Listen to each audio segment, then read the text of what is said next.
The story begins in a medieval courthouse, a giant stone palace that resembles a cross between a fortress and a majestic Catholic church. It was a very clear and sunny day. The sunbeams played in the window panes and sent sunbeams onto the statue of Themis, the goddess of justice. But at least one woman named Lenia did not care about this beauty because she was on trial. A beautiful young blonde in a blue dress knelt before the merciless judges, listening to the terrible accusation of murdering a certain Clovis Xenoph. One of the judges, a gray-haired and gray-bearded old man, flashing his glasses, declares that the court considers the murder of one's own husband to be a very serious and unforgivable crime. There could be only one just punishment for such an offense: the death penalty, which the man announced to the entire hall, deafening it with the sound of a wooden hammer. The main character looked at this in despair, with tears in her azure eyes. The poor girl simply could not fully comprehend that what was happening was not a protracted nightmare. Numerous spectators, witnesses, and stands applauded, as if it was not a question of deciding the fate of another person, but of some extremely interesting performance. The claps were at first timid and isolated, but with each passing second, there were more and more of them. Young noble girls and elderly aristocrats, mustachioed warriors, and young clerics, they all applauded the verdict. A tear rolled down the poor girl's face.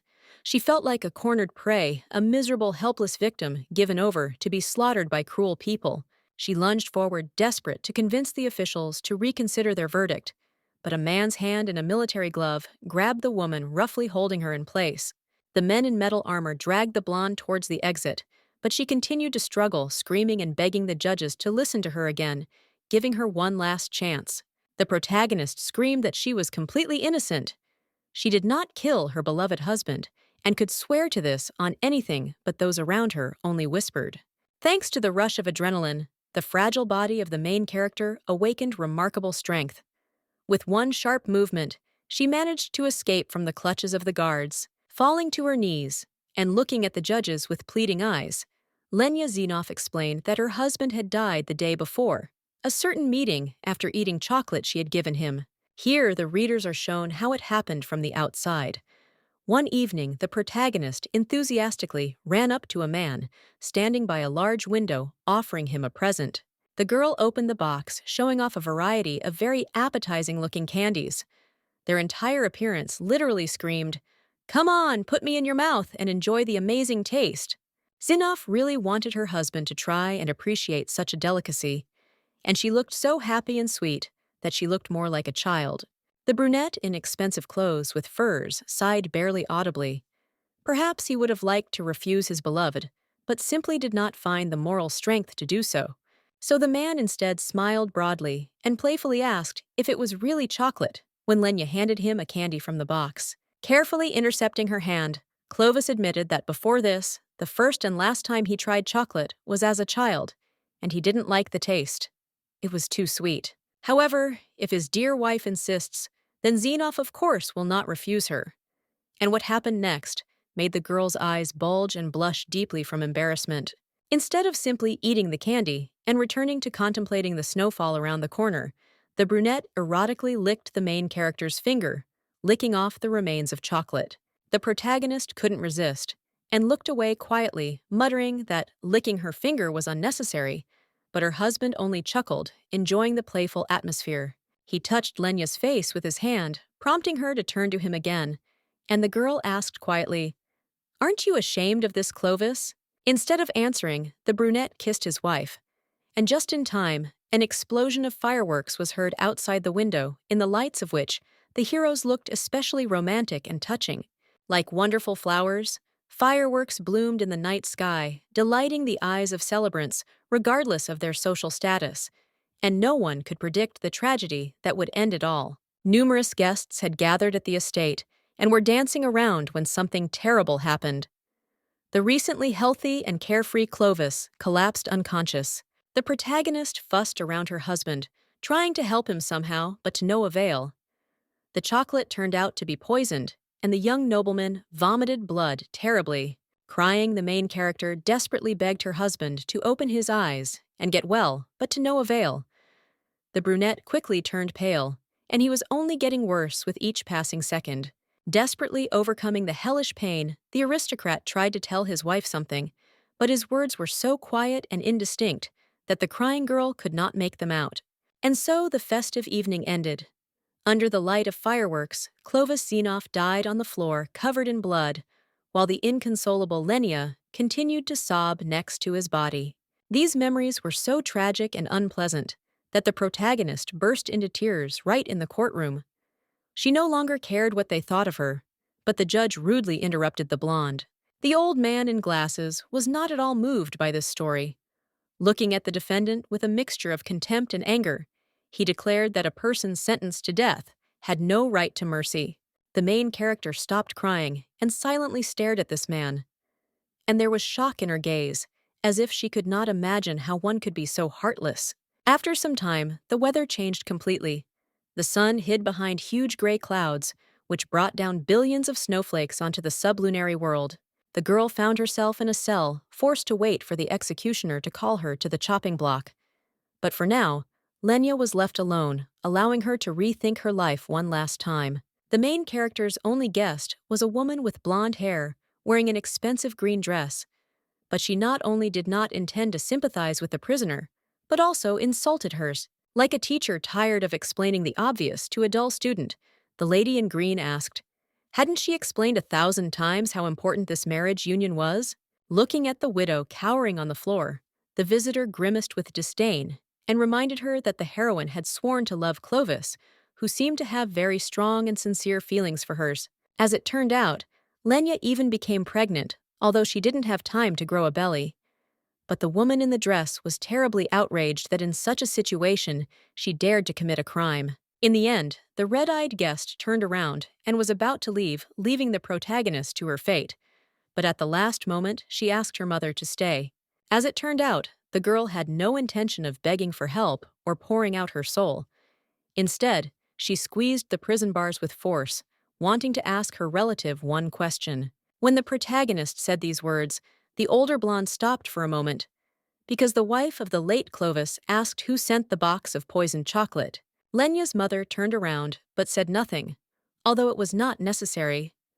Her predatory, triumphant grin, revealing a row of white teeth, spoke louder than any words. The main character clutched the bars so tightly that her fingers turned white and her face reflected almost the same horror as at the moment of her lover's death. Such a betrayal would have been a terrible blow for anyone. Meanwhile, outside the window, the ice storm continued.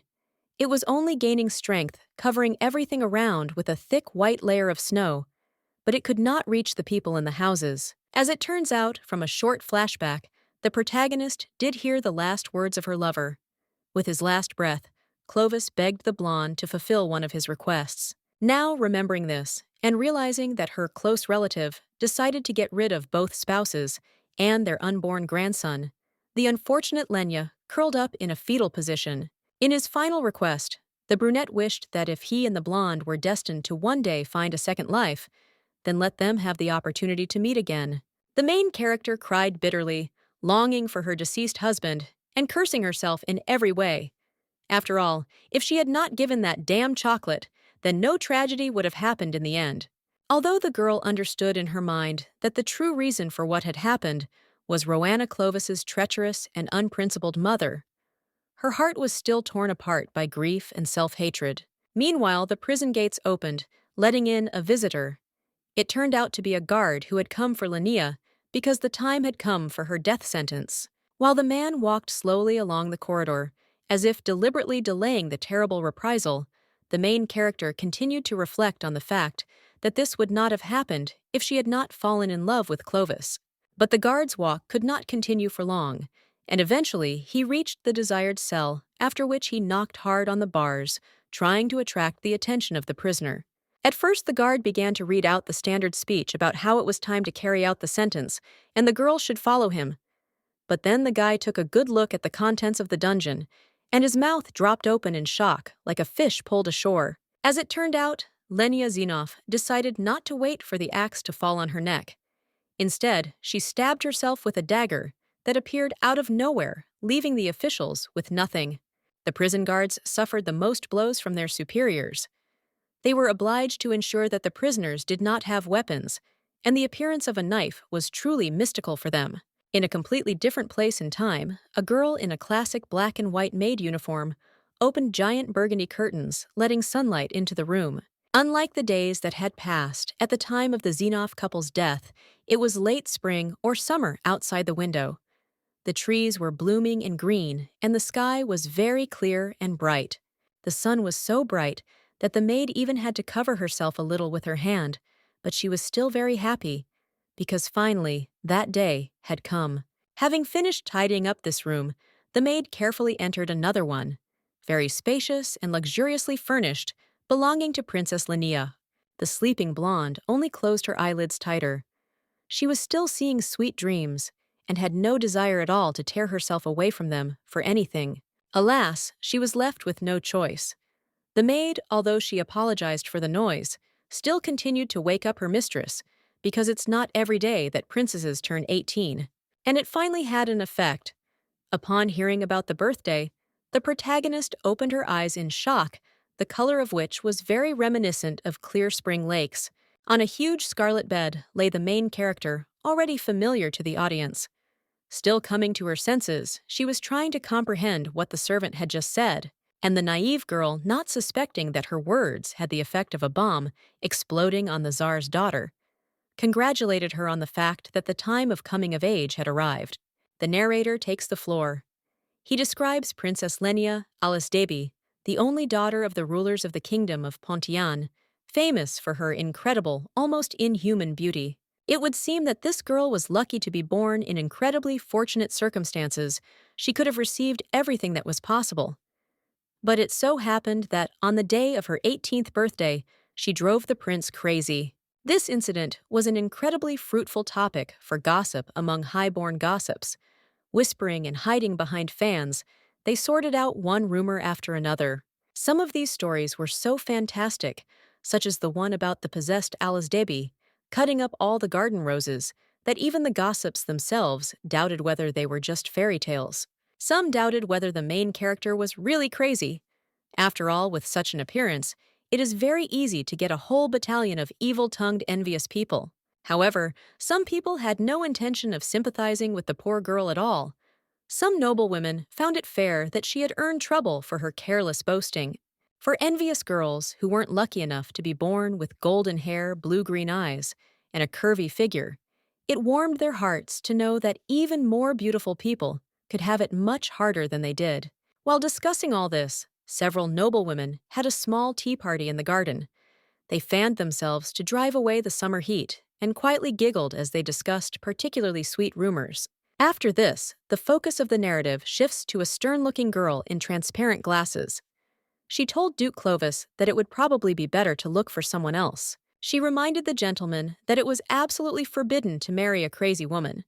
But the brunette sitting at the business table only clarified about these rumors. Looking at the folder with reports, the bespectacled girl was forced to admit that her damaged psyche had not affected Lenia Alisdebi's stunning appearance.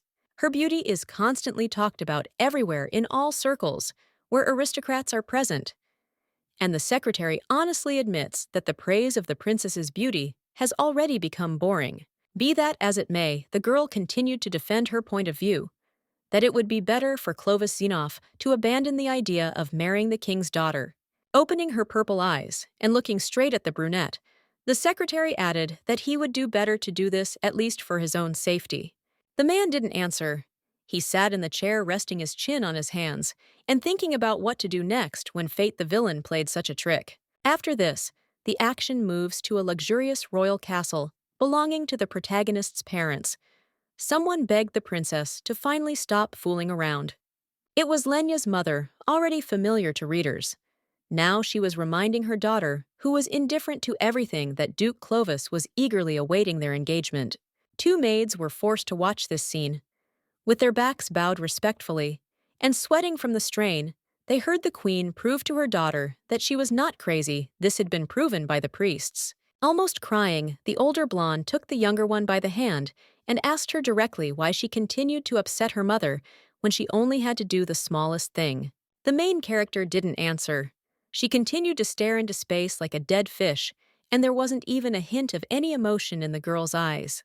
But that's how it seemed from the outside. In reality, the protagonist was seething with bile. She was outraged that her mother dared to show up without an invitation and was trying to manipulate her. As it turned out, Lenia remembered what happened to her in her past life. The murder of her lover, the accusations and imprisonment before the execution, so she wanted revenge. But to ensure that the tragedy would not be repeated, the blonde had no intention of marrying Clovis, and it did not matter how they would beg or intimidate her to conclude this marriage. Trying to seduce her daughter, the antagonist reminded her that the younger Zinov was the beloved son of Emperor Rodin, the owner of vast land holdings. According to the queen, this young man was literally made of nothing but virtues. Apart from wealth and power, he was also a first-class warrior, the head of a knightly order, and a renowned daredevil. In general, the gist of the conversation was that Clovis was such a profitable and valuable match that even the only daughter of kings would be honored to become his wife. Of course, this man's reputation is not as clear-cut as it seems. In fact, the prince is said to be a bloodthirsty and pain-blind sadist. But realizing that this could be the reason for the main character's sharp reluctance to get engaged to Zenov, the queen hastened to assure that this was nonsense, and even took her daughter by the hands. But as excited as the antagonist was, and couldn't hide her predatory hyena grin, the protagonist remained cold and indifferent. She only noted that people were spreading nasty rumors about her too. But then the girl looked up for the first time to look straight into the scarlet eyes of her mother and killer. Lenia asked her if she really thought that the rumors about the princess's dangerous madness were just rumors. The queen immediately understood what was being said and was so frightened that she couldn't even utter a word. She froze like a rabbit hypnotized by a boa constrictor and only managed to squeeze out an inarticulate gasp. But then the queen's horror eased a little, and she suddenly recoiled from her daughter falling on her bottom. The maids, forgetting about subordination, rushed to her aid, and the heroine continued to stand with an indifferent look. However, after a couple of seconds, the protagonist deigned to turn her gaze to the servants. With an expressionless expression, she ordered that mother be sent away since she was obviously unwell. And besides, Lenia Alisdebi gave special instructions to comb her hair. Otherwise, without mirrors, it became very difficult to take care of her appearance, especially her long blonde hair. The maids did not dare to argue and said nothing. They only bowed, but their tense faces clearly showed how terrified they were of their mistress. The luxury of the royal palace seemed to emphasize the heavy and gloomy atmosphere that reigned in it. A giant chandelier illuminated the huge hall, and expensive lotions and ointments rested on the dressing table. One of the maids, taking a wooden comb, carefully tidied up the princess's luxurious hair, which was the color of light gold. Maintaining an indifferent appearance, the protagonist asked the maid Helen why she stayed, even if Pippin left, to which the girl explained that she had done something wrong and was sent to the kitchen as punishment. This raised questions in Lenia, and then the maid reminded her that it had happened 3 days ago at the moment when the mirror had broken and Alisdebi had injured herself on its shards. The blonde pulled back the sleeves of her robe and looked with an indifferent expression at the scars that generously covered her arms. They looked as if someone had tried to dismember the princess. But then the protagonist turned around and cast a very sharp glance at Helen. She noted that this maid does the most important work for the queen, but for some reason she left the main palace. Continuing to comb her long blonde hair, the brunette said that the queen herself had sent her to help her only daughter, and for her it was a real honor. Someone else might have calmed down after this, but the main character continued to pierce her unexpected assistant with the gaze of a shark that had sensed blood. Alisdebi asked Helen if she thought she was crazy, to which the maid simply replied that she was not. After all, the priests had proven that the blonde's mind was fine. And the brunette wanted to add that this was not the problem at all. It was just that the young lady had too many disturbing thoughts. But she shut up when Lenia said that it was a lie. Pulling out her hair and standing up, the princess warned the maid that she hated lies, so the latter had 2 attempts left to tell how things really were. The heroine demanded answers from Helen about what the queen had said last, but the spy, taken aback and frightened, mumbled that she did not understand what the protagonist was talking about. Saying that the brunette had one last chance, Alisdebi took the scissors lying on the table, completely ordinary ones used for cutting nails and hair. Helen was horrified, much more so than if she had suddenly found herself in front of a huge poisonous snake ready to attack, for the princess's reputation spoke for itself. Unable to tear her eyes away from the terrifying blades, the maid asked her mistress what she was going to do, to which the protagonist answered laconically, she would do nothing if she received the desired answer. Slowly advancing on her victim, Lenia asked one last time why her maid had been fired without her permission, and the brunette made the mistake of repeating that she had proven unfit for her position. Alice Debbie says nothing to this because the time for empty words is over. She grabs the spy by her clothes and raises the terrible scissors, preparing to strike. In an instant, an incredibly loud, heartbreaking cry is heard throughout the palace, causing the flocks of birds that had taken a liking to the roofs to fly away in terror. After this, readers are shown a girl in a servant's uniform running through the castle as if she was being chased by a horde of bloodthirsty demons. And at the same time, she desperately calls for the queen. Finally, the queen could not stand it any longer and shouted irritably, asking why there were screams in her palace. But the maid was so out of breath and frightened that she did not immediately explain. Naturally, the cause of the panic was Helen, whom the queen had sent to spy on her own daughter. The rest of the servants quickly found out what had happened to her. For the first few moments, the antagonist didn't understand what all the fuss was about. But when she realized that they were talking about that same Helen Detron, shock appeared on her face. And after that, the queen herself ran so fast that her heels shod in expensive polished boots sparkled. The situation was so stalemate that she didn't care how it looked from the outside. Trying to hold the edges of her luxurious blue dress, the queen thought with ever-growing anger that Lenia, such a vile girl, was allowing herself to do this. The blonde was ready to tolerate many of the eccentricities of her supposedly crazy daughter, but an attack on her personal maid with a sharp object crossed all boundaries. But after this, readers are shown exactly what happened in the princess's bedroom. Time then seemed to stop like in a video after pressing the stop button.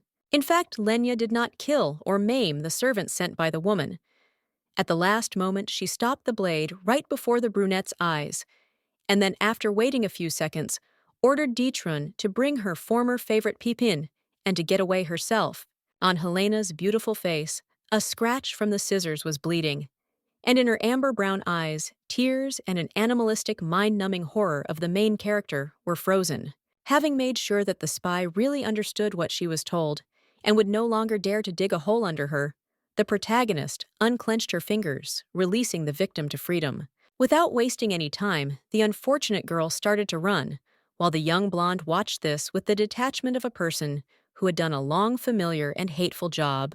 She continued to stare at Detron's back for a long time as she clumsily ran through the corridors of the palace, waving her arms and hoping to get as far away from the blade-wielding psychopath as possible. Some time passed, and then the door to the main character's private chambers slowly opened. Unlike the queen, the visitor respectfully called Lenia mistress. It turned out to be the same maid who had woken Alice Debbie on the fateful day when the latter turned 18 years old, and now she bowed to her highness with a slight smile. It was a beautiful and sweet young girl, with short brown hair and large, very bright green eyes. She was wondering if her young mistress had called for her. The protagonist turned to her with a wild look, continuing to squeeze the scissors in her hands, as if she could not understand who this person was and where she had suddenly appeared in the room from. But then Lenia smiled so warmly and welcomingly that she became indistinguishable from the good-natured princess who was shown to the audience at the very beginning. Her eyes even sparkled with tears.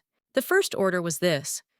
The main character wanted Pippin to get rid of all of Helen's things by throwing them outside the palace, which the new personal servant hastened to do. Some more time passed. The readers were shown how someone was having a luxurious breakfast on the table. There was an appetizing white cake and a cup of hot tea, but on the burgundy windowsill rested a white vase with expensive flowers, and the sun was shining so strongly that it was almost impossible to see the situation outside. It was still one of the many halls located inside the Pink Palace, the personal abode of Lenia Alice Debbie, where she was the rightful ruler. Right now, the protagonist was slowly drinking aromatic tea, sitting on a luxurious chair, while her parents settled down on the opposite seat. From the outside, it might seem that everything was fine, just a mother coming to visit her daughter. But in reality, the tension was so great that you could cut it with a knife. The antagonist thought that the heroine was becoming more and more unbearable each time, and tried to figure out how to deal with her. She was so deeply immersed in her thoughts that the princess's address took the queen by surprise, but she immediately took notice. Pretending that everything was fine and no scandal had occurred, Lenia asked her mother why she wasn't drinking tea. The drink was probably already completely cold. In response, the queen only let out an ambiguous "ah, ah, ah," and then cleared her throat slightly, as people often do before a long and difficult conversation. This time, the antagonist did not beat around the bush and immediately got down to the topic: Helen's expulsion from the princess's abode. But it turned out that the protagonist herself was going to talk about it and was not at all embarrassed by what she had done. Such frankness greatly surprises the queen. Apparently, she expected that her daughter would start to prevaricate and come up with excuses for her actions. But Lenia, meanwhile, began her speech. According to her, the reason for Detron's expulsion was her incredible insolence. The maid allegedly behaved so brazenly, as if the Pink Palace belonged to her. Getting more and more heated, the main character continued to complain about the maid, as if the latter had fired other servants of her own free will, and even lied looking into the eyes of her legal mistress. But the worst thing was that Helena dared to encroach on the place of Pepin, the girl who had been courting Lenia since early childhood. The princess would never have tolerated such an insult. This was especially outrageous, given that Detron had initially had a huge amount of trust. After all, she had been sent by her dear mother, Queen Alisdabi. In the end, the girl directly asks her mother if she should also be angry with Helena. After all, the latter, in fact, insulted not only the heir to the throne, but also the entire royal family. This is a terrible act, so the queen is simply obliged to punish her subordinate properly. In this way, the protagonist tried to put her scheming mother in a disadvantageous position, and the older woman didn't know how to respond to this. Her daughter, who seemed from the outside to be just a stupid princess, managed to drive her into a corner, although the queen still had one more ace up her sleeve. Looking closely at the young girl with her burgundy eyes, like freshly spilled blood, the elder Alisdabi declared that dismissal was an overly radical decision. The reason was supposedly that finding a sufficiently competent person was harder than finding a diamond in a coal mine. There were only mediocrities and blockheads everywhere. Accordingly, from the point of view of her queen, firing even a maid who has forgotten her place is a waste of money and human resources. It is much better to send her to do other work in the Pink Palace. Now the protagonist cast an attentive, tenacious glance with her greenish-blue eyes at the antagonist. But in the end, she had to admit that her mother was formally right. As a Solomonic solution, the main character decided to send Helena to work in the kitchen, to do the menial work that she wanted to subject Pippin to. The queen tried to object, reminding her that Detron was not a commoner, but the daughter of a high-born family. But Lenia easily retorted that this was precisely why she needed to learn to behave better. After this, no longer paying attention to her parent, the younger Alisdabi ordered Pepin to be returned to find Helena and send her to work in the kitchen. The premature death and reincarnation in her own younger body had a strong impact on the blonde.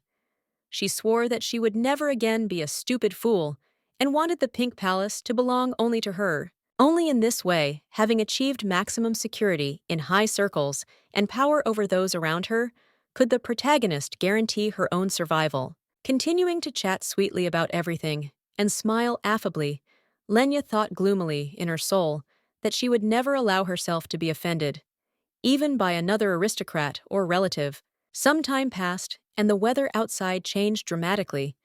The sunlight was replaced by gloomy gray clouds ready to burst into rain at any moment. The main character was lying blissfully on her back, having made a cosmetic mask from lemon slices, while someone asked why she was behaving like that if she had not actually gone crazy. The questioner turned out to be Pepin, so the princess agreed to explain her motives to her. She wanted her parents to recognize her as hopeless, break off the engagement, and send her out of sight, allowing her to live as she wanted. The maid was not pleased to hear such a thing from such a beautiful girl, but Lenia interrupted another stream of praise for her appearance and demanded to know what they were saying about her. With great reluctance, the maid admits that bad things are said about the protagonist, but she does not want to explain what exactly. The princess already knows how disgusting her reputation is. The brunette looked down and sighed, as if the weight of the world was on her shoulders. Unlike the blonde, she was very uncomfortable touching on such a topic. Very soon, it began to rain outside. It was a cold summer downpour, one of those that goes on for many hours, flooding ditches and holes, and forcing people to take refuge in shelters. However, someone still decided to go on a journey. A carriage was slowly driving along the road, and one of its passengers timidly asked another if he was sure about his idea. The questioner turned out to be a young red-haired man, who did not understand why the Duke without a diplomat decided to personally meet the crazy Alice Debbie. But the second man, a brutal, bristly brunette, reminded him that it was none of their business. The red-haired youth did not understand what he had said that was so terrible, especially since it was true. And then the brunette pounced on him to teach him good manners. The bristly brute who twisted his neighbor's arm turned out to be Romanson, one of the knights serving Clovis Xenof and accompanying his master on his journey. And the red-haired man, screaming in pain and anger, was Elton Romanson's younger brother and one of the Duke's assistants. Even in such a situation, he continued to defend his point of view. Grunting and hissing in discomfort, Elton asked Clovis for an answer to one single question. And at the same time, in the Pink Palace, Pippin was about to ask the protagonist something. The man asked his superior and overlord why he was so obsessed with Alice Debbie's daughter, and the maid wondered why Lenia didn't even want to hear about Xenophor. The princess did not want to answer this question. Any memory of the brunette and how their story ended in a past life caused pain in the blonde, but she could not avoid a direct question. Meanwhile, the Duke gave Elton an answer. Looking out the window at the rain-drenched landscape, the man admitted that he was so interested in the main character because of her beauty. In contrast, immediately after this, readers are shown what Lenia said in response. Not wanting to go into detail about her true motives, she lied that she thought Clovis was a freak. Elton is extremely surprised by the Duke's answer. He simply could not imagine how it would be possible to love such a crazy person, simply because he was lucky with his physical appearance. Pippin was no less surprised by Alice Debbie's answer. There were real legends about how handsome the youngest son of Emperor Roden was, and to seriously call him disgusting, you had to be truly crazy. And the rain continued to fall, not even thinking of giving way to the sun. Under the rumble of thunder drops of water, fell onto the ground, the concrete roads and tiled roofs. At last, the Duke's carriage arrived in the city. A huge metal grate slowly rose like a sleepy, disturbed animal, letting the carriage inside. The downpour grew heavier and soon turned into a terrible thunderstorm. A giant blue lightning flashed outside the window, followed by a furious clap of thunder. But the main character didn't care about the wrath of nature. She was lying in her bed, desperately trying to fall asleep after a long day filled with unpleasant events. Memories of past events appeared before her eyes. How on a fine sunny day, she herself got into a carriage and arrived to meet an important person. This happened long before life broke the unfortunate girl. She was much more naive and good-natured then, and did not suspect how much evil there was around. And when she was introduced to Duke Clovis Xenof, then in her past life, Lenia was very happy, although she blushed desperately from embarrassment in front of the brunette. For their first meeting, the man wore an expensive white uniform with gilding, a red belt, and a medal he had received for his services on the battlefield. And despite the difference in their origins, the protagonist showed only courtesy towards the heroine.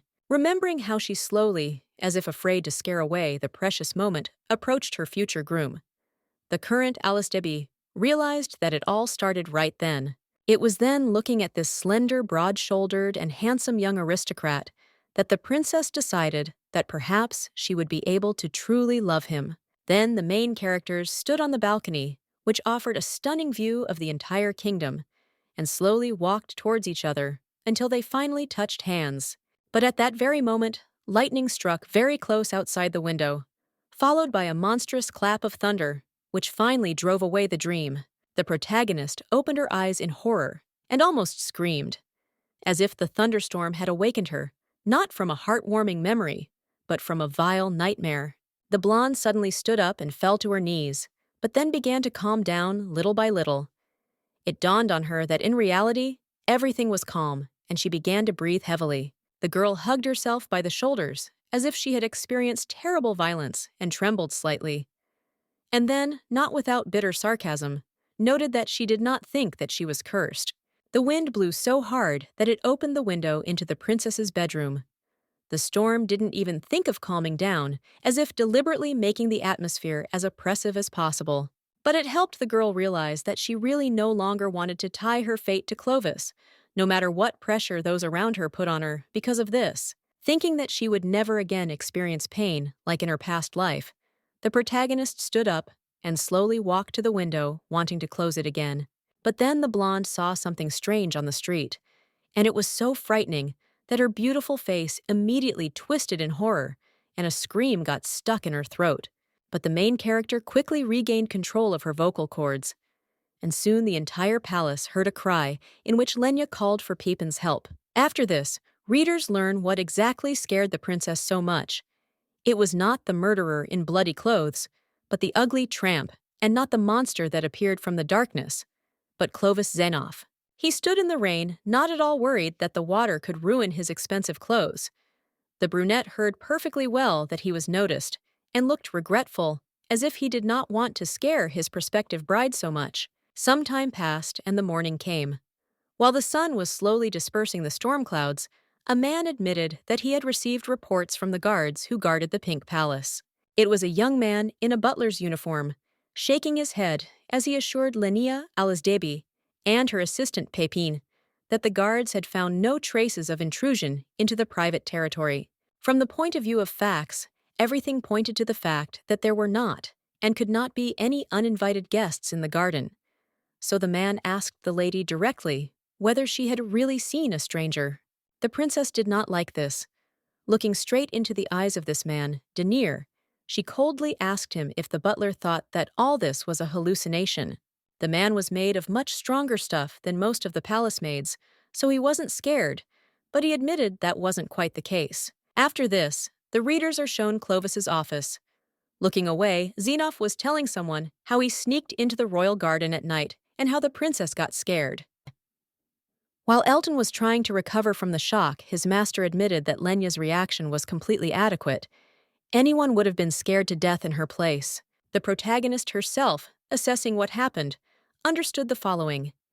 In her past life, Zenoff was not in Pontiano at that moment, and such a change is not normal. From the point of view of the main character, if a familiar story once went off the rails, then who could guarantee that subsequent changes would not be more global and dangerous? Denier had to politely but nevertheless interrupt the girl's thoughts to tell her more mundane news. Her father, the reigning king, wanted to see her. Lenia said nothing but grimaced eloquently, as if the conversation was about a very unpleasant procedure. Obviously, she had lost all love not only for her mother, but also for her father. Fortunately, the situation diffused a little.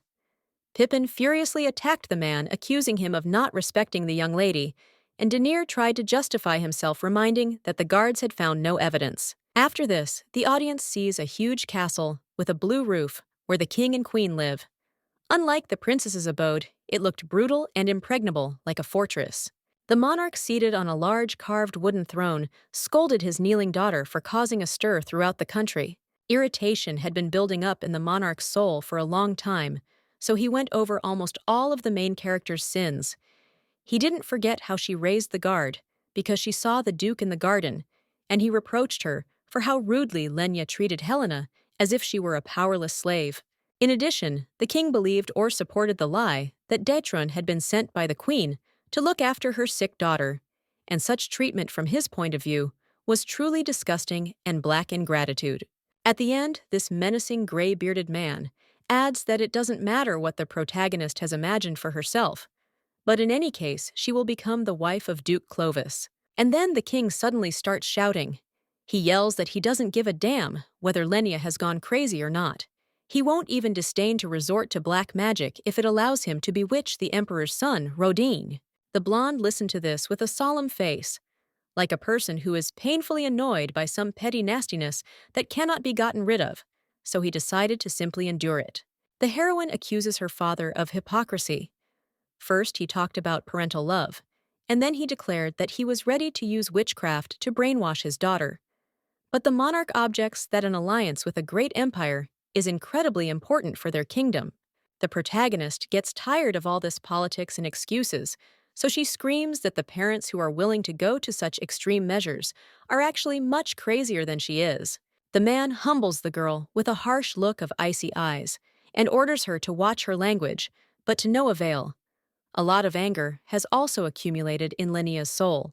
The princess confesses without embarrassment to either the king or the servants that she went mad because of some strange circumstance incomprehensible even to her. But now she understands what the reason was. Her own parents were to blame for everything, and considering that the queen had framed the protagonist in her past life by poisoning and killing Clovis, this was not far from the truth. Therefore, the position of the younger Alasdabi remained unchanged. She will never become Xenof's wife, and will not repeat her past mistakes. She does not care about anything else. Having properly expressed her position, the girl considered the conversation over.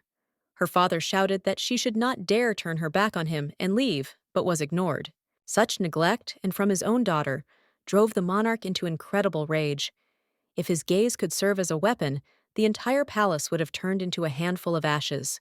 Like an enraged bull, he roared his daughter's name at the top of his lungs, but the blonde didn't even think of returning to the throne room. She walked along the corridor, accompanied by her faithful Pippine. The brunette was very nervous that her mistress was turning her parents against her and still refusing to even try to meet Xenof. But the heroine was much more worried about other things. At some point, she stopped and began to peer out the window. Outside, it was raining heavily again, as if the weather was trying its best to create a global flood. For some time, the protagonist and her maid silently gazed at the dark clouds and the raindrops settling on the window and the ground until Lenia finally broke the silence. Turning to her confidant, she warned that a flood could soon occur, so it was necessary to check the dam on the Ponte River. And the princess was completely serious when she gave this order. The maid said nothing. She just looked at her mistress with longing and sadness.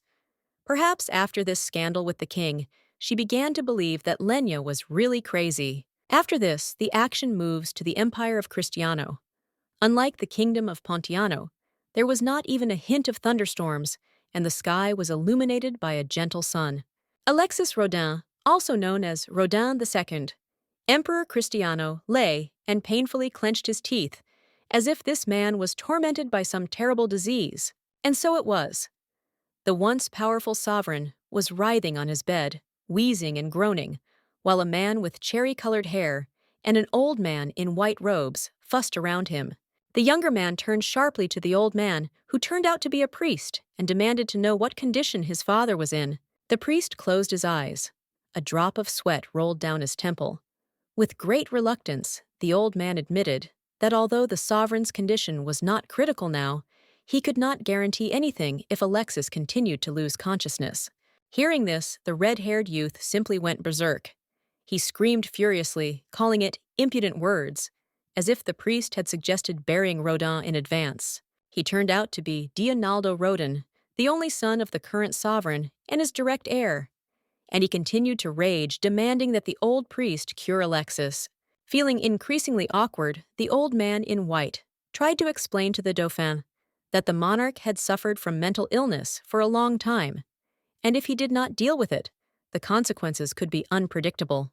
But even this answer failed to satisfy the prince. He clenched his teeth furiously, literally using all his remaining efforts not to pounce on the innocent cleric with his fists. Suddenly, the emperor himself spoke up. With great difficulty, but he was able to distract himself from the pain and ask his son to call for Clovis Alexis's younger brother. Dionald looked at his father with sorrow. It was excruciatingly painful for the young man to see his father, who was not yet at all old, in such a terrible and painful state. The prince's eyes sparkled with tears, and he noted with some bitterness that even in such moments, when the emperor was separated from the grave by a fragile thread, he continued to think first and foremost about his little brother.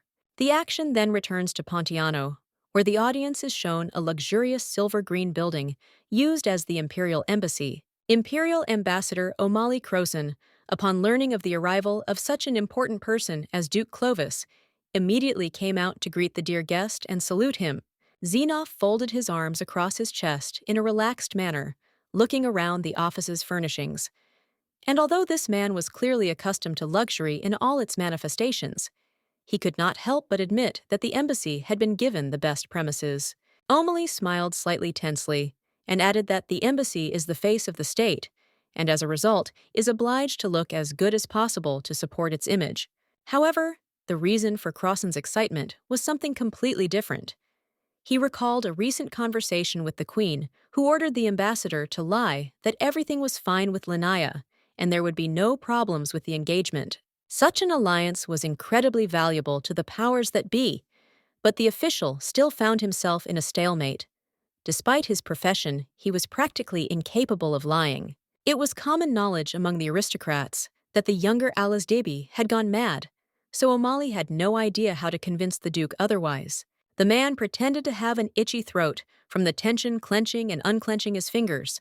Coming up with a convincing lie on the fly was incredibly difficult for him. Eventually, Crossan decided to speak to his superior, but Clovis did not let him finish even the first word. He himself wanted to address the ambassador on some matter. Omali stood at attention like a soldier in a rank, and Zinoff revealed that he would very much like to speak with Princess Lenia, and preferably as soon as possible. The ambassador was so surprised that he even forgot to stick to the mask of a perfectly trained worker. He opened his mouth and bulged his eyes as if he saw something beyond the pale. Then the Duke repeated that he wished to see his prospective bride. He had very urgent business with her, so it would be desirable for the meeting to take place today, or at least tomorrow. Crossan didn't answer. He was still so shocked that he could only stand there like a pillar, staring at his interlocutor, as if he were some kind of exotic curiosity. But in the end, the official managed to control his emotions and promised that he would organize a meeting in the near future, glad to himself that he didn't even have to lie. After this, readers see Queen Pontiano accompanied by an unknown blonde man in white clothes, warning her daughter that a duke from the Empire wishes to see her. With a smug smile on her lips, the older blonde noted that if the protagonist refused this time, it meant that her maids were not doing their job well. The antagonist recalls the unfortunate Pippin, whom Lenia, to her misfortune, appointed head maid. And readers are even shown a chessboard, which symbolizes the intellectual confrontation between the characters. The queen symbolically touches one of the white figures when making her next move. She reminds us what fate awaits the sluggish servants, the rulers of Pontian order, such incompetent people to be flogged with rods. And at these words, the queen smiled bloodthirstily, literally savoring the thought of the cruel punishment of an innocent girl. The main character had nothing to say. Her temporary victory over her scheming mother turned into a trap, and in a fit of hysteria, the girl grabbed a glass of wine, only to smash it right there. After that, an awkward silence reigned. Lenia and Pippin were left alone in the room, and the brunette looked with bitterness as her mistress tried to catch her breath. Seeing how hard it was for the younger Alasdebi, the brunette timidly asked her not to worry. After all, it was just a trifle for an adult. The maid was not being hypocritical. She really believed that the need to marry an unloved person was many times worse than some kind of corporal punishment. Therefore, Pippin would have preferred to receive a spanking lie down and forget about it, but not give her mistress up the aisle. However, Lenia herself did not even want to hear about such a thing. She reminded her confidant that she served her Princess Pontian, and therefore no one dared to treat the brunette as if she were walking property. The main character ordered the maid to bring the dress, and in her eyes there was no longer feigned indifference, only pure determination and a thirst for action. Pippin stared at her in shock. She didn't expect the young lady to change her mind so quickly, and the princess even made a short speech in the heat of the moment. She swore that she would destroy her mother's plans, even if she temporarily won and forced the protagonist to agree to the marriage. Lenia would do everything in her power to make the duke beg for a divorce. After this, the action moves to a park where aristocrats on holiday like to stroll. The trees delighted the eyes with fresh foliage, and there were tables with chairs and umbrellas for relaxing everywhere. The visitors, both men and women, suddenly stopped and stared at something in amazement, and several noble girls even began to whisper. A girl in a greenish-blue dress decorated with numerous images of roses slowly descended the steps, holding the top edges of her long skirt. It turned out to be a princess, and she could easily have evoked gasps of admiration from those around her, if not for her unfocused, expressionless gaze. The rest of the aristocrats were truly frightened by this. They recoiled from the protagonist as if she were a leper, and began to discuss her appearance in whispers in horror. Someone remarked that Lenia had completely lost her mind, and that she had a look as if a demon had possessed her. Another added an extravagant dress, but a third shouted, forcing the gossips to shut up before Alice Debbie heard them. The people around her, forgetting all rules of decency, began to run away. They were really so afraid of the main character, as if she could suddenly attack them, bite them, and infect them with something nasty. Thus, an empty space quickly formed around the blonde. No one, not even the inveterate sycophants and toadies, wanted to have anything to do with hers. However, there was still a man who came out to meet the protagonist. It was Elton, one of Clovis's close assistants, and he was not there of his own free will. Stopping in front of the main character, the young secretary respectfully replied that it was a great honor for him to meet her, although in fact it was a lie. Yes. Lenia, however, did not deign to respond to such empty politeness. She only glanced at the red-haired youth with the characteristic look of a long-dead fish. Elton's heart went cold from such a soulless gaze, which would have suited a walking dead man rather than a young girl, but he still overcame his fear and said that the Duke wanted to meet his prospective bride. The aristocrats who witnessed the meeting of the princess in the park involuntarily dropped everything they were doing and, as if spellbound, watched the development of events. And they developed quickly. In response to Elton's polite speech, the protagonist responded with a short yes, after which she immediately tried to find out where Clovis was now. In other, more remote areas of the park, the atmosphere remained calm and carefree. This was emphasized by the fountain throwing myriads of drops into the air. Not far from him, at a beautiful table full of snacks, sat Zenoff himself, as well as his secretary. They were having a casual conversation in the shade of an umbrella. A green-eyed, brown-haired woman, familiar to readers, timidly peeked out from behind a tree. Pippin decided to follow her mistress and watched tensely from a safe distance. Her gaze was immediately drawn to the protagonist. The Emperor's younger brother really did have a very beautiful and memorable appearance that could delight most girls. Having properly examined his broad shoulders, amber-brown eyes, and beautiful black hair, the maid could only open her mouth like a fish thrown ashore. The maid thought in shock, but she said he was ugly, remembering her recent conversation with the princess, while Lenia meanwhile had already been brought to the Duke. The blonde's gaze still showed no emotion, as if the brunette was an empty space for her, but then she closed her eyes and lowered her head as if nodding. And after that, a real metamorphosis occurred. The detached cold girl suddenly smiled enthusiastically, and her eyes lit up with joy and happiness. Elton was so amazed that he didn't even finish speaking right away, and the main character happily chirped, "Oh, what a handsome prince," like a child who saw a curiosity. The red-haired secretary broke out in a cold sweat, but the princess didn't pay attention to it. She shared with the whole world that she had imagined the future wedding many times in every possible way. Now, for example, Alice Debbie decided that a sparkling red carpet on which the newlyweds would walk would be an excellent solution, while those around her looked at her with horror. Then the protagonist's eyes flashed slyly, looking for a suitable target, and it turned out to be a waiter who was carrying a tray with rows of glasses filled to the brim with wine. Like a predator who had spotted its prey, Lenia rushed towards the stunned worker and snatched the tray from his hands. The waiter did not dare to resist, because he recognized the princess. At that moment, the mask of an enthusiastic, silly fan of romance fell from the blonde's face. She was perfectly aware of what she was doing, and simply followed the plan. One short moment, and the expensive glassware filled with the elite drink flies upward, like a football kicked with all its might by a rascal. The aristocrats sitting at the next table watched this with shock. One of them could only quietly mutter, "Mommies," unable to imagine what would happen next. Duke Clovis Zenoff was also extremely surprised. He had more control over himself than most of those present, but one could still easily read his true emotions on his face. As for the unfortunate Elton, he could basically only watch the flight of the utensil with his mouth open and his eyes bulging, especially since it was flying straight towards him. The result of the glass's short air journey was predictable. They smashed onto the asphalt with a deafening clink, spilling wine as scarlet as blood everywhere. The poor red-haired secretary, forced to accompany Zinov, was overcome with horror. He was sweating, breathing frequently and deeply, trying to calm his frantic heartbeat. At the last moment, the man managed to jump to the side, avoiding injuries from the broken glass. But from what he had experienced, the young man fell on his butt and shook like an aspen leaf. And the protagonist came closer, lifted the edges of her dress, and asked what the prince thought about it in such a carefree tone, as if they were talking about buying new furniture, with the words, "If we walk together on this sparkling path, it will be beautiful, won't it?" Lenia pulled her foot out of the shoe and prepared to step on the shards. She was afraid of hurting herself, but her fate and Pippin's safety were at stake. For a moment, a solid red background appeared before her eyes.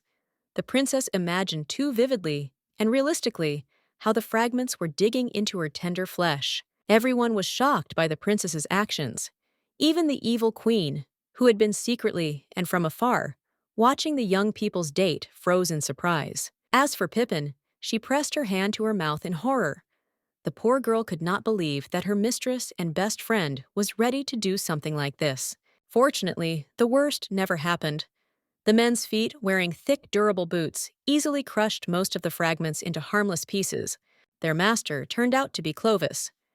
The Duke finally decided to enter the game, and the first thing he did was lift the blonde into his arms so that she could not hurt herself. This gesture was so touching and intimate that the girl again could not control herself. Her face turned deep pink from monstrous embarrassment.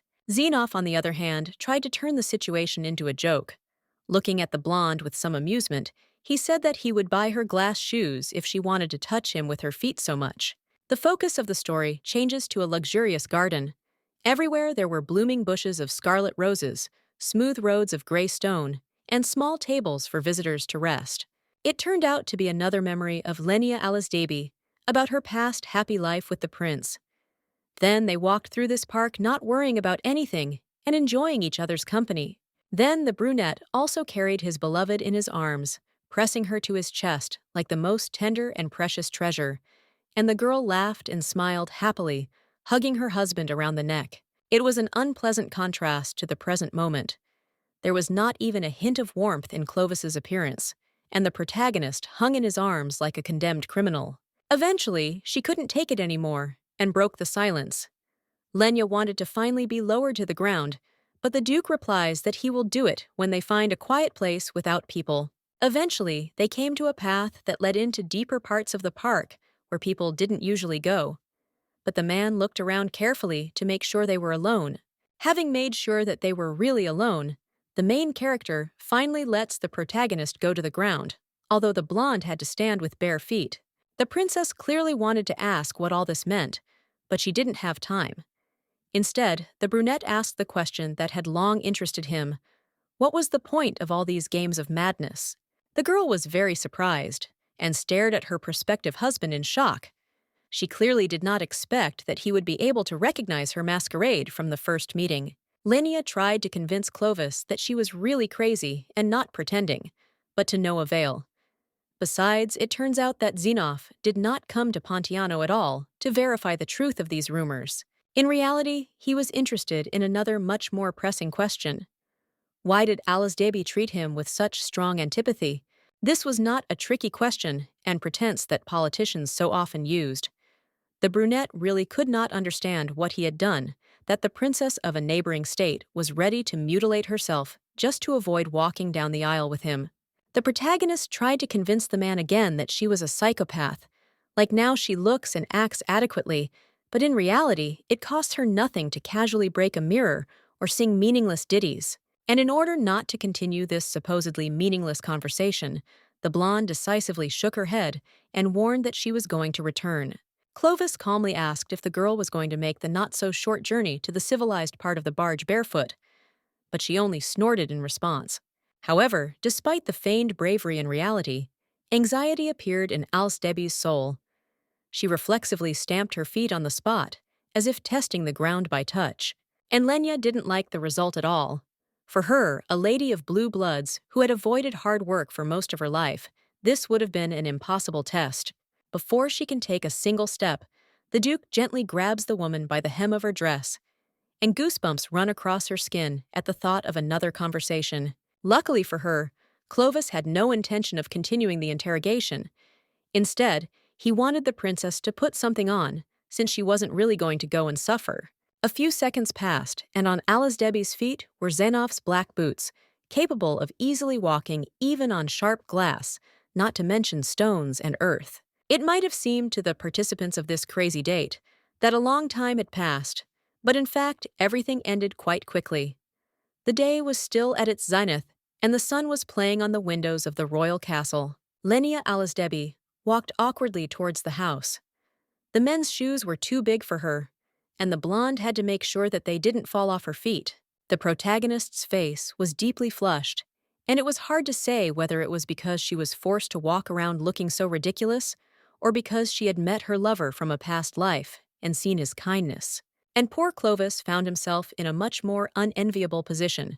He was the one who would now have to return barefoot to his comrades, enduring their shocked looks and an atmosphere of awkwardness. The action returns to the Duke's palace, still majestic and beautiful, but without excesses. But at this moment, someone entered into an argument with its owner.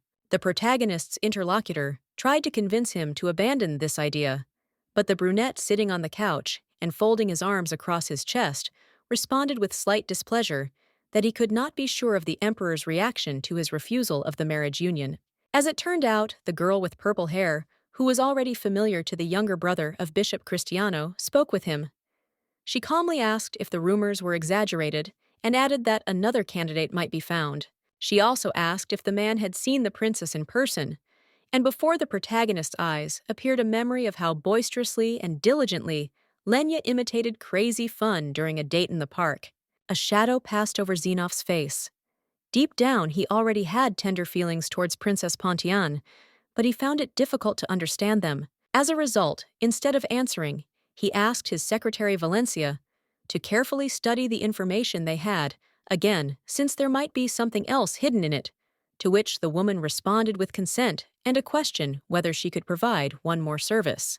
The Duke mockingly asked if the receptionist wanted to ask him to leave the room, and when he heard a casual no, he cheerfully noted that the girl's look spoke of something completely different. Valencia answered with the utmost seriousness that this was not possible. After all, the palace and all the surrounding lands belonged to Zenoff. He was her immediate superior, but the young man only grinned. Clovis replied that it was time to finish the work, but in response to this, the secretary pulled out a huge column of paper from somewhere and with some difficulty placed it on the desk. The protagonist awkwardly remarks that if there is still a lot of work to do, then it is worth calling Elton for help. And this proposal clearly angers the woman. She snaps that she can handle it anyway, if the Duke helps her a little. In response, the brunette says okay, and slowly stands up clearly, wanting to stretch his limbs before sitting down for a long time to deal with bureaucratic red tape. Then the main character approaches a plate on which various fruits were stored, takes a juicy apple, and addresses Valencia with another topic. It turns out that all this time, Lenia Alice Debbie had a half-brother named Rodrigo, and only recently this man returned to the capital of Pontiano. The prince had recently been fighting in some war, and Clovis, biting into a piece of fruit, noted that his arrival almost coincided with the start of the royal ball. The administrator confirms that Zenoff calculated correctly, after which the main character recalls that he has an appointment with Rodrigo on some issues. Valencia, having checked the information, clarifies that the meeting is planned in 3 days, but the protagonist, sitting down on the nearest chair with a sly smile, asks to postpone the event to the nearest time. Tonight, or at least tomorrow. After this, the focus of the story changes to a completely different place. It was a blooming and beautiful park. The sky was cloudless, and the sun was shining so that it was difficult to look up. Taking a fresh shortbread cookie, the vacationer asked his interlocutors if they didn't think the weather was really great today. It turned out to be Lenia Alice Debbie. She was sitting at a table laden with various sweets and was surrounded by loyal maids, and after trying the cookies, the girl asked who had prepared such a delicacy.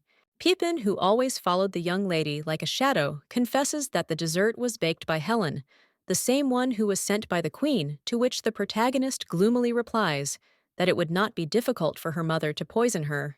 The brunette screams at the princess in horror, because deadly feuds between nobles and kings were a common occurrence, and the heroine already had a very strained relationship with her parents. But Lenia notes to herself that just the other day she sent Dietrun to serve in the kitchen, and she has already started cooking, and also how different she is from Pippensi. The green-eyed maid, clearly understanding what the girl is afraid of, promises to sort out this difficult situation. But Alice Debbie, ultimately, indifferently, asks to leave everything as it is. The main character explains this by saying that Helena will still be able to try to kill her, so it doesn't matter where she works. But this unpleasant topic is interrupted by the appearance of a new face. It turned out to be Rodrigo, the protagonist's half-brother, a strong, broad-shouldered blonde man. Now, instead of a military uniform, he was wearing a simple white shirt, and he sat down at his cousin's table without permission. Although the man smiled at Lenia in a very friendly and joyful manner, she looked away with an indifferent expression, as if there were conflicts between her and her relative. A very awkward atmosphere reigned, but if Rodrigo calmly ignored it, or sincerely did not notice it, then the poor maids did not know what to do to fix it. Then the young commander snorted and looked slyly at his half-sister, touching his chin with his fingers. He clearly enjoyed being in her company. After this, the audience is shown the girl's true feelings and thoughts. From them, it becomes clear that Lenia and Rodrigo never had a particularly warm relationship even before the reincarnation. Alice Debbie only realized this when she was old enough to attend balls and aristocratic gatherings. Unlike her, the boy was born a bastard, so there was a huge difference in social status between them. The protagonist, clutching the edges of her dress, chides herself for not realizing this as a child, but her cousin lazily replies that the queen has been acting quieter lately. The princess slowly takes a cup of hot tea and explains that it is because the queen has decided to give her in marriage to Duke Clovis Xenoph, and in such a calm tone, as if they were talking about shopping. Rodrigo only responds to this with a vague gasp, after which Lenia sarcastically remarks that her cousin must have a lot of work to do since he has settled in her palace and does nothing. Someone else might have been offended and would have started to furiously prove that he was simply taking a break from hard work, but the blonde only replied that, "You're bored alone," causing the heroine to freeze with a cup of drink in her hands.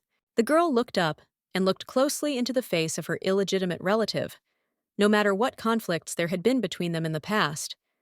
Now Rodrigo looked like an ordinary, loving brother who missed his family members. The protagonist lowered her head again and thought vaguely, "It's true." But whatever it meant, it was not at all easy for her to think about such things. But then the heroine managed to at least partially pull herself together, and with the look of an upset child, she grumbled that her cousin could think whatever he wanted. Then Lenia moved her chair further away from the table and continued to grumble that Rodrigo was acting like he was the smart one here, making Pippin feel very awkward. But no matter how childish she looked from the outside in her soul, the girl was occupied with an important question. Why was her cousin acting so friendly because they had never had particularly strong ties? The protagonist quickly found a cynical but plausible version for herself. The blonde is simply happy that the legitimate child of the kingdom's rulers has turned into a madman and a laughingstock. Alice Debbie sighed and was about to talk to Rodrigo, but then something unexpected happened. The young military leader abruptly said, "Valet!" and stood up as if he saw not a servant, but a terrible ghost. The main character looked at this with great surprise. She could not believe that her cousin would react so sharply to the appearance of a servant, even a high-ranking one. A bead of sweat rolled down the man's face, and he quietly uttered the word, "priest." The atmosphere grew increasingly dark, as if some kind of monster was approaching the characters. Very slowly and cautiously, as if an unknown predator could jump on her back at any moment and bite her throat. Lenia turned her head to see who had scared Rodrigo so much. It was a man in white priestly robes and with very unusual long silver hair. He slowly approached the royal offspring and respectfully greeted them. On closer inspection, it became clear that this was not an old man, but a young, effeminate man. His name was Luke, and he held the post of high priest. Despite the fact that the Holy Father looked very handsome and friendly, the protagonist tensed up at the sight of him no less than Rodrigo had a few minutes earlier. From a short exposition, it turns out that in this world, there is a Christian church whose priests enjoy great, almost superstitious respect. As servants of God, they can bless those around them, making their prayers and aspirations more noticeable to the Almighty. Lenia had not believed in God for a long time, but because of her upbringing, she continued to feel awe of the clergy, especially the high-ranking ones, while Luca continued to talk with the bastard. Rodrigo, for the first time in his life abandoning his frivolous, relaxed behavior, admitted that he had barely arrived home. After all, everyone knew that his sister had fallen ill. Looking straight into the face of his interlocutor, the young high priest confirmed that he had come to the palace for similar reasons. He was worried about how things were going with the royal heiress. The gray-haired priest cast a very attentive glance at the princess, as if he was trying to scan her, learning her most secret thoughts and guarded secrets. When the protagonist realized where exactly he was looking, she tried to cover her hands, but it was too late. Luca had already clearly noticed the scars left by the scratches. The young white-haired high priest extended his own hand and asked if Alice Debbie would allow him to look at the injury so that he could provide proper assistance. But a second later, without bothering to wait for an answer, the cleric touched Lenia's injured limb, without trying to press or use force. But the girl still shuddered with her whole body from fear. Having checked the protagonist's reaction, Luca triumphantly decided that everything was exactly as he thought. The princess did not suffer from any abnormalities. The girl looked at the insightful cleric with fear. She had spent so long and carefully building her reputation as a mentally ill person, and now she was being destroyed in a matter of seconds. Continuing to stare intently at his interlocutor, the gray-haired priest clarified that he did not mean that there were no deviations in principle. The heroine was physically healthy, that was certain. In fact, the problem is hidden not in her body, but in her mind. Like many people around her, Luca believes that Lenia suffers from some kind of unusual madness. According to the high priest, the disease is very deeply rooted in the blonde's brain, so it is impossible to predict what its development will lead to. While Rodrigo and the maids listened to him tensely, the priest suggested that the main character go to the temple and find his mentor. Perhaps he could somehow help the princess. After this, a small time skip occurs. Day gave way to evening, and that in turn gave way to night. The girl was already in bed and thinking about Luca's words. Lenia noted that the young high priest's speech sounded very similar to what various swindlers usually use, about spiritual illness and the like. The Pope of this world is a very cunning and ruthless man. He acts only in the interests of the Vatican and the Church, and many people have suffered from his intrigues. Luke may have looked like an angel descended from heaven, who couldn't even touch a fly. But like many high-ranking priests, he was a much more complex and dangerous man. The beauty of this man amazed even Lenia. Lying in bed and thinking about the Holy Father, the princess could not stop blushing, remembering his femininely beautiful face. Luca enjoyed noticeable popularity with the opposite sex, and also made a great career becoming the high priest of the capital's Temple of Pantheon. But then the protagonist interrupts her train of thought, reminding herself that there are more important things to do. The girl remembered Duke Clovis, her past and future husband. For some reason, Zenoff still remained in the kingdom, although he could have returned to the empire long ago. The heroine strained her memory and remembered that in his past life, the brunette had been on the road for quite a long time, until his older brother became very ill. This seemingly harmless fact made the blonde jump out of bed in a cold sweat. Mentally, she screamed that the aristocrat should under no circumstances return home when the emperor fell ill. The reason was that many other imperial nobles believed that Clovis was dreaming of overthrowing his brother and becoming the ruler of the state himself, so the poor guy automatically became the first suspect. Having estimated the dates, the girl realized that time had been lost. Alexis Rodin had already fallen ill, so her duty was to prevent her lover's return at any cost for his own good. The next day, an unusual meeting was held at the residence of the younger Zenoff. The Duke and his entourage were quite surprised that Princess Pontiano asked a foreign guest for a meeting. The protagonist's surprise was understandable.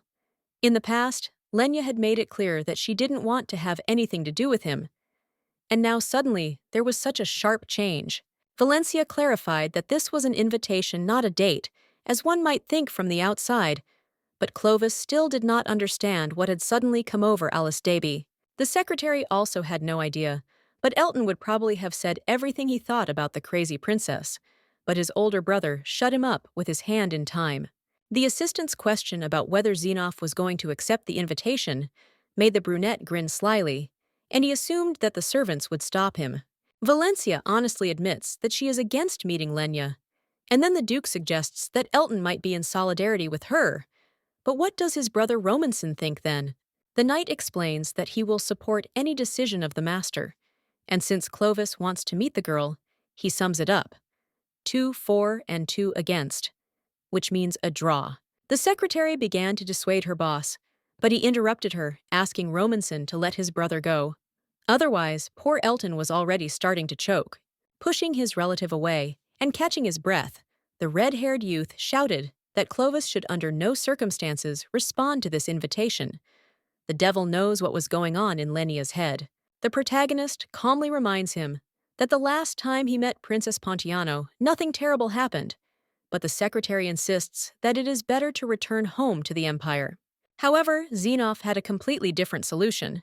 He would go to see his prospective bride, and Elton would accompany him, but Valencia could rest. And in a completely different place, a similar dialogue was taking place.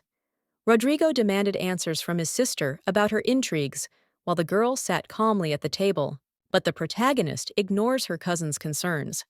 She sips her tea with demonstrative indifference and asks if the commander is not going to train today. The irritated blonde ignores the empty questions and adds that he was informed that Lenia had recently officially asked Clovis Xenoff for a meeting. Closing her eyes, the main character calmly lies that she has no hidden agenda. It's just that the imperial is the first candidate for a groom, so it's logical that she wants to see him. Rodrigo, of course, is not fooled by such a lie. He immediately remembers how much his little sister did not want to date the brunette, so this whole story is full of blank spots. The princess feigns irritation and makes a speech. She was supposedly afraid of the Duke because of rumors that he was a bloodthirsty psychopath and murderer, but when they met in person, he gave the impression of being a very nice person. Thus, the heroine intends to get to know the guy better, and besides, her decision delighted the queen. Allegedly, she even burst into tears of happiness. The illegitimate youth thought about it. This already sounded much more convincing and logical, but he was worried about the queen. Had everything really gone so easily with her? Putting her cup of tea aside, the protagonist replied that no, her mother wasn't worried at all. And anyway, was her worry really a problem now? The girl remembers how her mother and her mysterious henchman cornered her, threatening to severely punish Pepin, but hides her emotions and explains to her half-brother that the queen sincerely wanted a union between her daughter and the ruler's younger brother, Cristiano. So there is no need to worry that the old schemer will start putting spokes in the wheels. And Lenia, with a sweet smile, invites Rodrigo to join her and Clovis for a walk. The man sighs in irritation and tiredness, but as befits a good commander, he eventually admits his defeat, even if only in a verbal dispute. Alice Debbie smiles slightly and says that it will be fun, just like a cunning fox, anticipating how a stupid rabbit will fall into her trap and then onto the table. Rodrigo's keen gaze notices these ominous emotions, and the usually cold-blooded warrior begins to get nervous, as if his cousin was about to kill someone.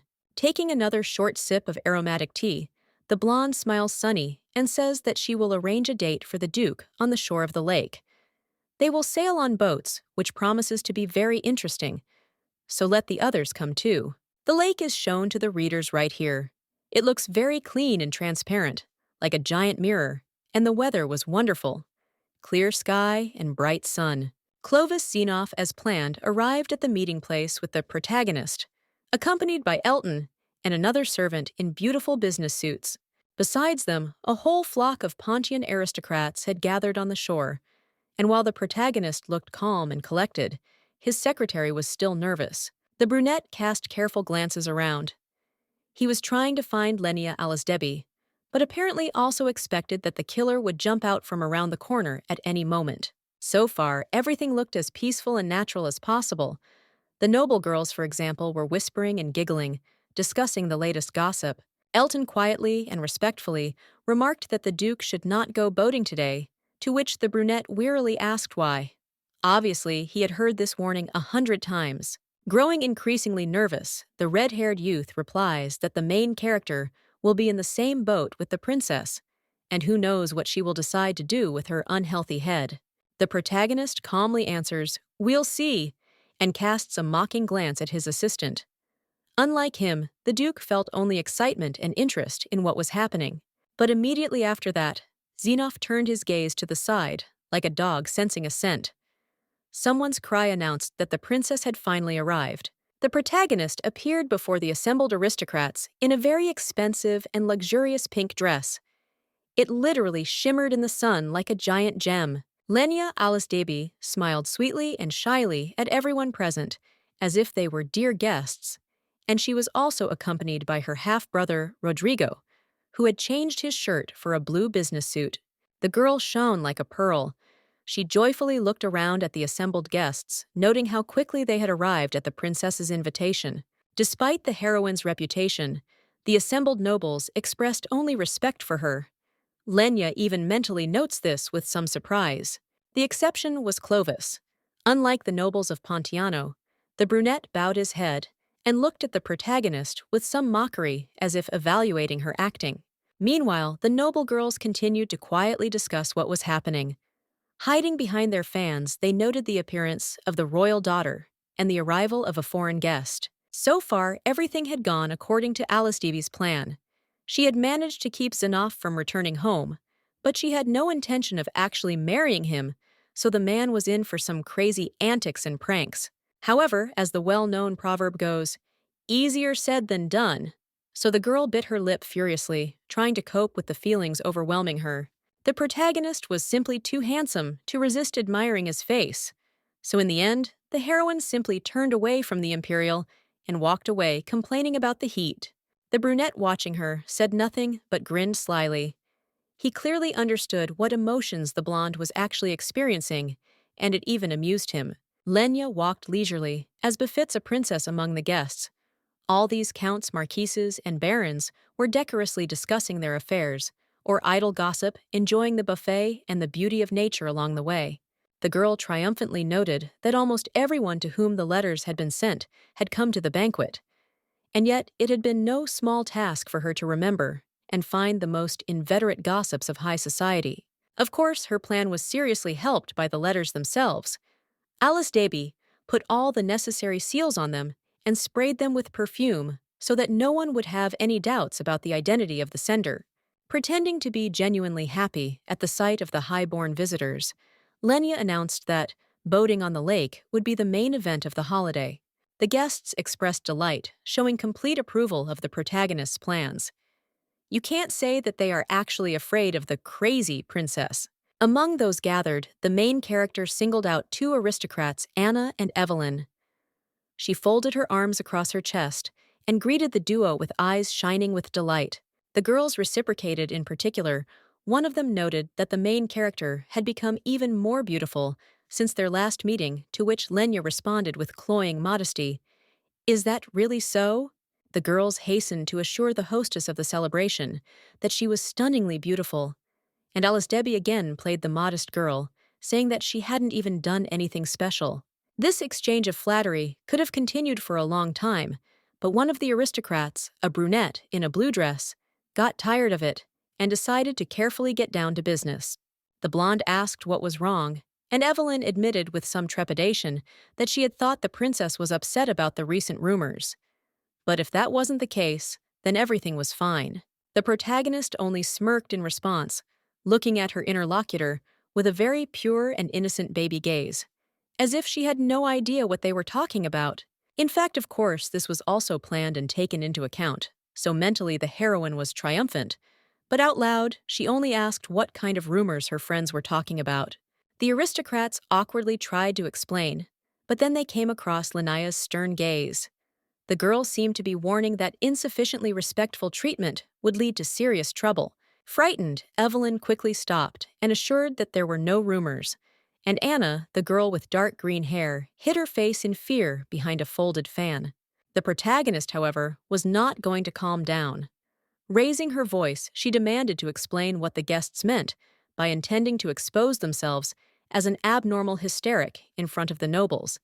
And Clovis. Up until this point, her plans had been carried out perfectly, like a perfectly polished and oiled mechanism.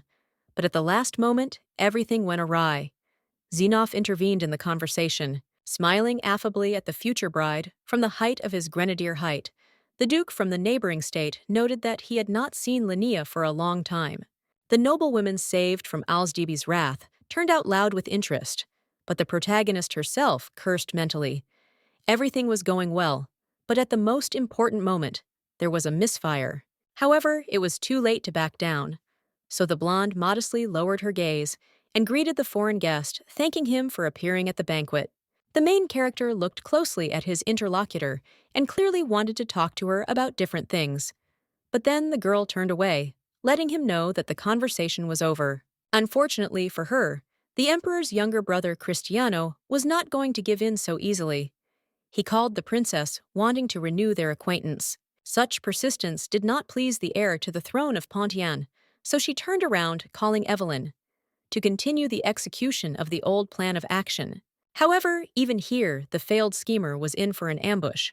The young aristocrats apologized and assured that they were already leaving, introducing their betrothed to each other. A single drop of sweat rolled down Lenia's cheek. She smiled nervously and quietly gasped. Alsdebi really didn't expect such a fiasco from the secondary figures. The heroine was about to follow the girls to convince them, but Clovis carefully grabbed her hand, and the girl almost screamed from fear.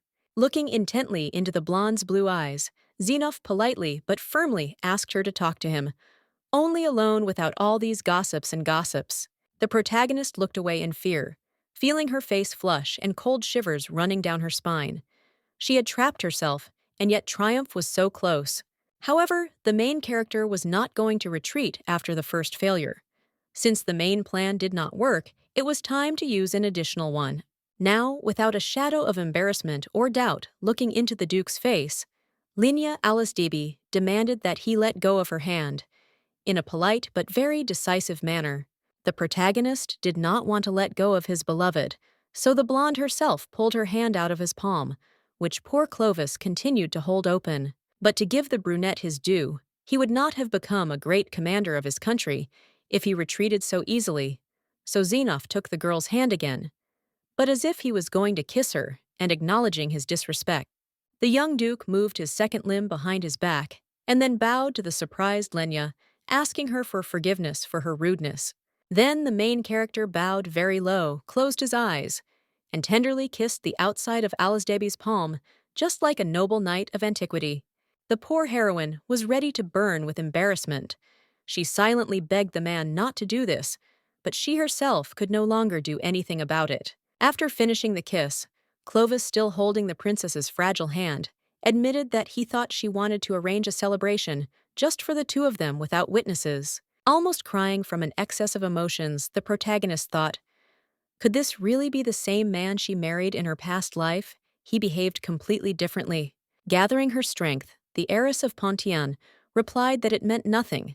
She had invited the emperor's brother only as an honored guest, and besides, she did not like the fact that he had switched to the familiar you. Xenoph hastened to apologize to the princess for this, but the girl noted that he did not look repentant at all. And then the guy jokingly asked for forgiveness again. More and more guests around began to discuss their affairs, or watch the couple, so the main character decided to ask the protagonist directly what he wanted, and the man admitted that he was going to discuss them. Alsdebi's cheeks began to blush again with embarrassment. She understood perfectly well what Clovis meant, but she still decided to clarify it. The imperial calmly replied that he wanted to talk about different things, but immediately after that, he asked if the princess thought that the two of them should demonstrate their closeness more often. And when asked why, Xenoph chuckled. His answer was succinct. Because we're getting married soon, so it would make sense if the main characters were seen together more often, holding hands or hugging. The protagonist blushed terribly from embarrassment. Deep down, she continued to love the brunette, so she could only squeeze out of herself that there was no point in making wishes. Duke Clovis remembered talking to Lenia in the thicket of the park, asking why she didn't love him. But he noted out loud that the blonde was still unable to find an answer to this question. In her mind, the main character agreed that her prospective fiancé was completely right, but it was too late to back out. She had to give him a clear answer, no matter how unpleasant it might be. However, first the girl decided to change the subject. She asked if the Duke liked to go boating, because Lake Robnir, which everyone had gathered, was especially magnificent at this time of year. The imperial aristocrat did not refuse. Bowing his head and smiling slightly, he admitted that this option for spending time sounded quite good. Princess Pontian could no longer look at that beautiful beloved face, so she sadly lowered her gaze and promised to show her fiancé the beauty of nature.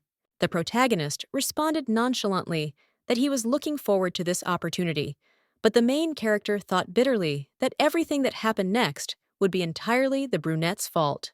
Meanwhile, the atmosphere remained peaceful and bright.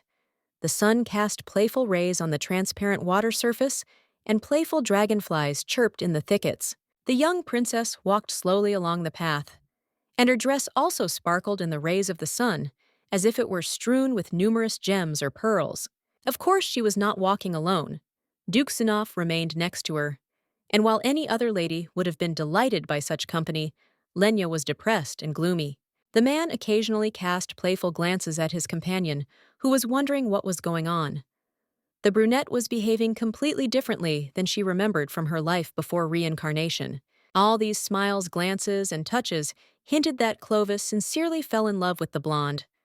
Of course, he had treated his wife with warmth before, but not to such an extent. Against her will, the girl remembered the night when the protagonist had entered her garden and watched her through the window. Then, there were such unusual emotions on the aristocrat's face that he could have been mistaken for another person. Alice Debbie herself could admit that deep down, she had always feared one thing, that her husband's good-natured attitude was a pretense caused only by her royal origin. And the current Clovis is nothing like the past. He feels much more open and sincere, and the protagonist assumes that he is one of those people who fall in love. Unlike her, tormented by doubts and guesses, the main character looked very calm, like a man who has everything he wants and walks through life with his head held high. Looking at his good-natured and happy face, Lenia continued to look for a reason why one person could change so abruptly, but she couldn't come up with anything. When they finally arrived, a boat was already waiting for them. But it was not a tiny gondola for two, but a fairly large vessel decorated for the holiday. Looking at it, decorated with a tent to protect from the sun, Zenov even says out loud that he imagined the transport for a water walk to be much more modest. Hearing this, the girl could not hold back her laughter. Turning to her companion with a smile, she asks if he really thought that they would be met by some gondola. The protagonist notes that Rob is a very large lake, so it is easier to navigate it on large vessels, while the same gondolas are more effective on small rivers. The protagonist notes with surprise that the blonde knows a lot about these boats, and the princess comes to her senses. In Pontiano, people are practically unfamiliar with this type of transport. She herself had learned about them in a past life, thanks to the fact that she had married Clovis and lived in the empire for some time. But how could she now explain her knowledge to him? An ancient as the world but always effective technique came to the rescue. Lenia pretended to be a forgetful fool who seemed to have heard something like that from someone, but from whom? Exaggeratedly straining her memory, the girl eventually reveals that she heard about it from her half-brother Rodrigo, not suspecting that someone had found them. Almost as if on cue, the protagonist's cousin appeared nearby. Breaking away from the annoying guests, he immediately asked what the blonde had heard from him. Someone else would have been scared thinking that a good lie was under threat, but not Alice Debbie. On the contrary, she decided that this was her finest hour. Without giving her relative time to think, the main character exploded into a speech. He had definitely told her about the Godnalls and how popular they were in Cristiano. That was true, right? The man very hesitantly suggested that perhaps he had actually said something like that. And Lenia interrupted him with a new stream of words which boiled down to the fact that yes, she remembered correctly. Smiling coquettishly and putting her fingers to her chin, the girl explained that her brother often tells interesting facts about other countries since she is constantly stuck in Pontian. But suddenly, a fourth participant appears on the stage. Silvery hair like a spiderweb flutters in the wind under which snow-white clothes sparkle. Hearing a familiar voice and seeing its owner, the protagonist immediately forgot about games and pretense. She just stared forward, amazed and a little frightened. Naturally, it turned out to be the high priest Luke. He was not on the list of invitees, but the young cleric somehow found out about the banquet and showed up. Seeing this man, Lenia said a little tensely and disrespectfully that they somehow saw each other too often. And in her thoughts, she lamented that he appeared just now. Oddly enough, Clovis shared this dislike. He agreed out loud that the gray-haired man was in plain sight too often and expressed the hope that the latter at least had an invitation. Here Rodrigo took the floor. It turns out that Luca had come to the king, and the bastard prince, having encountered him, asked the high priest to drop in on the celebration. It also turned out that the high priest Pontian was acquainted with the emperor's younger brother Cristiano. They greeted each other dryly, admitting that they had not seen each other for a long time. Forgetting all the rules of decency, the brunette grabbed the blonde by the hand and pulled her towards himself. He didn't want to communicate with the strange priest to such an extent. Leading the protagonist towards the boat, the main character said that they had business here, making it clear that he was not going to communicate with Luca any further. Alice Debbie looked at her companion with considerable shock. She did not expect such a sharp reaction from him, although she could understand it a little. But then the girl turned around when Luca addressed her. Like an experienced psychologist, the gray-haired priest decided to give the princess some advice. No matter how painful and scary it was for her, she shouldn't dedicate her life to loneliness. Like an angel conveying the will of God, the high priest warned that people choose loneliness after experiencing pain in relationships and trying to protect themselves or others. But allowing this to become the basis of their existence is a terrible mistake. Luke ends this short sermon by explaining that God himself is interested in Lenia's fate. He knows her feelings, so these words were conveyed as a consolation. Be that as it may, the main characters still reached the boat. The owner set sail from the shore, allowing the clients to enjoy the view of the azure water sparkling in the sun. The protagonist characteristically remembered the words of the Holy Father and tried to guess what they meant, who, according to the high priest, she was trying to protect with her alienated behavior. The protagonist also sat thoughtfully looking into the void. It was obvious that Luca's words had sunk into his soul, but for now, Clovis was not going to share his thoughts with anyone. Looking at her companion, the princess admitted to herself that everything she was doing now was aimed at discouraging Xenoph from getting married, so that he would not die from the queen's machinations and would live a happy life. Thinking about this, Lenia felt sad and melancholy. No matter how hard she convinced herself, proving that she was acting logically and correctly, her heart still ached from melancholy. So she sat there sad and melancholy until the young duke addressed her. Turning to him, the girl was stunned by the direct proposal of marriage. The man looked at her with genuine warmth and affection, as if they had known each other for many years, and now the time had finally come to confess their feelings. The brunette admitted that he would make his chosen one happy, and this banal, in essence phrase made the protagonist flare up like a candle from embarrassment. All the blood rushed to Alice Debbie's head. It seemed that a little more, and she would faint, so strongly did Clovis' words touch her soul, exhausted with anxiety. From the outside, Lenia really did look like she was having an attack.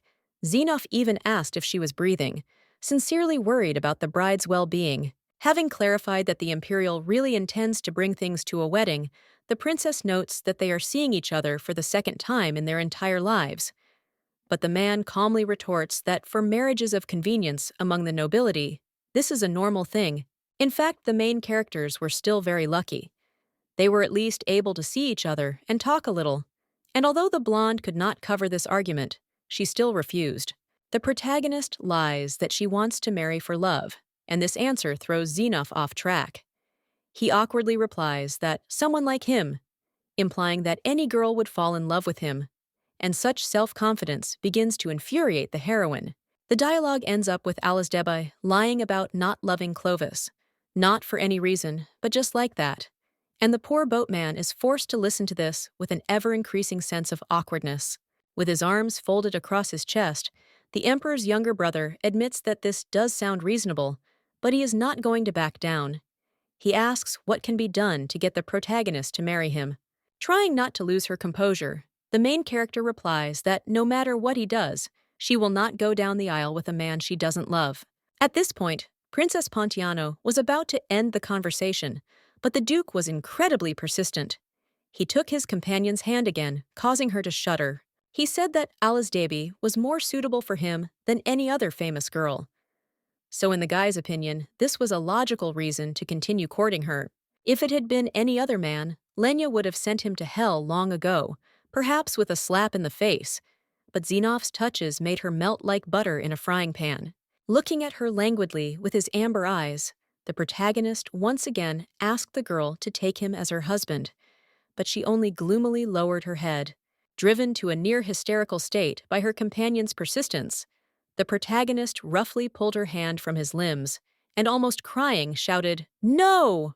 She shouted that she had made her opinion on this matter very clear many times before, and backed away as if Clovis were a dangerous criminal lying in wait in an alley. In her excitement, the main character completely forgot that she was on a small ship and not on solid ground. At some point, she hit the side and lost her balance. Lenia managed to scream that she didn't want to hear anything more about it, before realizing that she was falling into cold, deep water. Xenoph tried to catch her with his hand, but to no avail. The protagonist sank to the bottom like a stone very quickly. She couldn't swim, and she was wearing a very heavy and large dress, so it would have been difficult even for an athlete to surface in such conditions. The main character began to look more like a doll thrown away by its owner than a living person. She did not move at all, and did not even open her eyes. Most likely, this would have been the end of the story if one man well known to readers had not jumped into the water, ignoring any danger to himself. Very gently, as if she were a fragile porcelain figurine, Clovis picked up his beloved, not allowing her to sink to the very bottom, and giving her a feeling of warmth. The girl timidly opened her eyes, feeling this along with the touch of the sun's rays. Fragments from the previous conversation somehow reflexively sounded in her head. It seemed to the blonde that this had been going on for a very long time, that the mysterious interlocutor was asking her about something, and she was trying to find an answer. But in fact, the protagonist quickly found herself on the shore. The heroine was almost not physically harmed, but a crowd of people still crowded around her. Not counting Xenoph, there were Rodrigo, Luca, and many guests nearby. The guys were sincerely glad that Alice Debbie came to her senses, but the problems did not end there. The unsuccessful drowning and the stress she had experienced piled up on the poor girl. She trembled all over and sneezed loudly. The water in the lake, despite the fine summer day, was monstrously cold, and yet the girl had spent at least several minutes there. The atmosphere changed dramatically. The guests dropped their polite facades and began to openly discuss how crazy Lenia was to jump into the lake. The idea that what happened could have been a tragic accident did not even occur to these gossips. They immediately decided that the princess had tried to commit suicide. Soon a worried Pippin ran up to the protagonist, and although the heroine tried to assure her that everything was fine with her and there was nothing to worry about, the maid was not convinced. It wasn't hard to understand why. Alice Debbie was shivering terribly from frostbite, and her clothes not only didn't help keep her warm, but were actually sucking it out because they were wet. It was impossible to leave the protagonist in this state any longer, but the men did not know how to help her, or were too confused by what had happened. Xenoph was the first to come to his senses. As a commander, he was used to acting in difficult situations, so he quickly but gently lifted the blonde into his arms. It would seem that the main character had experienced such stress that she would not have been embarrassed in principle, but deep down she loved Clovis so much that she again blushed like a tomato. Seeing this spectacle, Rodrigo finally came to his senses and offered the young duke to carry the lady instead of him, but his offer was never accepted. The brunette answered directly that he was obliged to do such work, not paying attention to the many other men who could lift the fragile girl. However, the main character did not have time to take even a few steps with the noble burden. A loud response was heard, and Xenoph immediately stopped to listen. It turned out to be Valencia running so fast that she was out of breath. But the reason was not Lenia's unsuccessful swim.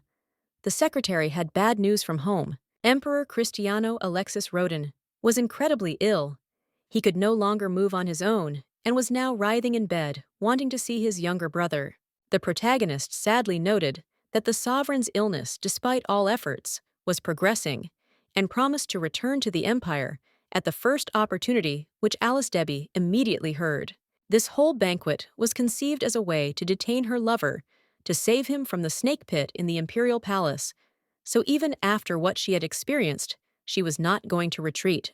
She touched his clothes faintly but noticeably, like a baby seeking support from a parent, and the brunette turned his gaze to the girl, not without surprise. It was very difficult for the protagonist to speak.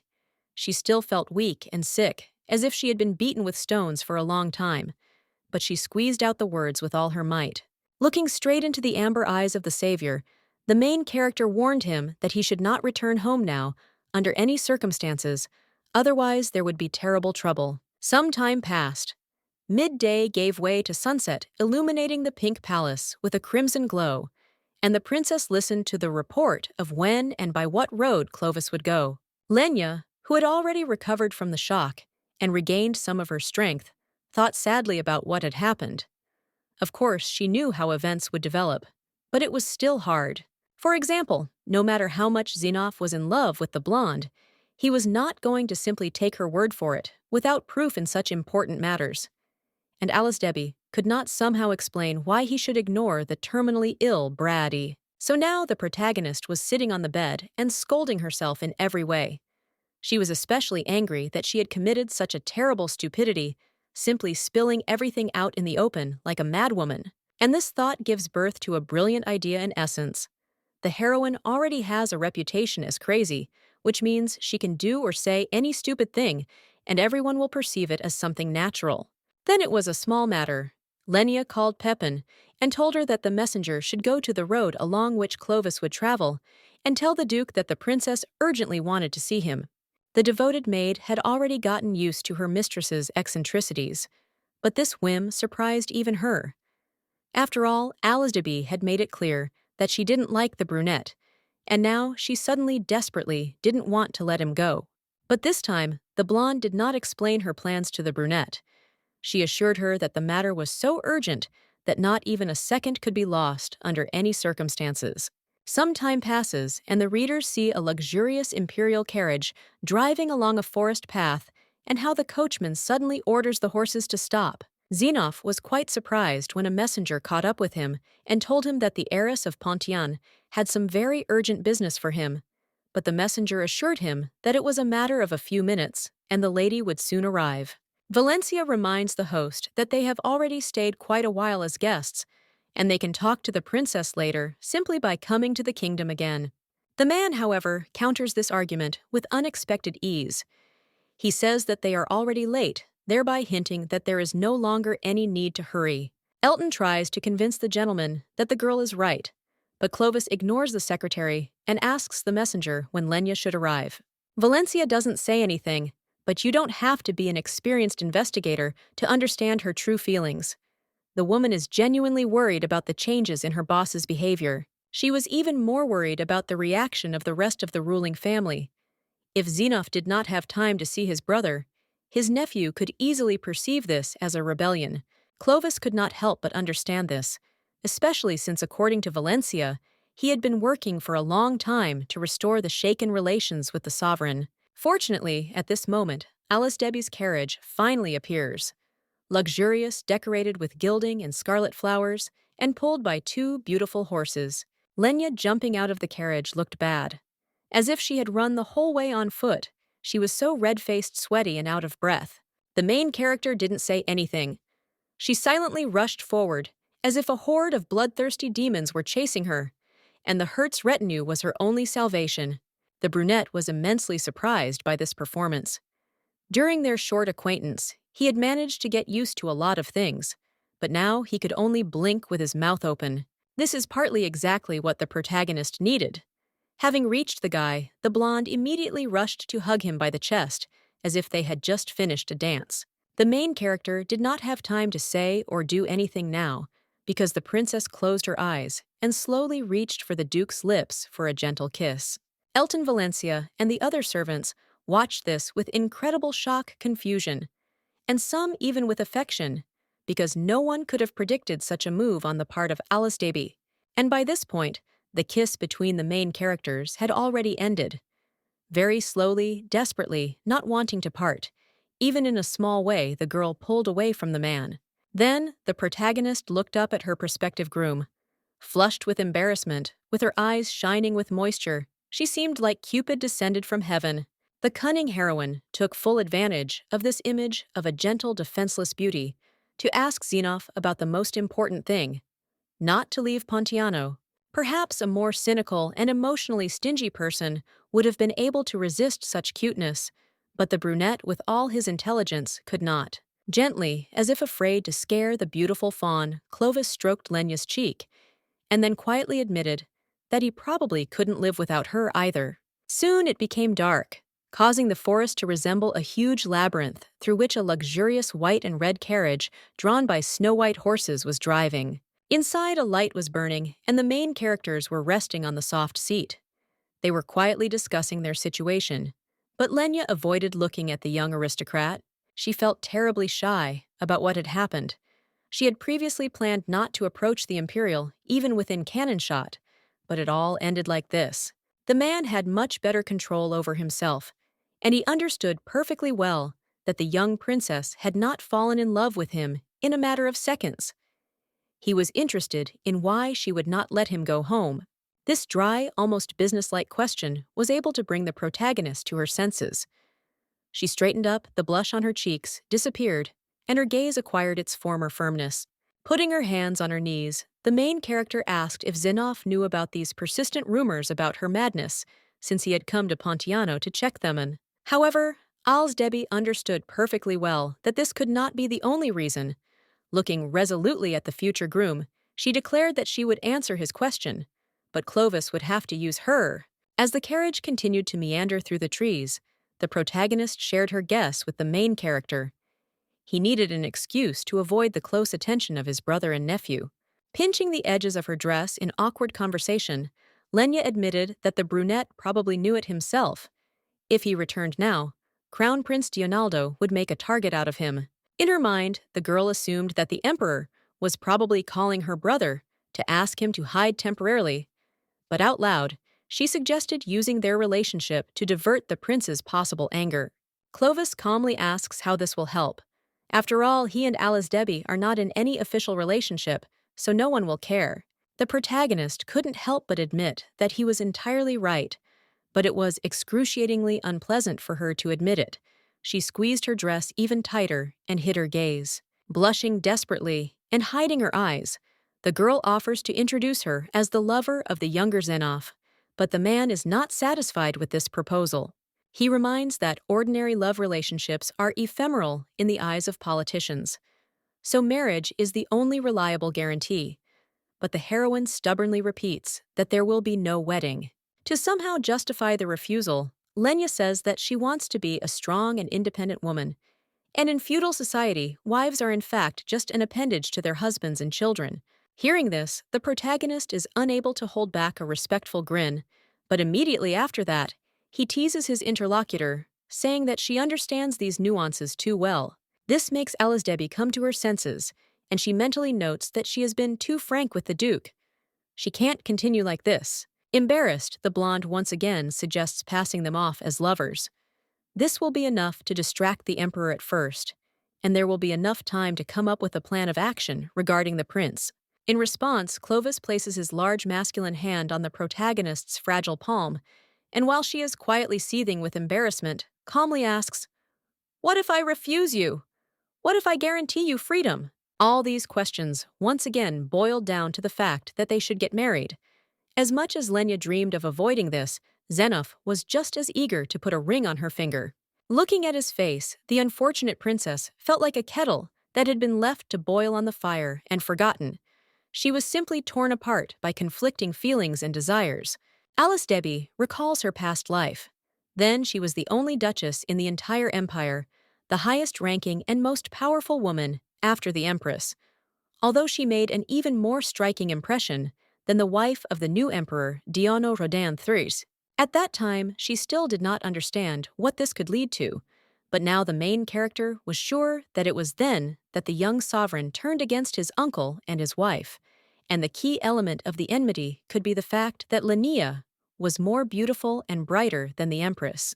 Thinking about all this, Alice Debbie quietly laughed, and the carriage continued to drive through the forest. Twilight gave way to night, but the horses saw the road. Then the girl refused the guy's proposal.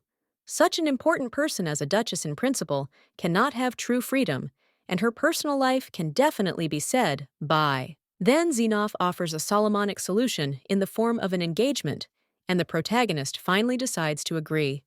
Apparently, there really is no other way out of the situation. Having carefully considered all possible options and alternative paths, the blonde agrees, but with one condition. It will not come to marriage. The engagement will be annulled in 2 years. By this time, the crew had finally arrived at the royal castle of Pontiano. Candles were burning from all the windows, and a huge blue moon was illuminating the building from above.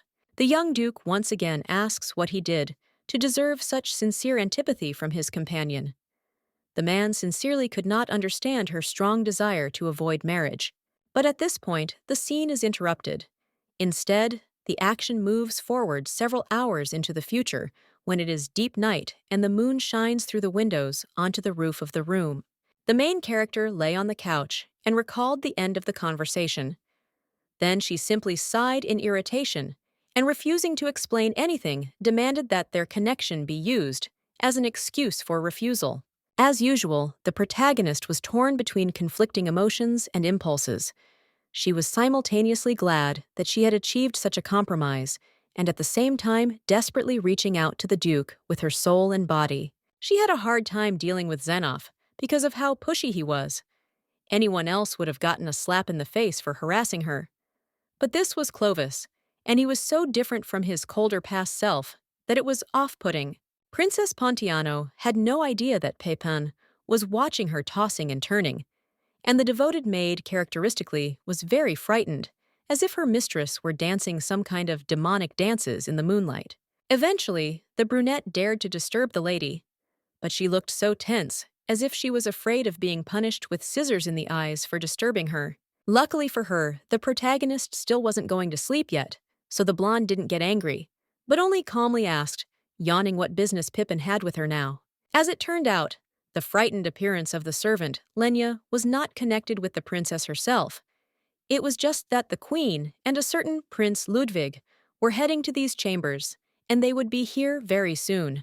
With feigned calm, the protagonist noted that she had suspected this, and then gave the order to bring the high-born guests as soon as they crossed the threshold of the residence of the heir to the throne. After a while, the soft, expensive carpet absorbed the sound of the heeled foot, and its owner held a candle in her hands to see her surroundings in the darkness of the night.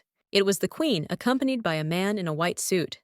And although she tried to greet her daughter in a friendly manner, the older blonde looked at the younger one as if she was planning how best to finish her off and eat her.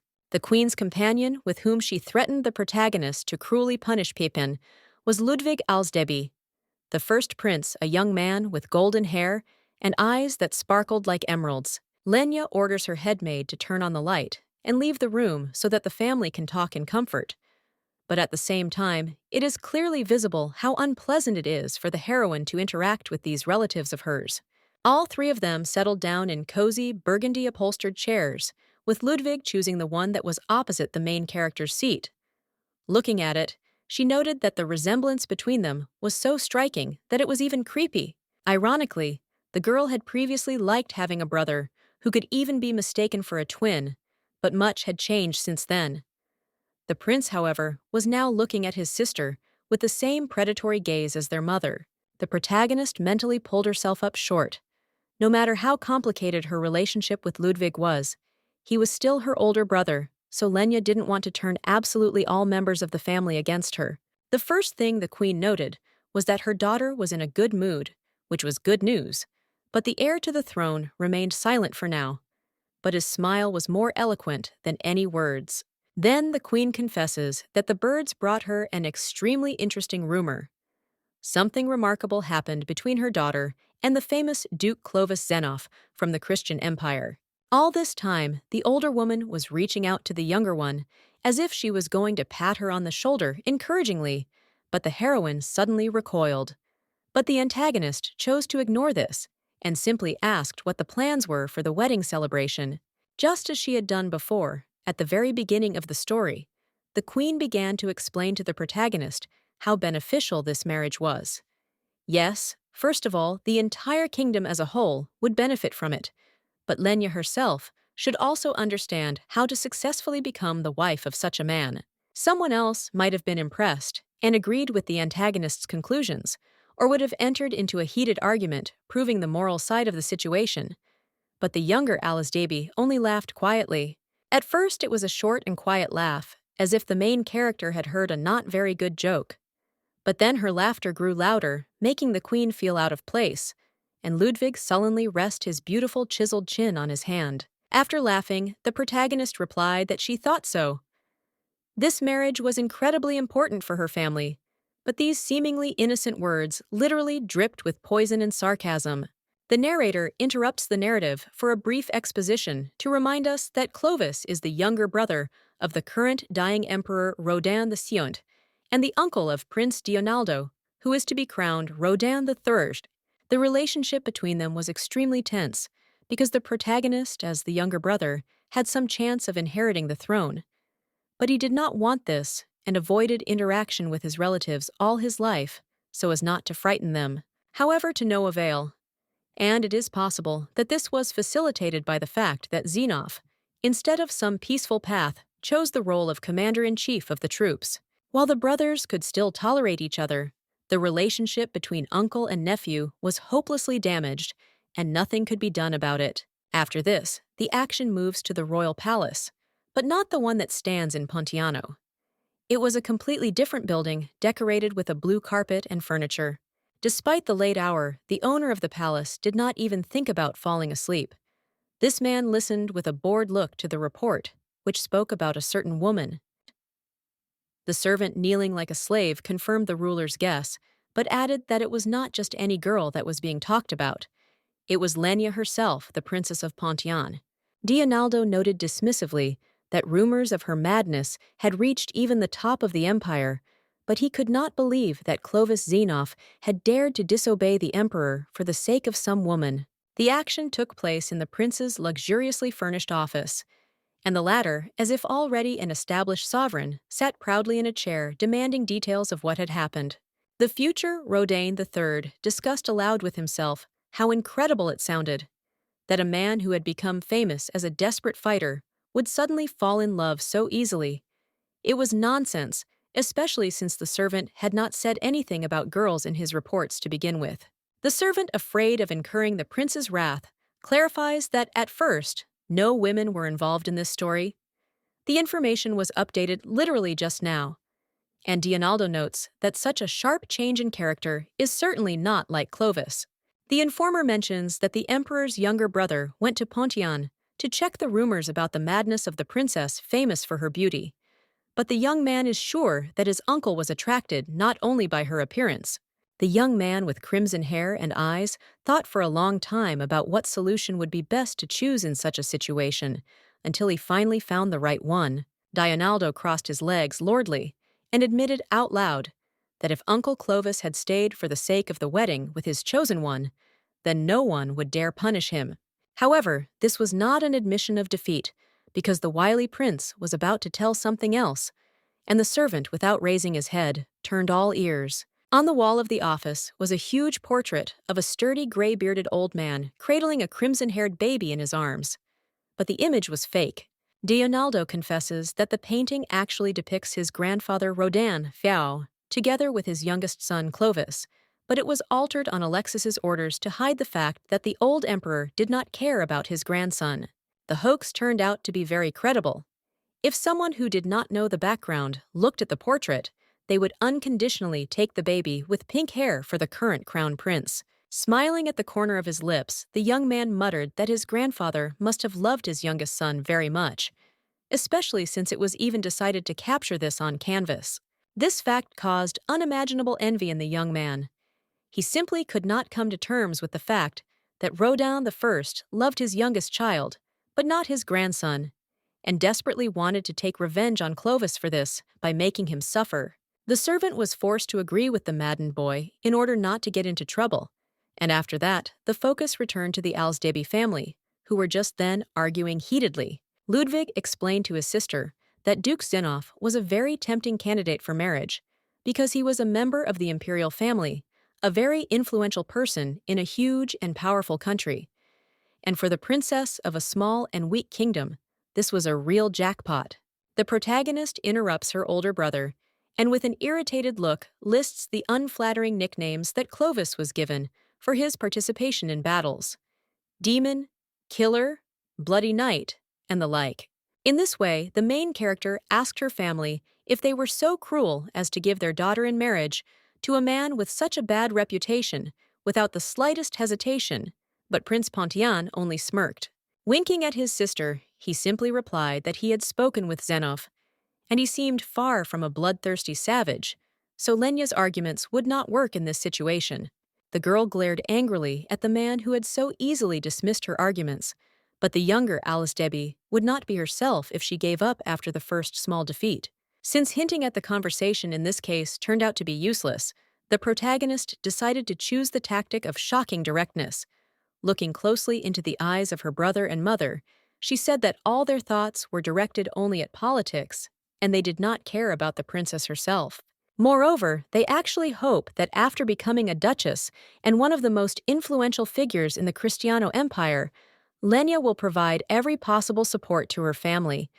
And this, for the first time in the entire conversation, made the queen and the prince freeze with their mouths open. Despite the fact that this was very close to the truth, the queen was still not going to lay her cards on the table so easily.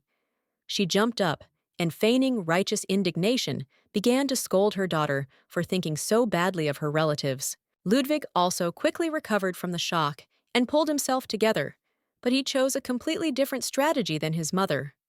The young man smiled slyly and asked the protagonist a simple but unpleasant question.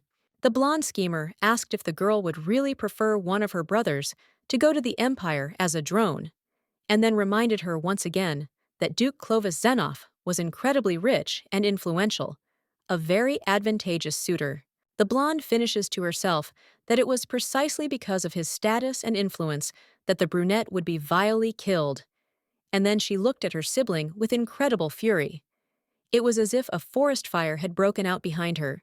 The queen, guessing her eldest son's thoughts, immediately supported his game.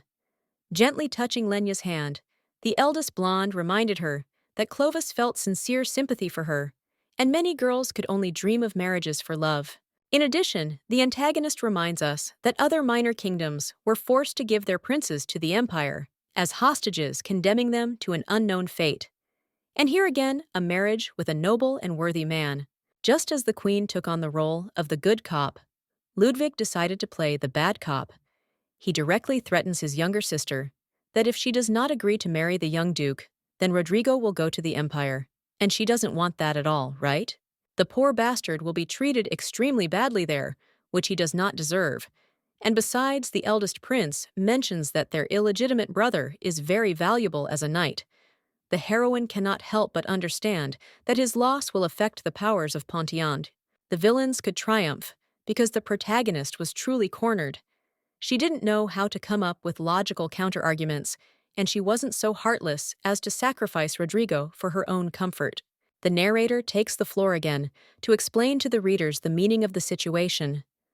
Drones was the contemptuous name given to the foreign princes taken as hostages by the inhabitants of Cristiano, completely deprived of their former power or respect. This nightmare began with the death of Rodan I, the father of Alexis and Clovis, the grandfather of Dionaldo, and he was the one who maintained very warm, friendly relations with many of the heirs to the throne in foreign countries.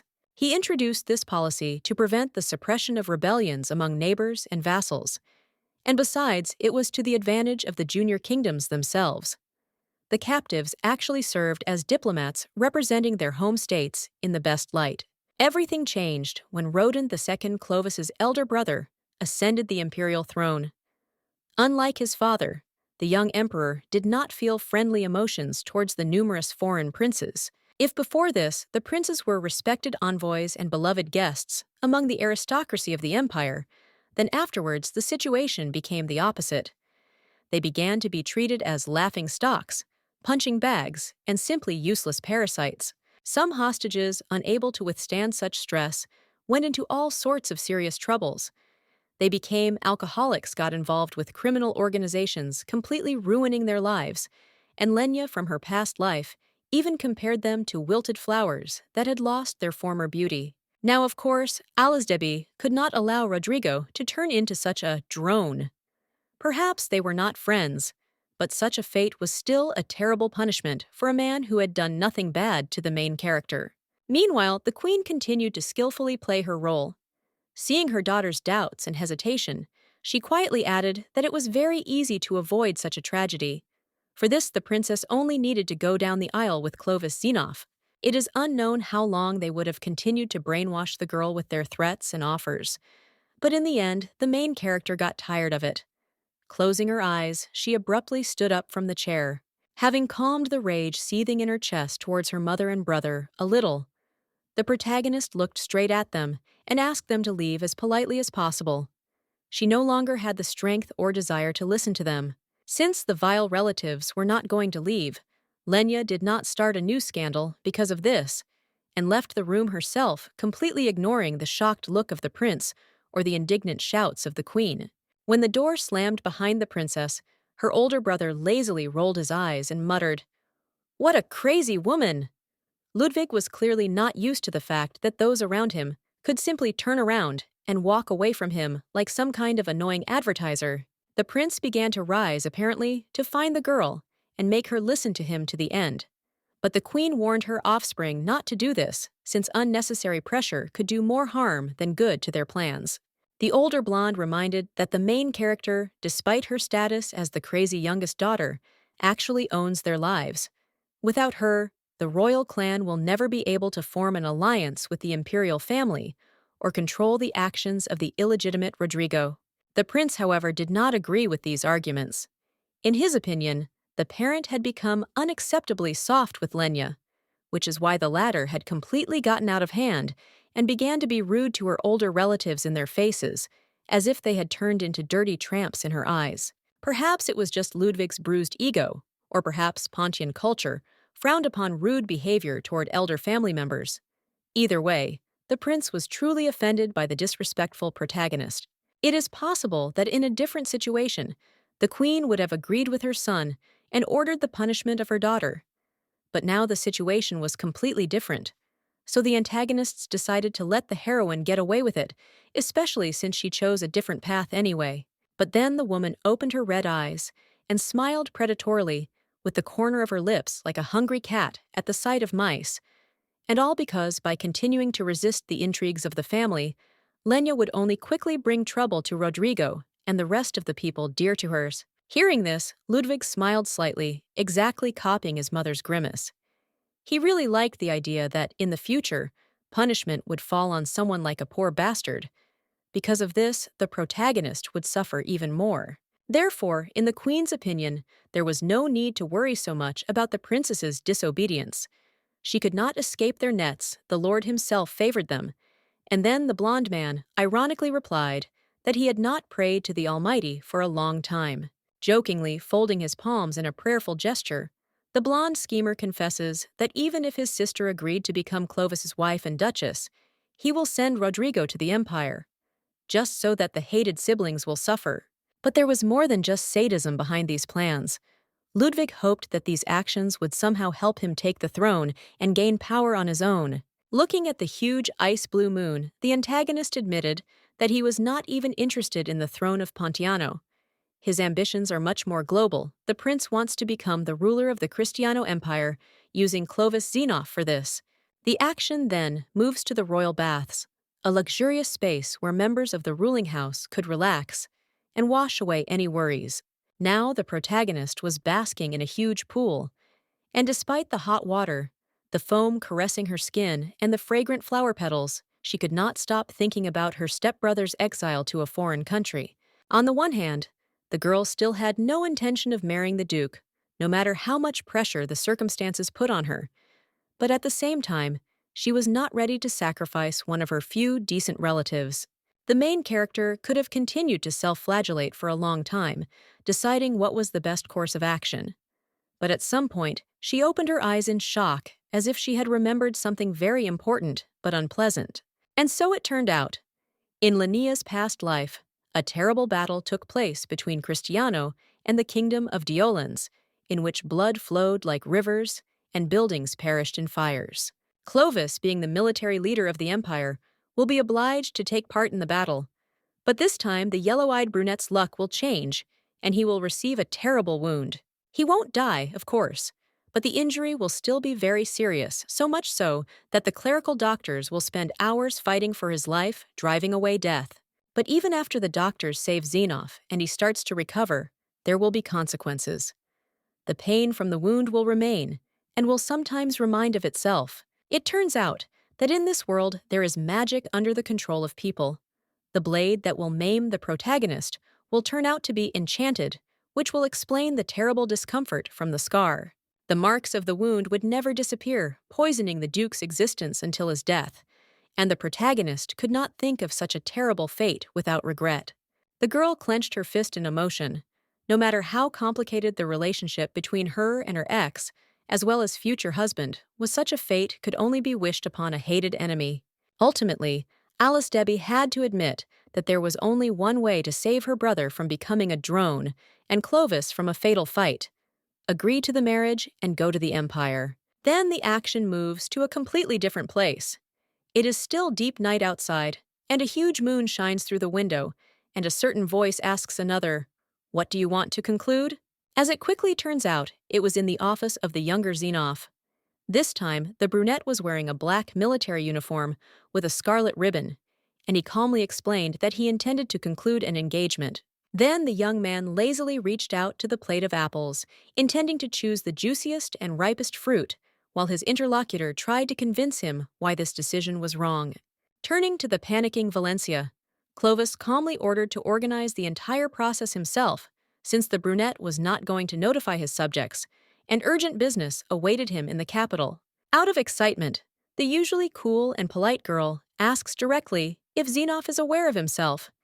But after receiving a remark from Elton, she repeats her question less harshly.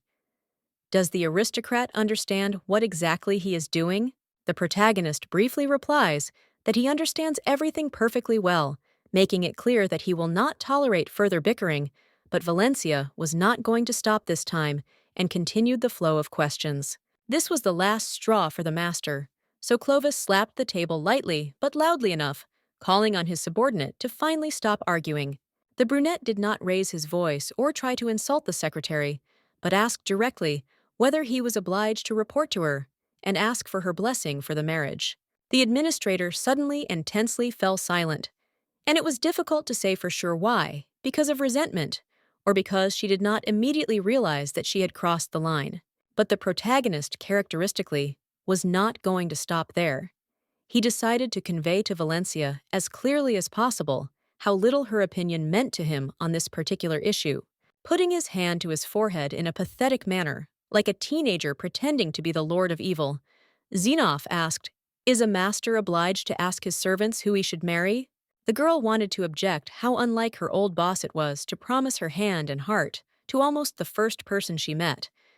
But then she stopped herself, because even the most trusted servants should not cross a certain line. As a result, any possible arguments remained just thoughts in the administrator's head, and out loud, she only timidly asked for forgiveness for her insolence. As he brought the chosen apple to his mouth, Clovis managed to add that the rumors about Lenia Alistebi's madness were greatly exaggerated, and that upon closer acquaintance, his retinue would certainly like her. After taking a bite and chewing the first piece, Xenoph admitted that in fact, this marriage did not bring him any benefits. After all, the position of the younger brother of the emperor and the duke of a huge power and the princess of a second-rate kingdom was incomparable. However, the point is rather that the protagonist has many ill-wishers even in his homeland. Dozens of people dream of usurping his power, and after his marriage, intriguers from Pontian will be added to them. For most aristocrats, this would be reason enough to keep Lenia at gunpoint, But the protagonist was cut from a different cloth.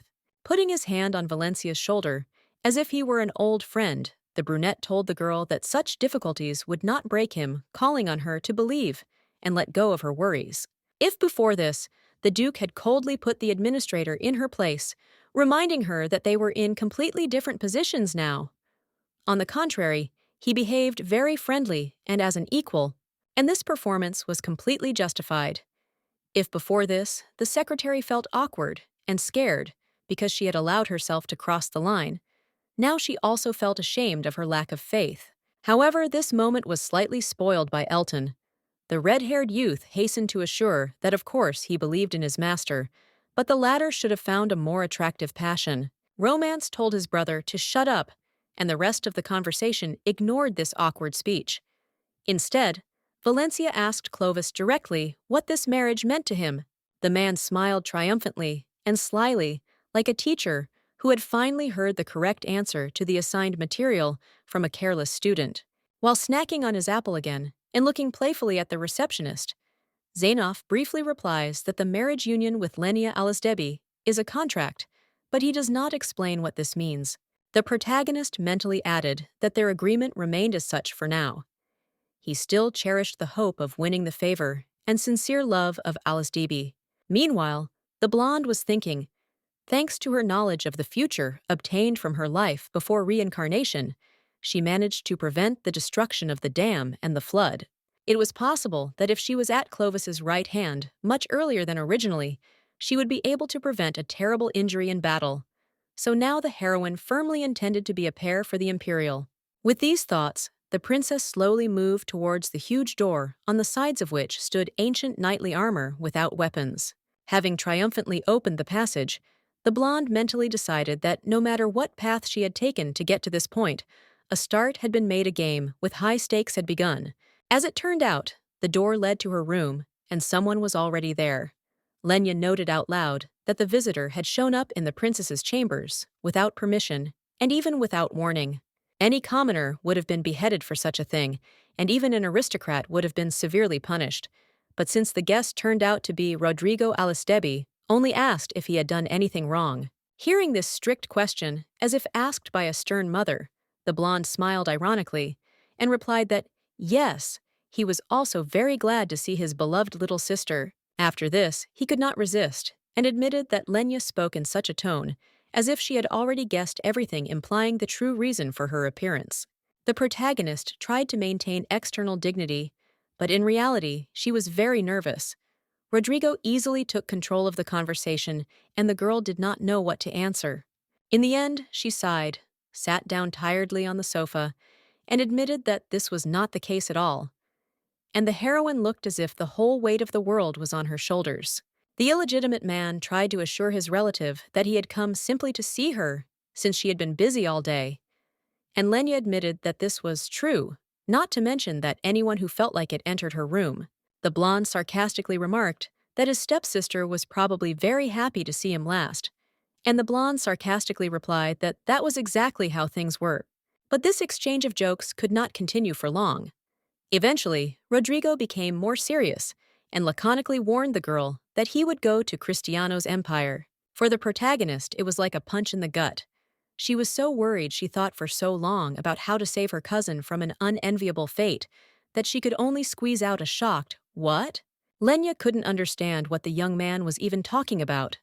From her point of view, the bastard voluntarily gave up respect and status in order to receive contempt and humiliation in a foreign land in return. Meanwhile, Rodrigo gave his half-sister some advice. Let her continue to pretend to be crazy, let people see her only as a hopeless patient, and let Alisdebi herself hide in the summer palace. It would also be possible to take refuge with the high priest Luke, whom the bastard trusted very much for some reason, but he did not have time to develop his thought. The heroine asked what he was talking about. With each passing second, this conversation increasingly resembled an exchange of lines between two real madmen, so the protagonist would like to receive an explanation. The man's face immediately darkened, and he very quietly but mysteriously replied that the young princess should not carry such a burden on her shoulders alone. He then admits that he too has returned like Lenia, implying that he once died, but was mysteriously resurrected in his own body in the more distant past. The shocked girl, however, did not understand the hint. She was simply not in a state to read between the lines, so these words sounded like an incomprehensible riddle to her. Then the young knight looked intently at the protagonist and repeated that he also came, placing such an emphasis that the interlocutor was guaranteed to get the gist of it. Now in the hall sat two people with a common secret, not just relatives, but also the only known creatures who were allowed by an unknown force to outplay death. Realizing this, Lenia covered her mouth with her hands in horror and widened her eyes. She had not experienced such shock since she woke up in her younger body after committing suicide in the dungeon. After making sure that his stepsister really understands him, the blonde sadly says that there is no point in forgiving him. Not after what was done once. Rodrigo lowered his head. It was very difficult for him to talk about this topic, even more difficult than participating in bloody battles. But alas, the time had long come to confess. He says that Lenia should never have given him the Bible. And for context, readers are shown him visiting the blonde in prison, handing her the holy book. Hidden between its pages was the very dagger with which the slandered princess had killed herself, and Rodrigo could not forgive himself for having practically finished off his sister. But the man blamed himself even more for not being able to protect perhaps the only member of his family dear to him, and this confession caused the protagonist to burst into tears. What she heard was an incredible shock. Even for Lenia, who after her rebirth had become much more cynical, she could no longer hide behind the mask of detached madness. The main character was quietly but bitterly sobbing, releasing the stress that had accumulated over the past few days, and her illegitimate cousin was silent. There was nothing else to say. He himself was visited by an extremely unpleasant memory from a previous life. Then Ludvig, looking at the bastard as if he were a stinking insect, ordered him to finally die. The young knight lay on the ground as if he had been knocked down after a long fight. But Rodrigo's face was dark as a thundercloud, and his fingers were scratching at the street pavement. There was a real hell going on around the two young men. Houses and palaces were burning, the sky was covered with smoke, and the hero even asked the villain directly whether it was worth creating such a nightmare for him alone. Hearing this, Ludvig became furious. He desperately wanted to punish the vile bastard for killing the rest of the family and was ready to pay any price for this. But Rodrigo himself was not impressed. He knew how vile people the king and queen were and saw how innocent people died because of the prince's actions, so he only rudely insulted his opponent. The new ruler of Pontian was incredibly furious at such insolence and disobedience. He completely forgot about the mask of a cold noble avenger and ordered the guards to seize the bastard. The thugs in black armor immediately pounced on their victim with weapons at the ready, but the protagonist responded by pulling out his own sword, shimmering in the light of the flame. No matter how hard the young man had been beaten, before he now stood firmly clutching the blade in his fingers and promising a quick death to anyone who dared to come close. And at the same time, an ominous black aura hovered around Rodrigo, as if he were a dark sorcerer. The guards were moved by this picture. There were many of them covered from head to toe in metal armor. Many used more massive and terrible weapons instead of swords. But they were still afraid. Ludvig angrily said that his assistants were no use, and the protagonist reminded him that the prince had brought Pontian to ruin with his actions. Even now, the royal palace, once beautiful and majestic, was perishing in flames. But the blonde didn't care about the locks. The most terrible crime of the legitimate heir of Alasdabi was that because of his exorbitant greed, Lenia died. Hearing this, the young king became even more furious. He yelled that their sister was to blame for everything, since she had brought herself to prison and suicide. Even now, when the time had come for the final confrontation, the scoundrel refused to take responsibility, shifting it onto those around him. And this terribly angered the young knight. No longer willing to tolerate his hypocrisy, and whining, the blonde ripped Ludvig's shoulder open with a blade in one blow. Blood spurted in all directions, and the elder Alasdabi squealed in pain like a pig. The antagonist couldn't believe that someone had the nerve to hurt him, and Rodrigo felt a dark satisfaction at the sight of it. He threw it in his opponent's face that all his current pain was nothing compared to what their sister was experiencing. Lenia was driven to the brink of despair, lost not only her husband and life, but also her child. And after that, some vile schemer tries to pretend to be a victim of circumstances. The knight was incredibly infuriated by this. Finally, Ludvig realized that he could really be killed by being cut in two halves, and he begged for mercy. But the bastard continued to ask the enemy if he had ever thought about the feelings of a girl betrayed by her own family, trying to prove that if the elder Alisdabi had at least once perceived Lenia as a sister, this would not have happened. Rodrigo got carried away and stopped watching his back. This turned out to be his fatal mistake. One of the guards finally came to his senses, and while the blonde was distracted, pierced him from behind with a huge sword, so that he came out in front. Most people would have died immediately from terrible pain and loss of blood, but the iron willpower allowed the young knight to mock Ludvig once again, saying that only one person was loyal to him. Then the protagonist, with his last efforts, raised his own sword. Even if he dies now, he will take with him to the grave that bastard, because of whom Lenia and the entire kingdom died. The blood of the elder prince and the bastard splattered in all directions. Then darkness came, and after an indefinite period of time, the little blonde boy opened his eyes. He looked just like Rodrigo, only much younger. The baby was lying on his back on a grassy field, and was dressed in commoner's clothes, which in no way resembled the dresses of nobles. Someone's voice persistently called him, calling him brother. And turning around, the child saw Lenia Alisdabi still very small, but already looking like a beautiful angel. Adjusting his hat on his head, the little boy decided that he had died and found himself in heaven. Perhaps God really does exist, and did not leave him without a posthumous reward. Meanwhile, the little princess began to bother her cousin. He had promised to take her for a ride on a horse while Ludvig wasn't looking, but he himself had gone to bed the bastard. This innocent gesture in its essence made Rodrigo rise sharply on his back, feeling goosebumps running down his spine, because he actually felt the touch and everything else. The bastard believed that if they were dead souls in the heavenly fields, everything would be completely different. But since the sensations were so natural and alive, it meant one thing: they somehow came to life. And not only are they alive, but they have also returned to the distant past. The future knight is now only 13 years old, and he is excited to realize that his mother is still alive. Lost in these thoughts, the main character did not notice that an expensive gold ring was shining on his finger. It absolutely did not match the image of a street kid who was lucky enough to become friends with a princess. At the same time, Lenia herself quickly noticed the unusual decoration, and it delighted her.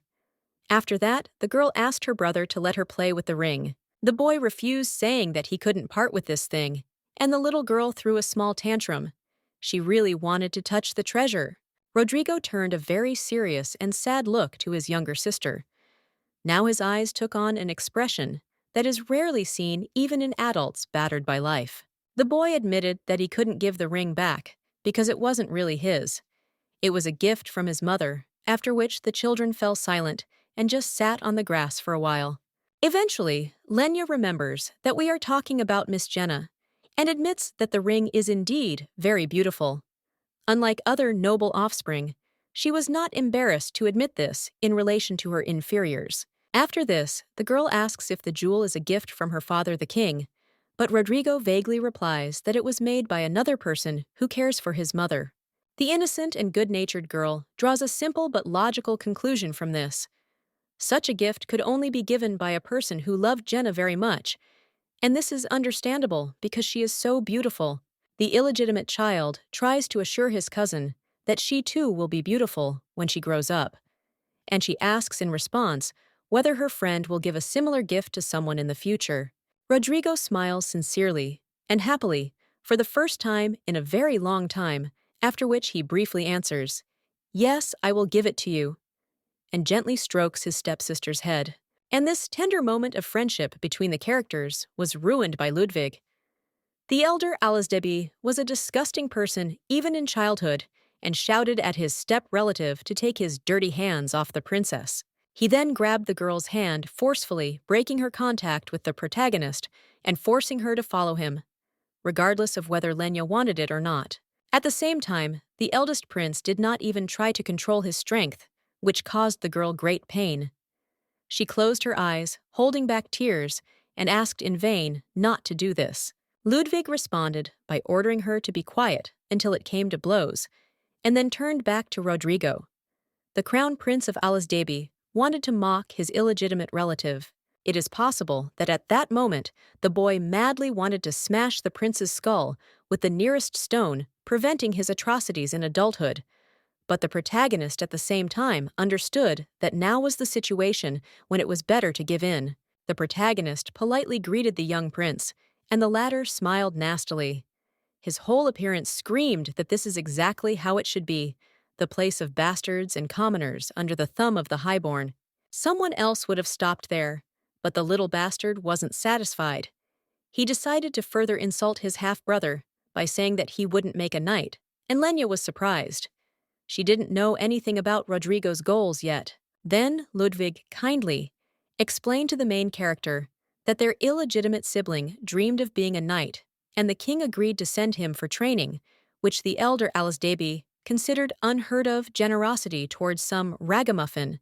The girl asks her brother if he is really going to leave, and tears appear in her eyes. It was very difficult to part with her best friend, but the blond man in white clothes did not let the brother and sister say goodbye.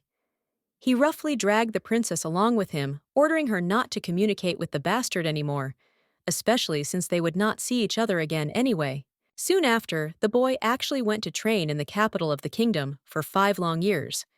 And when he finally returned, he turned into a stately, lion-like young man with a strong-willed look. Now, Rodrigo has admitted that after his return, he spent almost all his time in numerous wars and skirmishes, and since he always managed to emerge from the battle alive with minimal injuries, he was labeled a hero and legendary warrior. Now, Lenia was finally able to cope with her emotions and speak, and the first thing the heroine noted was that since her brother died later, he saw what happened to their kingdom.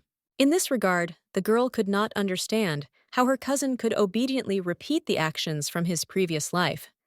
After all, he saw what troubles this would ultimately lead to. Besides, stepping on the same rake, knowing that Ludvig would bring their homeland to ruin, must be very painful.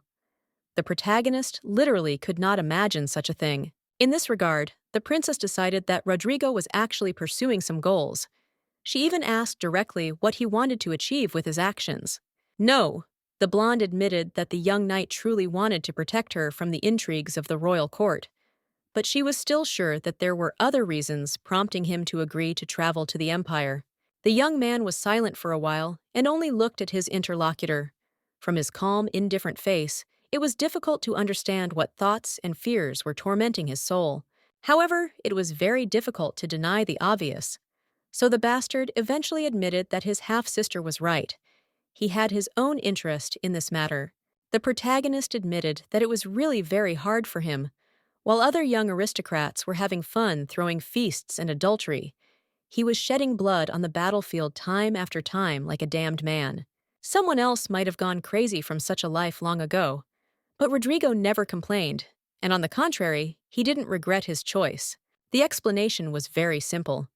Every time the young knight mounted his horse and cut down enemies on the battlefield, he protected his greatest treasures, his sister Lenia, and the entire kingdom of Pontians. That is why the young warrior agreed to go to the Cristiano Empire, even knowing what vile treatment awaited him there, all in order to protect his cousin from an unwanted fate. Rodrigo ended his speech by promising to change the course of history itself so that the protagonist could live peacefully and happily, without thinking about Duke Xenof or other problems. But even now, the main character was not going to let her brother go. With tears in her eyes, she shouted that he simply did not understand what he was getting into because he did not see the fate of the drones in the Empire. Looking down, the blonde retorts that if Lenia were to go instead of him, that would also not be normal. And besides, he had some kind of ace up his sleeve. As it turns out, Rodrigo had no intention of remaining a hostage and a plaything for foreign aristocrats for the rest of his life. But he no longer wanted to continue playing the role of a watchdog for the rulers of Pontiano. Now he was going to usurp the throne and become king himself. To say that the protagonist was shocked would be a huge understatement. She didn't even say anything. She just silently opened her mouth and stared at her interlocutor. She was always sure that Ludvig would inherit the throne, as the eldest and legitimate son, and this was one of the reasons why she avoided marriage with Clovis with all her might, so that her brother would not try to use this in his intrigues. But now it turns out that her second brother, instead of playing by the rules, is going to change the game completely. And Lenia mutters in horror that it is impossible to change the past to such an extent. Rodrigo asks why she thinks so. After all, they changed the past by the very fact that they were somehow reborn in their own bodies with memories of the future. In addition, the warrior rightly points out that the protagonist tried to change her fate from the very beginning, pretending to be crazy, pushing away unwanted people, and resisting marriage with Xenoph with all her might. At this point, the conversation is interrupted, and the scene moves forward sometime into the future. It was a clear, fine day. White, fluffy clouds glided across the blue sky. The heroine who had just woken up sat in front of the dressing table, looked in the mirror, and thought absently, her half-brother is going to become king in spite of everything. At the same time, Lenia acknowledged that the trip to the Empire made a certain sense. Then Rodrigo would be out of reach for Ludvig and his treacherous mother, Queen Roanna. But the girl was still worried about what the young knight was planning to do there, what plans he was hatching. After all, one could not blindly trust even him. Then the protagonist comes to the conclusion that such plans are a natural reaction of the psyche to protect herself. After all, she also pretended to be a dangerous psychopath to keep high-born predators away. This was compounded by the fact that the illegitimate prince had personally witnessed their eldest sibling reduce the state to ashes, something you wouldn't wish on your worst enemy. In the end, the blonde honestly admitted that she simply did not understand what was going on in Rodrigo's soul before her gaze fell on the strange red bag. The younger Alice Debbie reacted to this discovery as if it were a very important tool that she had been unable to find for too long. It immediately becomes clear from the protagonist's thoughts that the bag, or rather what is hidden in it, is a gift from her stepbrother presented at their last meeting. Then Rodrigo asked Lenia to keep this treasure, so the girl was bursting with curiosity. What could be there that the knight could not keep for himself? The mysterious artifact turned out to be a woman's ring, and the main character opened her eyes in surprise. She definitely did not expect to see such an accessory. It was the same ring that the young man wore as a child, originally belonging to his mother Jenna. But over the years, the protagonist had completely forgotten it. She thought it was ridiculous that Rodrigo had decided to keep this particular piece of jewelry for safekeeping, but she respected her cousin, so she quickly hid the ring back in the bag. Then the young princess stood up and slowly walked to the huge window. Her gaze showed thoughtfulness and sadness, as if the window was reminding her of something that had happened. This was explained by the fact that it was through him that the protagonist first met Clovis Xenoph after her reincarnation. At that time, she was still very scared and raised the alarm among the castle guards. The thought of the brunette made the blonde blush, and she wondered where the man she married in her previous, tragically ended life had gone. It is possible that the young duke like Rodrigo and Lenia returned to his body in the past after death, but it is also possible that the imperial hid his true nature behind a mask. Thoughts about the true nature of Clovis were interrupted by a timid knock on the door. The unknown visitor really wanted to attract the attention of the princess since he disturbed her in the bedroom. The main character immediately realized that it was Pepin. No one else would have had the courage or desire to communicate once again with the crazy Princess Pontian. The usually cheerful and optimistic girl looked confused and even a little scared, so Lenia Alisdebi immediately realized that something had happened while she was sleeping. And then things got even stranger. The headmaid, who usually answered questions directly, and quickly, this time mumbled something unintelligible. The reason, however, turned out to be quite reasonable. The father of the main character, Ludvig, and Rodrigo, the formidable King Pontian, was now walking along the castle corridors. And this was not an idle stroll at all. For some reason, His Majesty really wanted to see his daughter so much, so that he personally came to her residence. It is quite possible that this news alarmed and frightened the protagonist. But even if it did, she did not allow her emotions to show in front of those around her. Instead, the girl, as befits a respectful daughter, and Princess went out to meet her royal parent. Perhaps he needed to convey something important. The reason really turned out to be not trivial. King Alisdebi had recently entrusted important news from the Empire to Cristiano and Duke Clovis Zinoff. Although the main character remained mostly calm, her mask of indifference showed its first crack. The first bead of sweat rolled down her face from excitement. Lord Pontian confirmed that there was talk of an engagement. The Emperor's younger brother very much hopes that it will be concluded as soon as possible. But there is one difficulty. Other high-ranking officials of Cristiano do not even want to hear about the marriage union of the houses of Zenoff and Alice Deby, so it is unknown how this story with the engagement will end. Lenia didn't say anything, and her expression didn't even change much. But in reality, the girl broke out in a cold sweat, and in her mind she was perplexed as to why this was happening at all. The king explains that the protagonist's madness is to blame.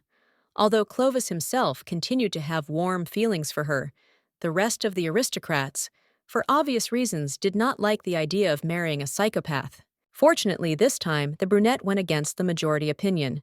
He intends to keep the engagement until the very end, and if he is lucky, the marriage will be concluded even against the will of the emperor. For Lenia personally, the situation was developing quite favorably, but she didn't even think about being happy, because for this, Rodrigo had to sacrifice himself. In fact, the girl was so angry that she clenched her fists with a crunch. It was hard to believe that someone could condemn their own son to torment with such indifference. Unable to restrain herself, the main character tried to reach her father, accusing him of stupidity and reminding him that Rodrigo is a very strong fighter and a skilled military leader, and his loss would cost the country dearly. The sovereign's response was not long in coming. Looking sternly at his daughter, he said that if she had behaved adequately from the very beginning, none of this would have happened. Gradually breaking into a scream, King Alice Deby reminded that it was the protagonist who had spread the rumors while Zenoff was still acting in concert with the rest of the empire's rulers. But now that all the officials and nobles of Cristiano have vetoed the alliance with Pontian, the kingdom will receive no benefits. Moreover, it will lose the protection of a powerful neighbor. From the king's point of view, it was all Lenia's fault. If she had initially behaved like a normal princess and calmly married Clovis earlier, or if she had never been born, their country would have gained incredible power. Pointing angrily at the blonde, the man accused her of being the one who killed Rodrigo, and not him, who had approved of sending his own son to a foreign country known for its vile treatment of such hostages. The once cool and stoic monarch became hysterical, wheezing that his illegitimate son could have died with honor on the battlefield if not for the problematic princess. The main character did not try to argue or defend herself. She understood that any word she said would simply become a reason for new accusations, and only at the end did she quietly ask, "Really?" Then she asked the king what he wanted from her in that case, and the monarch, having taken out his anger on his daughter and regained control over himself, remained silent for a while. But after that, he briefly abandoned Lenia so that she would go to the empire with her brother, not leave him to endure all these problems alone. Then the protagonist asked a new question. If her father intended to make her a hostage, then what was the point of throwing Rodrigo out of the house, losing the most valuable protector? With a contemptuous grimace, the elder Alice Deby said that the blonde would not go as a captive, but as a bride. He had recently spoken with the priest Luca, and learned that a priest capable of healing mental illnesses was nearby. The main character seemed to have been struck by lightning, and only with titanic effort did she not burst into swearing. The young gray-haired cleric managed to create problems literally at every step. Because of his help, the princess's entire plan could go down the drain, and the king, ignoring his daughter's anxiety, continued his explanation. When she was healed, he would ask the emperor for a marriage with Clovis, but would still send the bastard away. The only way to save him is to agree to go to the empire for treatment, and then go down the aisle with Zenoff. Then the young knight will quickly return home. Figuratively speaking, the girl was driven into a corner, leaving her with no opportunity to play the situation to her advantage. And this made the blonde furious. Now Lenia was shouting furiously at her father and showering him with accusations. First of all, she asked if their majesty had thought that Rodrigo would have been 10 times more worthy of a king than Ludvig. The king just rolled his eyes and said that it was pointless. For him, as a man brought up in the class-based feudal morality, the idea of putting an illegitimate offspring on the throne was akin to the idea of crowning a horse. In this world, as in the real ancient Earth, there was an opinion that rulers should have the purest possible bloodline, free from commoners. The protagonist was irritated to the point of madness by this idea. She was one of the few who could openly admit that the idea of blue blood was nothing more than an anchor slowing down the development of civilization. With a sneer, the princess told her father that he was a much worse man than she had previously thought, and the man winced as if he had been struck in the face. But the heroine didn't stop there.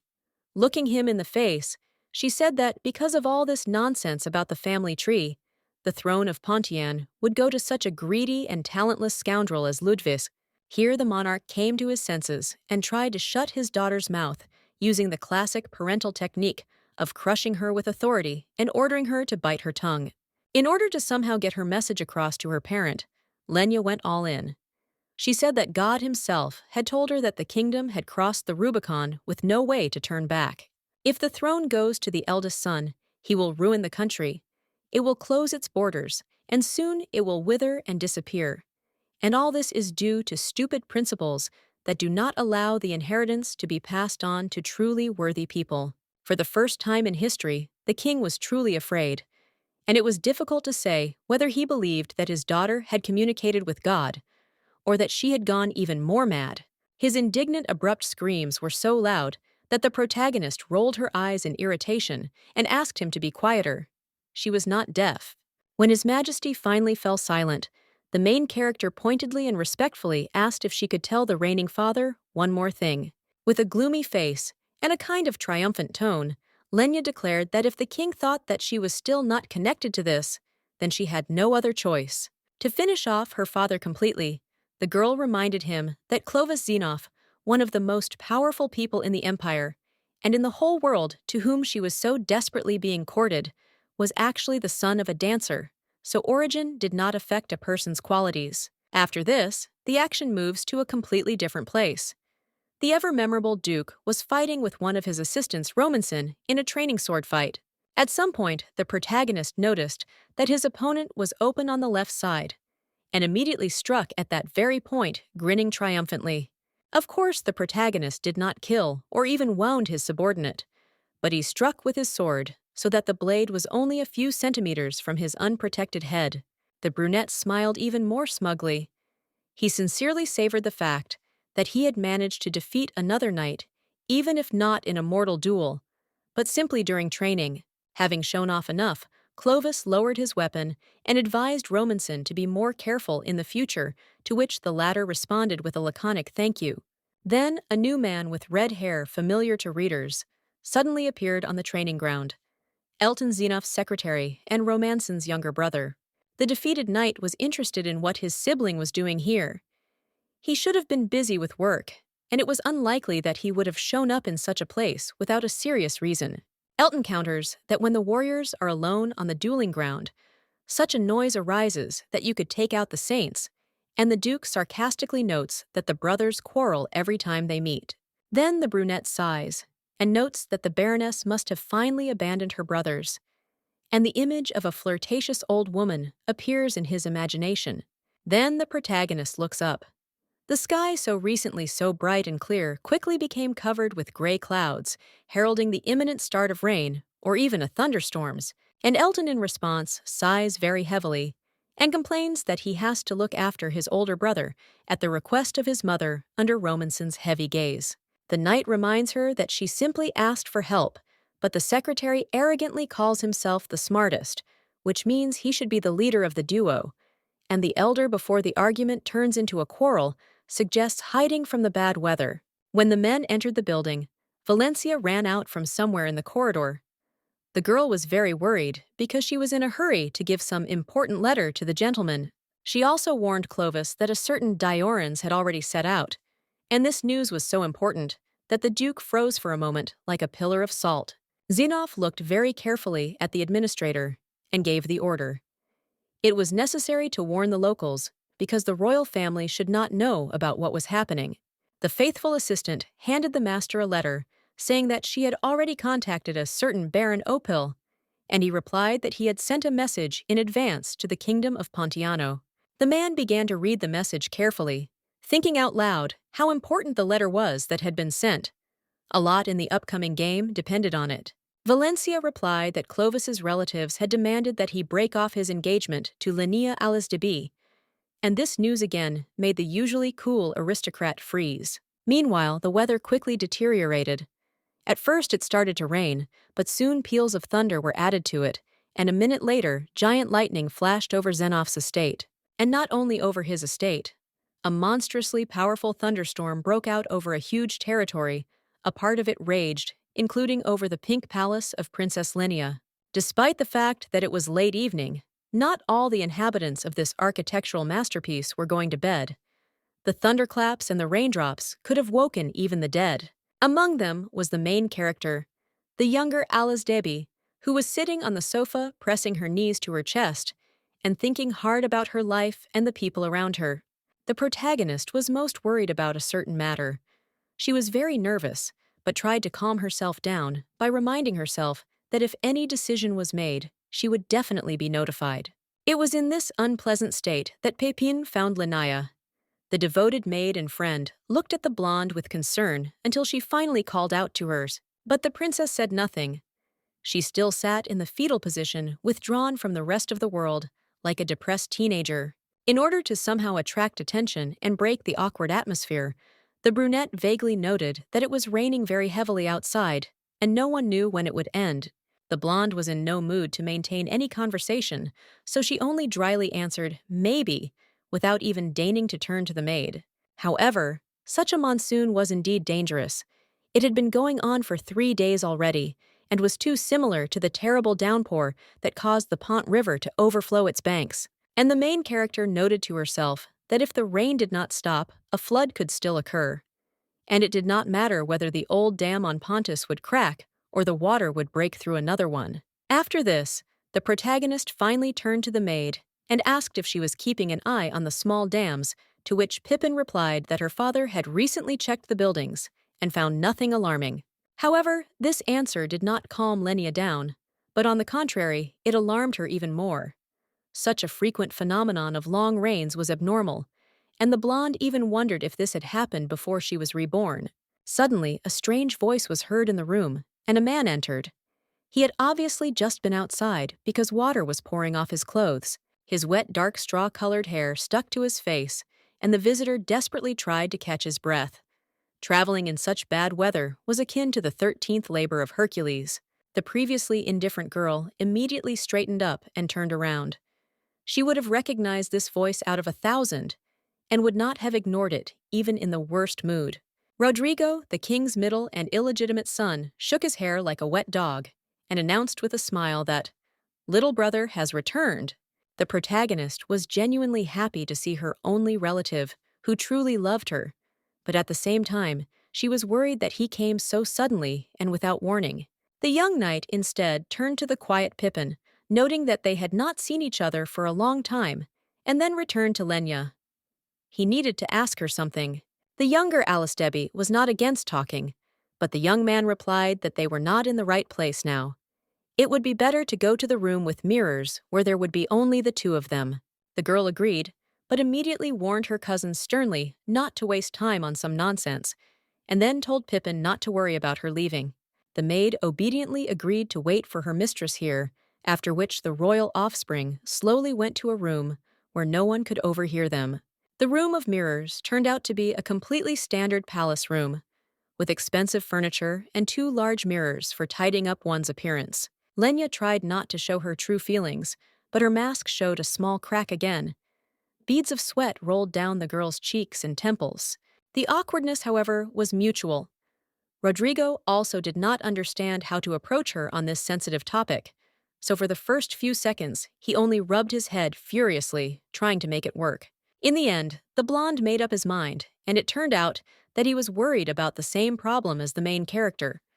An unnaturally prolonged rain threatening a flood, and suspicions that Pontian had never known such weather anomalies before. Feeling the cold claws of horror squeezing her heart, the protagonist admitted that there had been such a monsoon a few months ago, and she had ordered the dam on the Pont River to be repaired. Having learned that the girl had limited herself to this decision, Rodrigo laughed bitterly and admitted that he should have told her something important much earlier. The man began the topic with a short sermon. People are not able to prevent natural disasters. It is simply beyond their capabilities. Therefore, given the known information, the young bastard assumes that the current downpour must compensate for what was avoided in the recent past. And that was the whole point. In the knight's opinion, the prolonged thunderstorm was a kind of punishment to people for having managed to prevent the flood in the past, in order to remind them that nature cannot be tamed or deceived. The protagonist listened to her stepbrother without interrupting. Such information was simply too shocking to process in a few seconds. But even that wasn't the worst thing. The blonde noted that if the universe reacts so violently to one essentially insignificant change, then who can guarantee that things won't get worse? It is then that the main character finally understands that Rodrigo is talking about their reincarnation, which has broken the usual course of things. And she is incredibly horrified. Her mask of an indifferent snow queen disappeared completely. The girl in horror asked her stepbrother how she could protect innocent people from disasters. She couldn't just sit back and do nothing with knowledge that could save lives. Even with all the possible risks, such a decision would simply be heartless. The young knight also found it very difficult to comprehend this situation. But he insisted to the last that rebirth and knowledge of one's own future were one thing, and changing the destinies of others was quite another. But Lenia Debbie still wasn't going to agree with this. She continued to insist that with such a gift, they were obliged to save worthy people. But then, a terrible picture appears before the princess's eyes.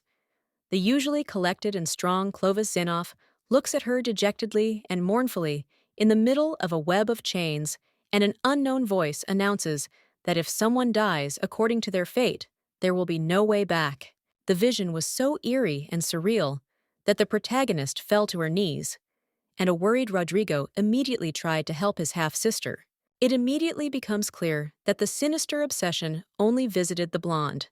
From the guy's point of view, the girl simply became so excited that she collapsed on the floor without strength. The princess herself would have given a lot for it to be so, but in fact, the terrible picture made her remember something else, and with tears in her eyes mention her cousin's mother Janie. To say that the young man was surprised would be a huge understatement. He froze like a pillar of salt, and only managed to barely audibly mutter the word mother. Then the knight confessed another terrible thing. Because they tried to delay the death of the poor woman, the situation became even worse than in the old life. Janie, Rodrigo's beloved mother, and King Pontian's mistress, died anyway. But she died much more painfully, as if an unknown deity wanted to mock the people who dared to try to cheat death. Pepin later said that, according to rumors, one could not look at the poor woman's body without pity, and some even believed that the corpse did not belong to her, it was so disfigured. For a long time, no one could say whether there was even a grain of truth in these tales, or whether they were completely invented by drunken tongues. But the rumors in any case reached the royal family. It immediately became clear that the maid had said this to one of the main characters, who then asked the brunette to imagine that she could save her loved one from death. But he would probably die even more terribly in the future. The author of this sentence turned out to be Lenia, and she ended it with a question. Would her friend save a creature close to her, even knowing that she would have to pay such a terrible price for it? After thinking about it, the maid sincerely admitted that she didn't know. It wasn't one of those questions that could be easily answered, but she would definitely try to convey to the doomed man how much she valued and loved him. Thinking about it again, Pippin supposed that if such a situation actually happened, she might have acted instinctively and without thinking. But that was selfish in its own way. Listening to this, Debbie clenched her fingers in anger, and the maid suggested changing the subject. She asked if the lady would like to unwind by going on holiday to the Empire, but the protagonist interrupted her. Lenia was going to ask her old friend about one very important thing, so Pippin immediately turned to listen. As it turned out, the blonde needed to escape from the royal palace as quickly as possible, but in such a way that not a single living soul would know about her absence. Since this bordered on a crime, the young maid naturally became frightened. But she could not abandon her mistress and friend, so soon a carriage stopped at the castle courtyard.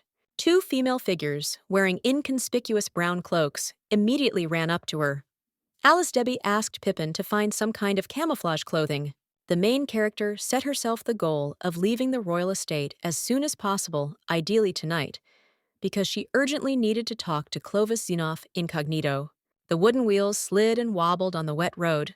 The rain had turned even the cleanest paths into strips of loose mud that sucked in like quicksand. The girls inside huddled together, pressing close to each other and wrapping themselves in their cloaks. The cold outside was monstrous, and the carriage had no doors letting in icy damp air. It turned out that this was not a design feature. It was just that a nervous Pipine slammed the door so hard that it came off, and was now ashamed of it, although Lenia reminded her that she had generously paid the coachman for all expenses. Be that as it may, the protagonist was sincerely glad to get out of the stuffy palace into nature, especially since the first stage of the escape went without a hitch. No one noticed the fugitives. Outwardly, the princess remained completely calm and even relaxed, which could not be said about the maid. The latter did not stop wondering what exactly prompted her mistress to such an adventure. To keep the conversation going, one girl complained out loud about the rain, which seemed like it would never stop, and the other one sullenly agreed with hers. From the memoirs of Alice Davy, it becomes known that the flooding of the surrounding area by the Pontus River was only the tip of the iceberg. A much worse disaster was the plague. The main character kept thinking about Rodrigo's words about nature, punishing people for violating the balance, and tried to figure out if something could be done about it. The blonde frowned, bit her lip, and closed her eyes, racking her brains. And from the outside, it looked creepy enough that Pippin anxiously asked the lady if everything was okay. The princess did not answer, so absorbed was she in her mental dilemma. In particular, the desire to save Clovis, despite her half-brother's request not to interfere in Xenoph's fate. Deep down, the protagonist understood that the young knight was right, and that attempts to deceive the universe would only lead to bad things. But she still considered herself obligated to help her future groom. The main character hunched over, hugged herself tightly, and then closed her eyes and tried to calm down in order to once again soberly evaluate Rodrigo's arguments. Disjointed fragments of her past life appeared before Lenia's eyes. How she kissed her husband under the fireworks, how she gave Clovis chocolate, and how she died from blood loss on the dungeon floor. Alice Debbie faced a very difficult task: to understand which tragedies were the work of human hands and whether they could be prevented without harm, and which were the work of higher powers. It was the kind of question that philosophers of all stripes have been struggling with for centuries. But the blonde was going to first determine at least what she could not influence. First of all, it was of course the rain that had been falling over Pontian for many days without interruption. The protagonist was not a deity or some kind of magician to send the clouds away. And of course, the princess could not do anything about the terrible plague. When it starts, it will take many lives in any case, no matter how people fight it. Here, a new thought flashes like lightning in Lenia's head, and the girl opens her eyes in shock. Even if it is possible to save the sick, then suddenly the same Xenoph cannot be helped to avoid a crippling wound. Tears welled up in the poor princess's eyes. It was very painful for her to realize that any attempts to help others using her knowledge of the future could only lead to even more terrible tragedies. Perhaps a man with a weaker will and determination would have given up at this point and ordered the coachman to return home. But Alice Debbie was not going to stop. She swore to herself that she would do as much good as possible for those around her, no matter how difficult and dangerous it might be, just so as not to regret her wasted life, as she had before her rebirth. And the carriage continued to wind between the trees and bushes, carrying its passengers away through the rain and the darkness of the night to the estate of Duke Clovis Xenopher. Meanwhile, in one of the castles of Alice Debbie, two maids were discussing Helen's disappearance. One of them had business with Datron, but she as luck would have it simply disappeared. The second maid suggested that something out of the ordinary had happened that had forced the girl to drop everything and run away. She had even left behind her broom buckets and other tools. The first maid agrees that this sounds convincing, but grumbles that Helen should have at least warned them, and her friend suggests moving lower. Not knowing that the main character was absent, the servants thought that the mistress was simply tired and went to bed early. It would be a sin not to use such an opportunity for idleness. The girls mention that the chef recently became so generous that he prepared a pie with plum compote for the rest of the servants and invited them to treat themselves to the delicacy. Naturally, it was beyond their strength to resist such a temptation, so the maids, immediately forgetting about cleaning the palace, went to the kitchen to have dinner. Meanwhile, the mysterious man made his way through different rooms and offices, very quietly like a shadow, and only the barely audible creak of opening doors gave away the spy. And in his house, Duke Clovis Xenoph was amusing himself lazily, tossing another apple, until Valencia finally turned to him, bowing her head respectfully. Unfortunately, the yellow-eyed man was too immersed in his own thoughts to pay attention to the secretary. He only pulled the apple to his mouth, looking into the distance. The situation was awkward, but the matter was urgent and important enough that the receptionist continued to try to reach the boss's mind. It turns out that Lenia, Debi, and Pepin have already arrived at the estate, met with Valencia, and asked to tell the young duke that they urgently need to see him. Clovis had never been so shocked in his entire history. The usual calm and mockery instantly disappeared from his face, giving way to endless surprise. Valencia sighed heavily and repeated once more. Princess Pontian, dressed as a servant, accompanied by her maid, stands in the rain at the gate and asks for an audience. And the storm had not weakened at all during the time that the protagonist had been riding in the carriage. The once solid ground had turned into vile mud, and because of the veil of gray clouds, it was impossible to tell what time of day it was. Almost stuttering, the brunette awkwardly rose from his chair and noted that it was extremely reckless to travel almost alone in such disgusting weather, and over such a distance. The secretary was about to ask whether her master wished to receive the high-born visitor. But before she could finish a few words, Xenoph rushed to the door as fast as he could. Valencia was left alone, feeling incredibly awkward at being slighted, but in the end, she simply muttered, "Okay then," like a sullen child. And the emperor's younger brother, Cristiano, fled as if his life depended on it. So much did he want to see his prospective bride and find out what was going on. In the hallway of the mansion, Lenia, Debi, and Pepin were calmly taking off their traveling cloaks when they heard a strange noise that immediately attracted attention. It was His Highness Clovis who finally reached the balcony and met the blonde's gaze. While the man was breathing heavily, trying to regain his strength, the man looked at the girl with incredible surprise. His mouth open, his eyes bulging, and small drops of sweat running down his face, which was reddened from the rush.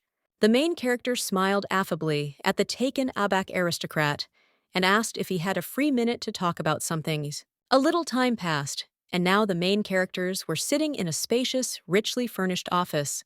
But the conversation had not yet begun. Only the large wall clock was ringing in the room. This time, Clovis decided to abandon his usual friendliness and playfulness.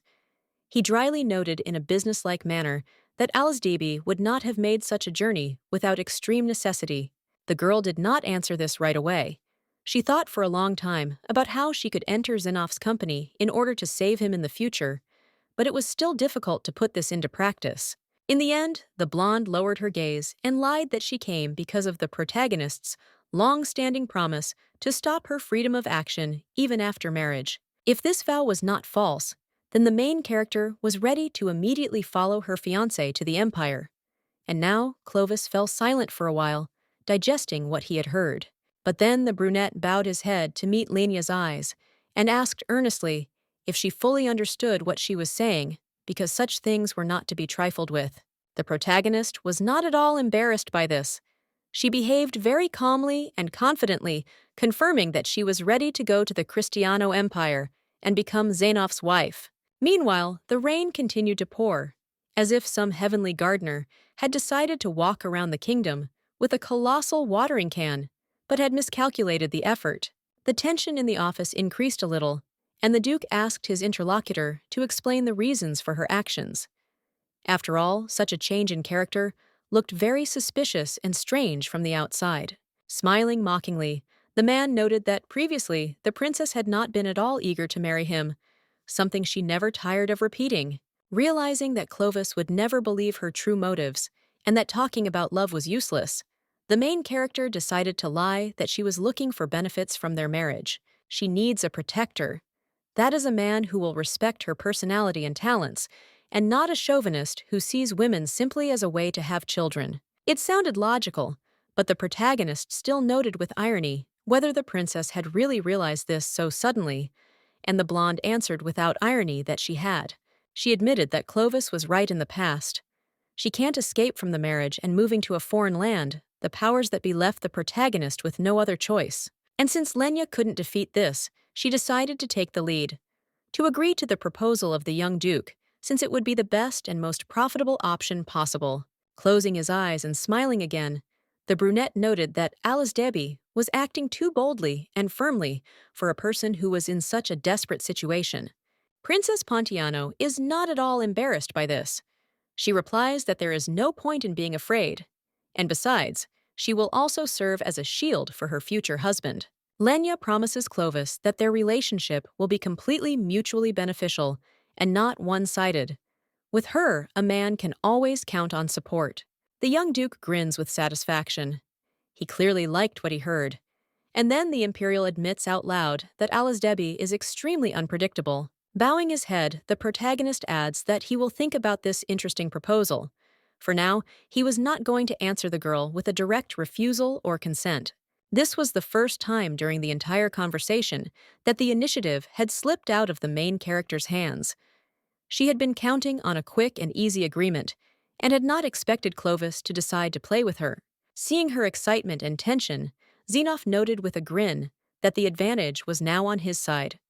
As if this was a harmless competition and not high politics, the girl was mentally indignant, wondering if the imperialist really thought she was a fool who could be manipulated, but she also blushed terribly.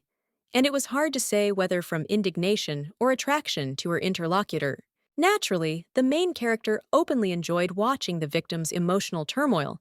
Smiling with all 32 snow-white teeth, he noted that the decision was now his. He pulled the blonde close and lifted her off the ground, proclaiming that no matter the outcome of the negotiations, they would have a great time. But a second later, it turned out that this was just a fantasy. The real Alice Debbie squeezed the hem of her dress tightly, but Clovis was not finished there, not at all. He was ready to accept her offer only on his own terms. Looking at Lenia with a serious and intent gaze, the Duke noted that he would agree to her idea only if she responded with submission to his own plans. Unfortunately, the main character was too excited and agitated to argue or evade, so she meekly asked what these conditions would be. As it turned out, the protagonist wanted to discuss the wedding ceremony first and foremost. He was going to conduct it in the future the way he wanted without objections. The man had no intention of making any mistakes or reducing the celebration to some bureaucratic banalities. No, he was determined to hold the greatest banquet in the world. To say that Lenia was dumbfounded would be an understatement. She basically couldn't understand why Clovis needed such nonsense, but she couldn't argue with it. Secondly, the protagonist was going to wait a year before the wedding. This way, he would give both himself and Alice Debbie enough time to get to know each other's characters. In addition, the brunette wanted the blonde to spend the night in the Duchess's chambers during the engagement and after the wedding, in his own bedroom, and the poor heroine almost howled in despair. She realized with horror that Xenoph had thought about this for a long time in order to drive the bride into a trap. Overcoming the trembling in her voice, the protagonist noted that the Imperial's conditions did not impose any obligations on her at all, and also that point number 2 actually included several different things. It seemed to her that the Emperor's younger brother, Cristiano, was simply making fun of her in this way, but Clovis hastily assured her that there was no hint of humor here. In fact, he really sincerely liked Alice Debbie for who she really was, and the man said this out loud so that the woman would finally understand. Lenia listened to this feeling like her heart was about to jump out of her chest, and her face was about to burn from terrible embarrassment. No one had ever told her such simple but warm compliments. Duke Xenoph ends his speech by stating that he wants to marry the protagonist, not because she is a princess, but simply because he genuinely likes her. Gently taking her hand and respectfully bowing his head like a knight before the lady of his heart, the brunette assured his chosen one that he would serve her not only as a shield, but also as a sword. Clovis then kisses Alice Debbie's hand tenderly, asking her to never use boring formal titles when addressing him again. Now they can just use their first names. Meanwhile, the rain continued to fall. The sky became completely black, so that now it was impossible to go outside without a flashlight, lest you feel like a blind person. At such a time, people are already preparing to go to bed, but Xenoph and Valencia were still awake. The man gave his assistant the order to prepare for departure to another estate.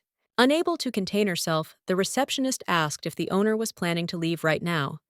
And her surprise could be understood just by looking at the disgusting downpour. Clovis, without even turning to the girl, replied that such was the wish of his bride, as if this fact should perfectly explain any sudden eccentricity. Bowing her head respectfully, Valencia noted that this was a very unusual move, and that she had expected that Mrs. Alasdabi would want to go to the capital closer to luxury. Since the conversation turned to the main city of the empire, the secretary decided to clarify when the man planned to return, and Xenoph honestly admitted that he would put it off as long as possible. Wearily closing her eyes, as if tired of the whims of a small child, the administrator reminded that since Lenia was now officially Clovis's fiancée, there would be no questions about his absence, although rumors would certainly spread. The protagonist interrupts her, reminding her that he has never been interested in gossip, and Valencia, openly angry for the first time, declares that this is the root of the problem. She reminds us that the Duke has many enemies among the aristocrats, including his own nephew, the heir to the imperial throne. And Xenoph, for all his influence, intelligence, and strength, is not immortal. Towards the end, the secretary already a little awkwardly admits that she hoped that the protagonist's chosen one would help at least a little to improve his precarious position at court, but Clovis laughingly reminds him that they had already discussed this. The administrator persists to the last in trying to get her point across to her superiors. She begins a speech that even if Alasdabi makes every effort to behave like a lady-in-waiting, the result may not be very good. The protagonist cuts off his assistant mid-sentence. He replies that he only wants to see Lenia and no one else by his side, making it clear that he will not take Valencia's words seriously. The unfortunate girl falls into a real prostration from the disdainful way in which her care is treated, although she admits to herself that this was to be expected. Finally, looking closely at the Duke through the transparent lenses of her glasses, the woman asks him why he is so obsessed with Princess Pontiano, what he likes about her. For the first time during the conversation, the brunette looks away from his amber-yellow eyes and answers vaguely, "Can't you see it yourself?" causing a puzzled reaction from his assistant. Xenoph recalls how Alasdabi held herself throughout the first half of the conversation, how firmly and confidently she admitted that she needed a patron. Out loud, however, Clovis only smirks mockingly and declares that Lenia is the most beautiful girl in the world, as if such a stupid question made him laugh. Unhappy Valencia felt like some kind of buffoon. She takes the situation very seriously, but they only laugh it off. But she suppressed her resentment and wanted to discuss the engagement as well. But the protagonist didn't give the administrator a chance to finish here either. Xenoph only said that the engagement party would be held at the estate, and the secretary would have to organize a feast for the whole world. The woman tried not to show her true emotions, but in fact she experienced unpleasant feelings. After all, the Clovis she knew never approved of lavish entertainment. Moreover, now the conversation was not even about a wedding, but about an engagement. But Xenoph still intended to celebrate it lavishly and gave the order to sort this matter out with Pontian. The main highlight of the program, in any case, was supposed to be Lenia. The protagonist especially demanded that his bride shine like a star. Adjusting her glasses, Valencia recalled that before her madness, the younger Alasdabi was considered the first socialite, but then again the brunette had always disdained banquets. The secretary bitterly realized that if the gentleman was already starting to fool around, then in the future everything would only get worse, and the Duke meanwhile remembered that when concluding a marriage, the dowry plays an important role. The girl explains to Clovis that the dowry is an integral part of the wedding, but part of it is paid in advance when the newlyweds first become engaged. The worried man asked what the Alasdabi family thought about this, and Valencia awkwardly adjusted her glasses because there was clearly a catch. As it turned out, the rulers of Pontian decided to get their revenge in full at the wedding. As payment for the princess's hand, they demanded an absurdly huge sum. The young imperial aristocrat characteristically did not get angry.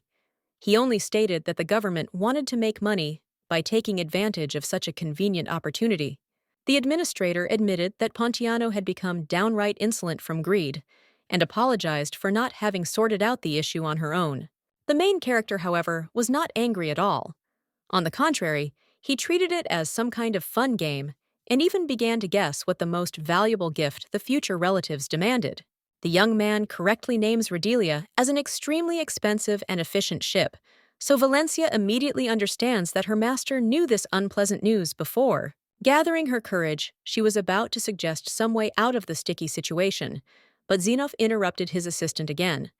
To her shock, the guy was ready to easily give up the ship.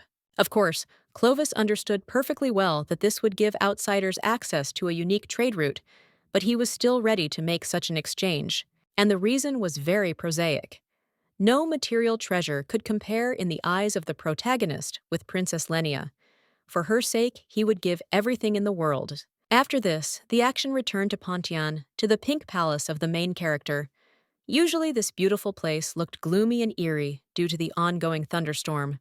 There was a sound of trampling heavy breathing and a hoarse female scream.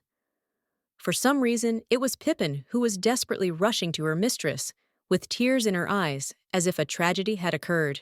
Having finally reached the princess, the maid almost fell to her knees in front of her from fear and fatigue, so the main character immediately dropped everything she was doing to figure out what had happened. As it turned out, the reason was Helen de Troon, the very same maid whom the protagonist excommunicated at the beginning of the story, suspecting her of espionage. No, the girl did not commit some other misdeed, and did not disappear from the palace without a trace.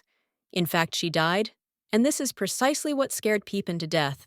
Perhaps the blonde would have reacted more calmly to the death of a random person not connected to her. But this was about Helen, so the younger Alice Debbie was struck by lightning. In a past life, the main character received poisoned chocolate from this maid, and she in turn received it from the queen. And the fact that de Troon died long before the fateful banquet horrified the princess. Meanwhile, the insane Pippin continued to mumble something about the butler De Niro, the captain of the palace guards, and at the same time begged the mistress for forgiveness for her carelessness. Sympathetically stroking her friend's head, Lenia asked what the whole thing was about.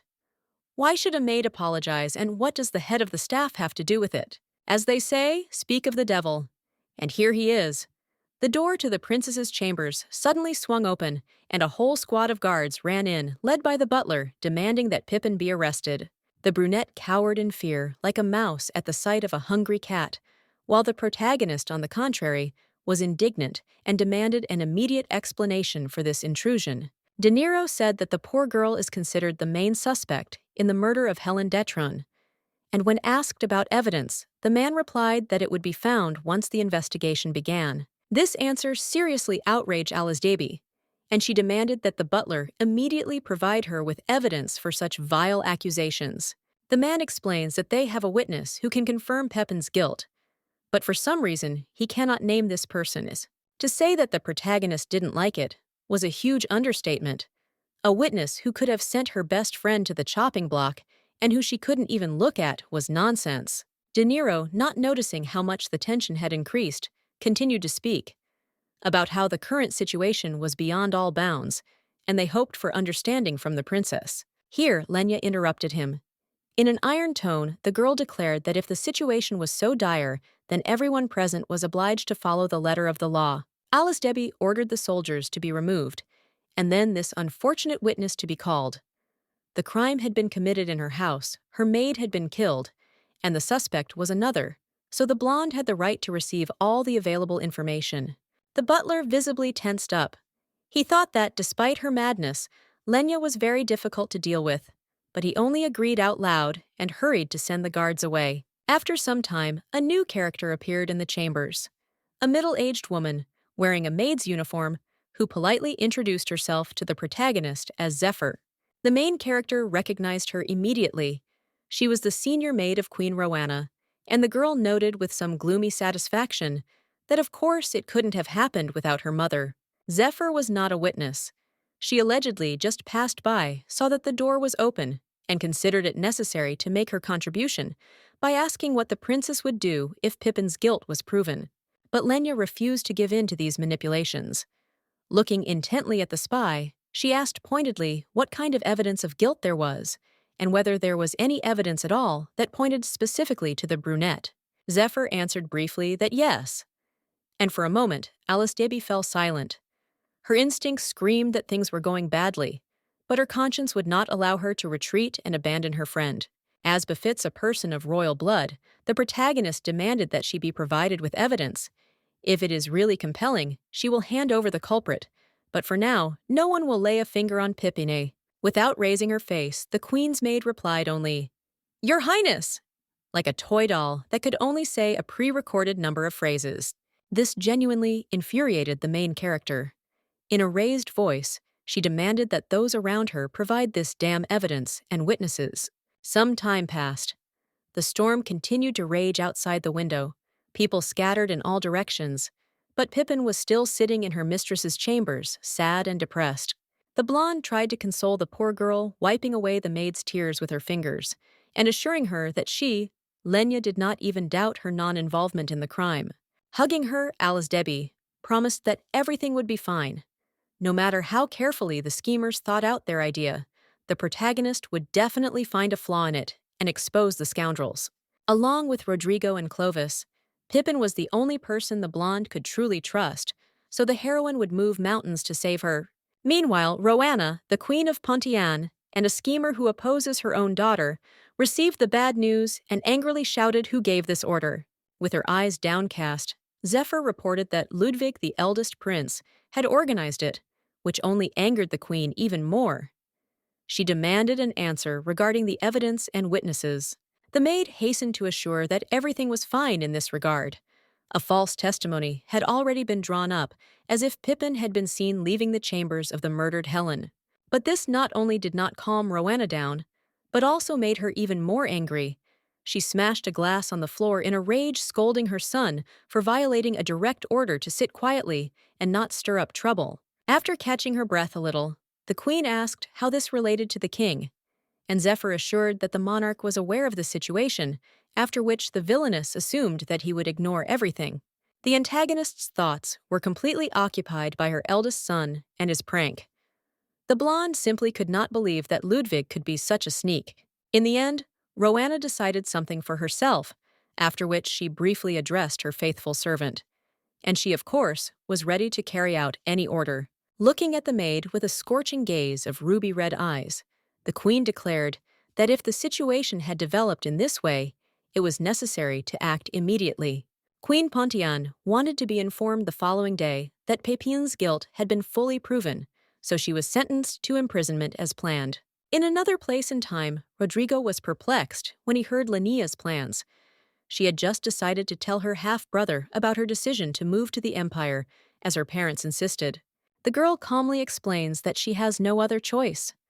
The king intends to send his daughter abroad for treatment at any cost, even if it requires using dark magic. But the young knight immediately understands that the reason for such an act is completely different, and began to persuade the protagonist not to do something like this for his sake. The main character interrupts Rodrigo, explaining that this is not the issue. She simply could not get his words out of her head that you cannot change the fates of the people around you. But Alice Debbie wanted to do at least something for Duke Clovis. He was doomed anyway, but let at least the last years of his life be spent in a happy marriage. The blonde sighed heavily, realizing that he would not be able to argue with his cousin on this issue, and so he limited himself to asking what she was going to do about this move.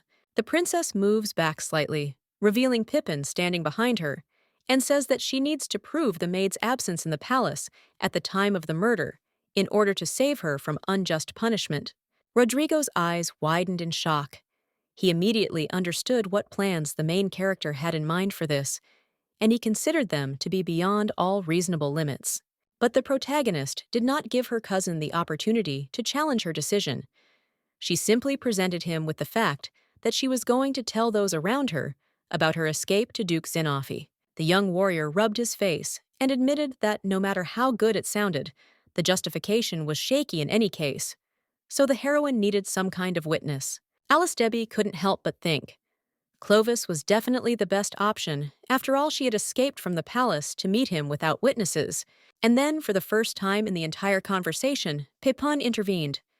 The maid timidly reminded the lady that in addition to the imperial aristocrat, they had another witness. The blonde turned to her friend in shock, wondering what kind of person they could possibly be talking about if they had made every effort to maintain secrecy. But after a few seconds, the protagonist gets it and lets out a triumphant cry. With this argument, the scales have finally tipped in their favor. Some time passed. A terrible storm continued to rage outside the window of the Pink Palace, and a mysterious voice announced that since everyone had gathered in a certain room, the interrogation could begin. The butler showed the assembled group a vial of purple liquid and announced that it was the poison that Pippin had used to kill Helen Datron, and that this evidence had been found during the search of her room. In addition, the man could provide the public with a witness who would prove the brunette's guilt. And finally, the time came for the girl to identify herself and tell what she saw. It turned out to be Duna Romano, the maid who, along with her friend, had been cleaning the corridors the previous night before running off to enjoy the chef's pie. Bowing respectfully and stuttering a little from excitement, the maid explained that she had cleaned one of the floors together with the deceased the previous night. But Lenia interrupted the servant with a question as to whether they had done it together. Romano was quick to explain that this was not the case. Together with another maid, Marion, she was cleaning the right side of the room, while Helen was cleaning the left until she disappeared. According to Duna, at some point, she got distracted, and when she turned around, Datron disappeared into thin air, and Alice Debbie, glaring at the witness, demanded to know what time it happened. The girl admitted that she did not remember the exact time, but it all happened before dinner, and after the princess lied to those around her that she was going to bed early. Of course, the other maids quickly noticed the disappearance of their colleague, but at first they did not attach much importance to it. But when Helen did not come to dinner, Romano thought that she was unwell and began to look for her. The princess again demanded to know the time, and Duna said that when she saw Pepin leaving the deceased's room, the bell rang, warning of the approach of midnight. The witness added that at first she didn't think anything terrible. It seemed to her that the head maid was the first to decide to check out her subordinate, and then it was time for Lenia to make her move. She asked those around her what they thought about the suspect's possible absence from the palace at midnight, and De Niro asked in surprise what that meant. The main character calmly explains that it is not only the accusing side that has witnesses. The princess is also able to provide a person who can justify Pepin, and the time has come for him to appear. The butler said nothing, but he tensed up slightly. The carefully prepared performance was beginning to fall apart at the seams.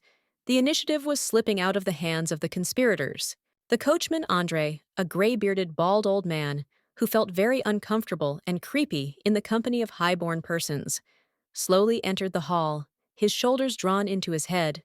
With a slightly slurred voice, he announced that he had served those two ladies, that is, Alice Debbie and Pepin, the previous evening, which caused De Niro to burst into a silent rage. After this, Princess Pontian triumphantly announced that both sides now had witnesses, so the impromptu trial could continue. The coachman began his story by explaining that the previous night, when the main character and her faithful maid were getting into his carriage, Pippin accidentally slammed the door so hard that it broke off. One of those gathered asked where this happened, and the old man explained that he met the girls in an area called Hebron's 24. The coachman also added that because of the heavy rain, he decided to take the shortest known route.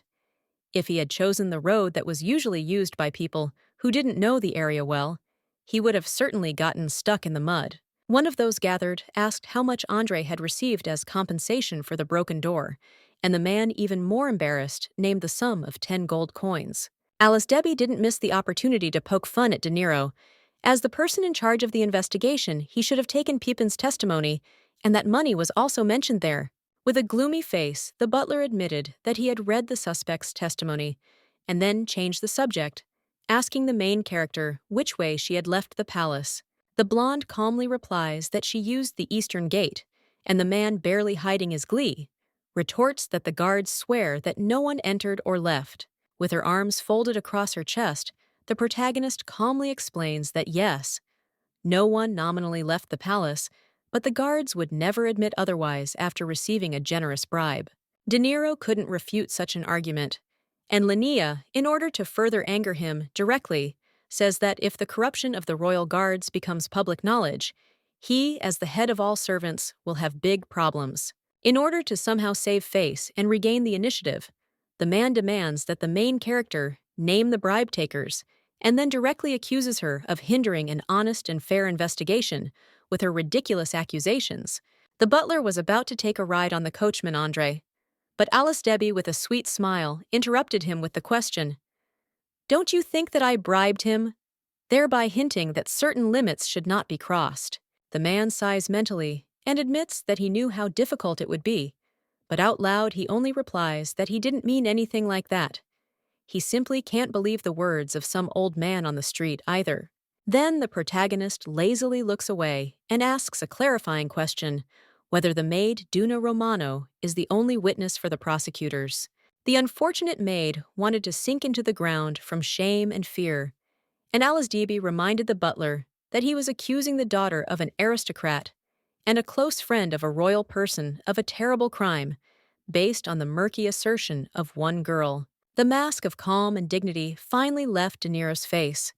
He looked at his opponent as if he dreamed of finishing her off, fully understanding that he had finally lost control of the situation. What Princess Pontiano said next was only the final nail in the coffin of the intrigues of Ludvig's followers. The defense had another witness in addition to the coachman, Andre. Readers are slowly shown how this man walks through the corridors and opens the door to the makeshift courtroom. First, a black boot is visible, then a hand hidden under expensive clothing. Naturally, it was Duke Clovis Xenoph, the protagonist's fiancé and ally. He appeared extremely effectively, having previously put on an expensive black and blue uniform. It seemed as if fireworks were going off in the room. The brunette looked so dazzling and magnificent, but he himself looked only at the main character, smiling as he informed her that he had finally arrived. The blonde embraced the imperial aristocrat by the hand, her face shining with joy, after which she announced to those around her that he was not only the second witness to Pepin's innocence, but also the future husband of Princess Pontian. While Clovis grinned triumphantly, Lenia explained with feigned awkwardness that she was ashamed to admit it. But last night, she had run away from home to meet her fiancé and had taken the maid with her as an escort. Taking one last look at the silent De Niro, the protagonist ordered him to find the true culprit of Helen Detrone's death and bring him to trial as if Pepin's innocence had already been proven beyond a doubt. Some time passed, but the rain still showed no signs of stopping. It seemed as if this poisonous weather would continue until all the land was under water. Left alone, the main character wanted to thank Clovis for his help, but the latter stopped her. He hadn't really done anything and was sincerely glad to be useful. Then Lenia tried to explain to him that she was very grateful that he had agreed to come. After all, a lot really depended on Xenoph's actions, but the brunette did not let his daughter-in-law finish speaking. He noted that the latter was acting as if she was ready to leave at any moment, and praised her for her caution and attentiveness, causing the blonde to blush with embarrassment. The princess shook her head, hastening to explain that everything was wrong, but she was interrupted again. The young duke asked not to treat him like some kind of stranger and insisted that he really had done nothing except come. Alice Debbie reminded them that it was this visit that helped them justify Pepin, which already means a lot. And then the man finally cast aside his false modesty, admitting that he was well versed in spectacular appearances. To thank the protagonist, the main character asked him to stay for dinner, adding that the new chef of the Pink Castle knows his business perfectly. It didn't take long before readers were shown a table bursting with sumptuous dishes, on which was everything that a lover of eating to the point of satiety could wish for. The main characters sat on opposite sides of a long table, and the atmosphere, contrary to expectations, was quite tense, as if after a serious quarrel. As it turned out, the young people simply did not know what to talk about after the problem was solved. So there was awkwardness in the room. The princess could not even eat because of this. In the end, Clovis decided to take the initiative into his own hands. He gently asked Lenia if she had thought about his proposal, and if so, what her final answer would be. The protagonist looked away. She still felt very awkward talking about it, so it took the girl some extra time to pull herself together. The younger Alice Debbie clutched the edges of her scarlet dress in her excitement, but eventually admitted that she would not be able to refuse her future husband, in any case, something he already knew very well. Having answered with satisfaction that he would consider this as consent, the brunette finally began to eat. As befits an aristocrat, he carefully speared a piece of food on his fork and pulled it to his mouth. Having chewed the meat thoroughly, the man warned his interlocutor that he wanted to hold the engagement ceremony as soon as possible and not put it off for a long time. As much as Lenia was used to holding her own in the nasty court intrigues, she was equally at a loss during romantic communication with Clovis, so she could only timidly ask how long they were talking about, deciding to herself that it would be somewhere in a month or two. Resting his chin on his palm, Zenov simply replies that tomorrow would suit him just fine, provided of course that Alsdeby herself agrees. The princess blushed so much that her face was the color of a tomato, after which she lowered her gaze and modestly admitted that she too would like to get this over with quickly. Looking at her intently, as if trying to hypnotize her with his amber-orange eyes, the imperial aristocrat asks when the girl will be ready. Of course, the protagonist could not withstand such psychological pressure. From embarrassment, circles swam before her eyes, although she found the strength to notice that the duke was in a terrible hurry for some reason. Suddenly, the princess remembers the following. In the land of Medrian, which borders Ludvig, there are military operations, and since this territory is part of Adlan, the possessions of the Zenovs, the conclusion is obvious. However, this did not make the guess any less terrifying. The main character knows very well that his lands are now drowning in blood, violence, and fire, and therefore wants to quickly announce his relationship with his beloved. As the head of the Cristiano Empire's troops, and a knight, Clovis will be required to personally appear on the battlefield to restore order, and will most likely receive that very terrible wound from the enchanted sword, so the blonde will have to hurry to save him. Having finally recovered from her terrible embarrassment, the protagonist tells the main character that she is not at all against holding the engagement ceremony outside her native kingdom, and that she does not need the ceremony as such. The imperial easily agrees that if his daughter-in-law does not wish to spend any more time in Pontiano, then they can go to Ludvig to confirm their relationship. Alsdeby was about to say something else, but absent-mindedly addressed her interlocutor as His Highness, and Zenov corrected her, reminding her that she had promised to address him simply as a close person. By agreeing to call him simply Clovis, the girl reminded him that she respected the wishes of her future husband, but he, in turn, must take into account the requests of the bride. The man playfully narrowed his eyes like a fencer who had an interesting opponent in a duel, and he asked the woman to tell him about these wishes. And first of all, Lenia announced that as soon as she left the territory of Pontiano, having gone to live in the Empire, she would no longer be considered the Princess of Alsdeby, which meant that the brunette would not have to fulfill the requests of her family. Her mother, Queen Roanna, and her older brother, Crown Prince Ludvig, are both greedy, insatiable scoundrels, so Zenov must never agree to even the most innocuous request from them. This demand seriously surprised the Duke. After all, when two noble families got married, they also entered into an alliance, so services and requests were something that went without saying. Literally beaming with self-confidence, the emperor's younger brother announced that he was obliged to pay a magnificent dowry, so that everyone could see how competent and rich he was. The blonde thought gloomily that this was the problem. Her relatives were by nature greedy parasites who would suck the juices out of those around them as long as possible. But she didn't say it out loud, and instead decided to move on to the second wish right away, since Clovis was having such trouble fulfilling the first request. However, the second point was even more shocking than the first. Firmly looking straight into Zenov's eyes, the protagonist asked him never to interfere in the affairs of the rest of the Alsdeby, no matter what the conversation was about, and no matter what they promised in return. Any interference would only make things worse. And the rain, which had been falling non-stop for many days over Pontian, finally stopped.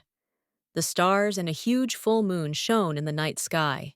But the inhabitants of the royal palace were not yet ready to go to bed. In the throne room, the herald announced to the monarch that Princess Lenia had arrived for an audience. As befits a proper princess, the main character slowly, with a sense of her own dignity, entered the room, after which she respectfully greeted her parent and bowed.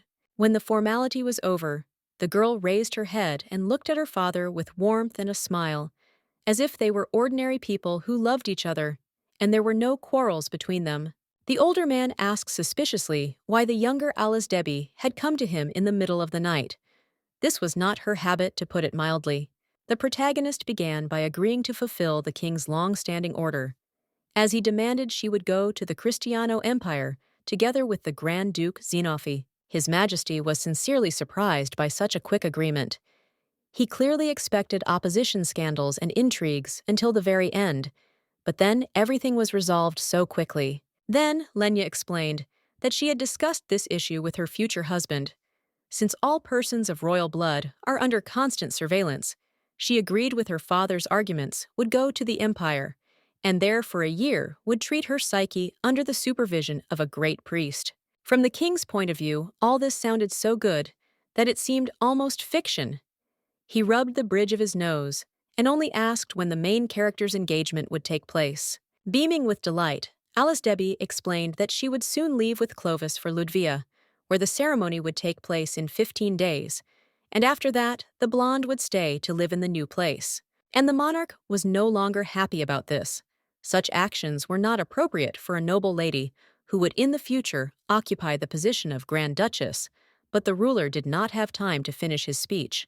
With a smile on her face, Lenia admits that she will go to live in a small estate in a remote province to protect herself from anyone who wants to take advantage of her, including her father. The man said nothing, only looked at the girl with sincere sadness, but it was difficult to say what exactly upset the king. That his own daughter was so afraid of him, or that a great lever for political pressure was slipping out of his hands. In the end, the younger Alice Debbie asked the elder for one last favor, to help find the scoundrel who had killed her maid Helen Detron, and because of whom Pippin almost died. Soon a new day arrived, sunny and warm, as if there had never been those dismal rains that threatened to gradually flood the unfortunate kingdom. The princess looked at the white stone city seething with life with a happy smile. Despite all the fears, the pont dam, which had been repaired in time, withstood the tide, so there was no flood as in the old life. Unfortunately, a much more terrible disaster soon occurred. The river Tia flowed near Pontiano, and since it flowed into the sea, its floods were usually very small. Because of this, people were not prepared for the fact that it could spill much further. As a result, many more people died than from the flood of Pontus to the rebirth of the main characters. And such was the bitter irony that all the dead turned out to be survivors of the Battle of Tia, which was won thanks to the valor of Rodrigo's. Reflecting on this, the main character explained the pattern to herself. The collapse of the Pont Dam before reincarnation occurred because people did not check the condition of the building for too long, so the catastrophe had nothing to do with nature or higher powers. On the other hand, a serious epidemic was about to begin due to the Tia spill, and the protagonist was tormented by doubts about whether she could somehow influence this disaster. But the blonde quickly decided that even if she couldn't prevent the disaster, she would at least reduce the number of victims to a minimum, after which she turned to Pippin with a question. Her father, Baron Diaphon, should soon go to the flooded region, right? Having heard an affirmative answer, the heroine asks to tell the aristocrat not to drink the local water without thorough purification. But the maid assures that everything will be fine. Lenia and Rodrigo have allocated enough funds for her father to work. In addition, the Baron would be personally inspecting the restoration process, so many reports were expected from him in the near future. But Alice Debbie was still worried and tried to do everything possible to reduce the number of victims of the diseases. This time, the usually cool and stoic princess allowed her true emotions to show on her face, and the faithful Pippin immediately noticed that her mistress was feeling uneasy. After some thought, the brunette noted out loud that her mistress had changed a lot, and the protagonist asked in surprise whether they were talking about her modest person. The head maid admitted that before the main character thought only about outfits, banquets, and fun, but now she can't find a place for herself because of various worries. From Pippin's point of view, the imminent engagement and the need to manage the groom's lands could be to blame for this. In response, Lenia shakes her head and explains that after marriage she will not do anything. No administrative red tape, no balls or visits. The maximum will be attendance at official receptions of important visitors. To say that this astonished the maid would be an understatement.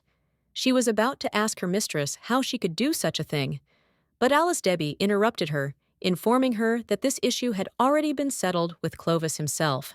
Putting her hand on her heart and looking soulfully at her interlocutor, Lenia explained that she wanted to lead a quiet and comfortable life as a beloved wife without shocks, worries, and needs. If such a speech had been given by a girl from a lower class, it would have sounded very sincere and natural.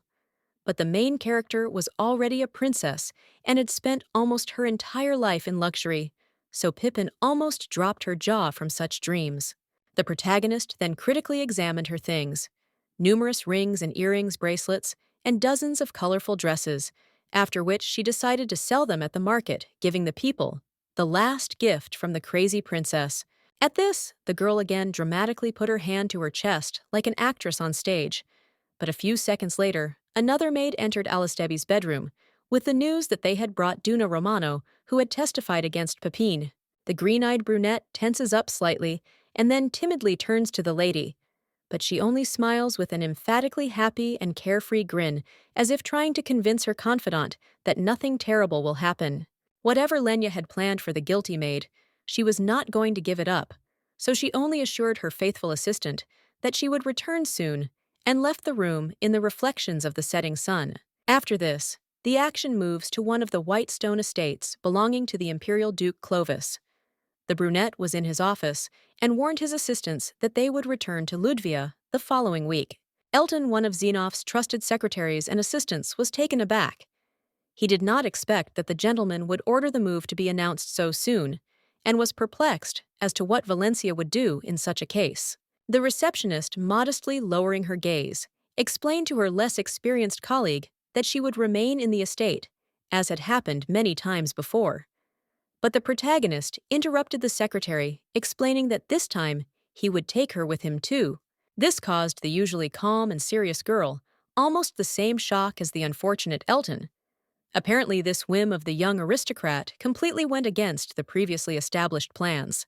Valencia tried to explain to her boss that she was doing a lot of vital work, overseeing the functioning of the estate, being responsible for relations with Pontian and so on. But the protagonist calmly suggested that she delegate this to Eric, her successor. The administrator was against it, but the main character retorted that her protégé would be able to hold out for 6 months, and then gave orders to Elton to go to the imperial palace, convey the news of the engagement, and warn that the newlyweds would not be able to come due to the bride's illness. The poor guy didn't have time to follow his boss's train of thought. He dumped so much shocking information on him that the red-haired secretary could only make senseless sounds in a futile attempt to ask clarifying questions. Moreover, in exchange, Clovis was going to hand over his plot on the island of Apina to the Empire, explaining that there was nothing useful left for him there anyway, so it was not a pity to part with it. The servants were even more stunned and literally grabbed their heads. After all, the nobility usually does not throw away territories, even completely useless ones. And on that island, the Duke, among other things, also owned a mine. Xenof calmly replies that he doesn't care. Relatives can take anything they want, from coal to precious metals and diamonds, and the secretaries finally fall into despair, deciding that their master has gone crazy, throwing away his savings for the sake of Alice Debbie. The brunette reminds him that he is still a duke, so his wealth is immeasurable, and that the most important thing now is to quickly settle all matters before moving to Ludvig. The protagonist notes that the situation in Medrian is heating up, and the administrator admits that this is true. She was monitoring Diolens's movements at the request of Baron Ophel. The girl clarifies that the roots of the disorder go to the imperial family. Feuds are clearly beginning between the princes, and the beginning of a civil war is not far off. Valencia adds that the eldest son, Prince Nip, is most like his father. And if rumors are to be believed for these reasons, his father cannot stand him. Clovis Xenof wisely notes that he can imagine it. Those in power, especially those who are insidious, vile, and vile, fear more than anything else those who are in some way similar to them. Such people usually believe that similar individuals share all their shortcomings, constantly expecting to be stabbed in the back, because they themselves did the same. So the main character decides to get as much information about Nip as possible. Meanwhile, in a completely different place, a loud slap was heard. Rowena, Queen of Pontian, gave her son Ludvig such a slap in the face that his head almost fell off his shoulders. The blonde looked at his mother in rage. It seemed that he was ready to strangle his parent with his bare hands if he could remain unpunished after that. Overcoming his rage, the old prince wanted to say something in his defense, but the queen was so angry that she did not allow him to even get a word in. She simply could not believe that Ludvig had done such a stupid thing. The young man cast another venomous glance at Rowena, but ultimately bowed his head insincerely, asking for forgiveness for his mistake and admitting the error of his actions.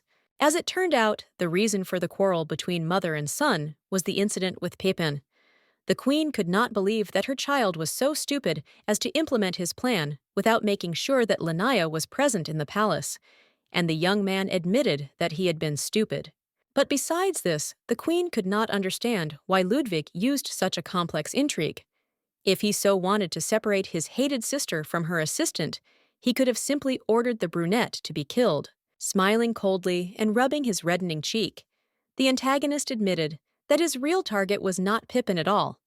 In fact, the prince wanted to eliminate Helen Datrun because the woman had threatened him. Rowena's eyes widened in shock. The deceased maid had served her for a long time before this, so the queen could not even imagine that she was capable of posing a threat to her beloved offspring.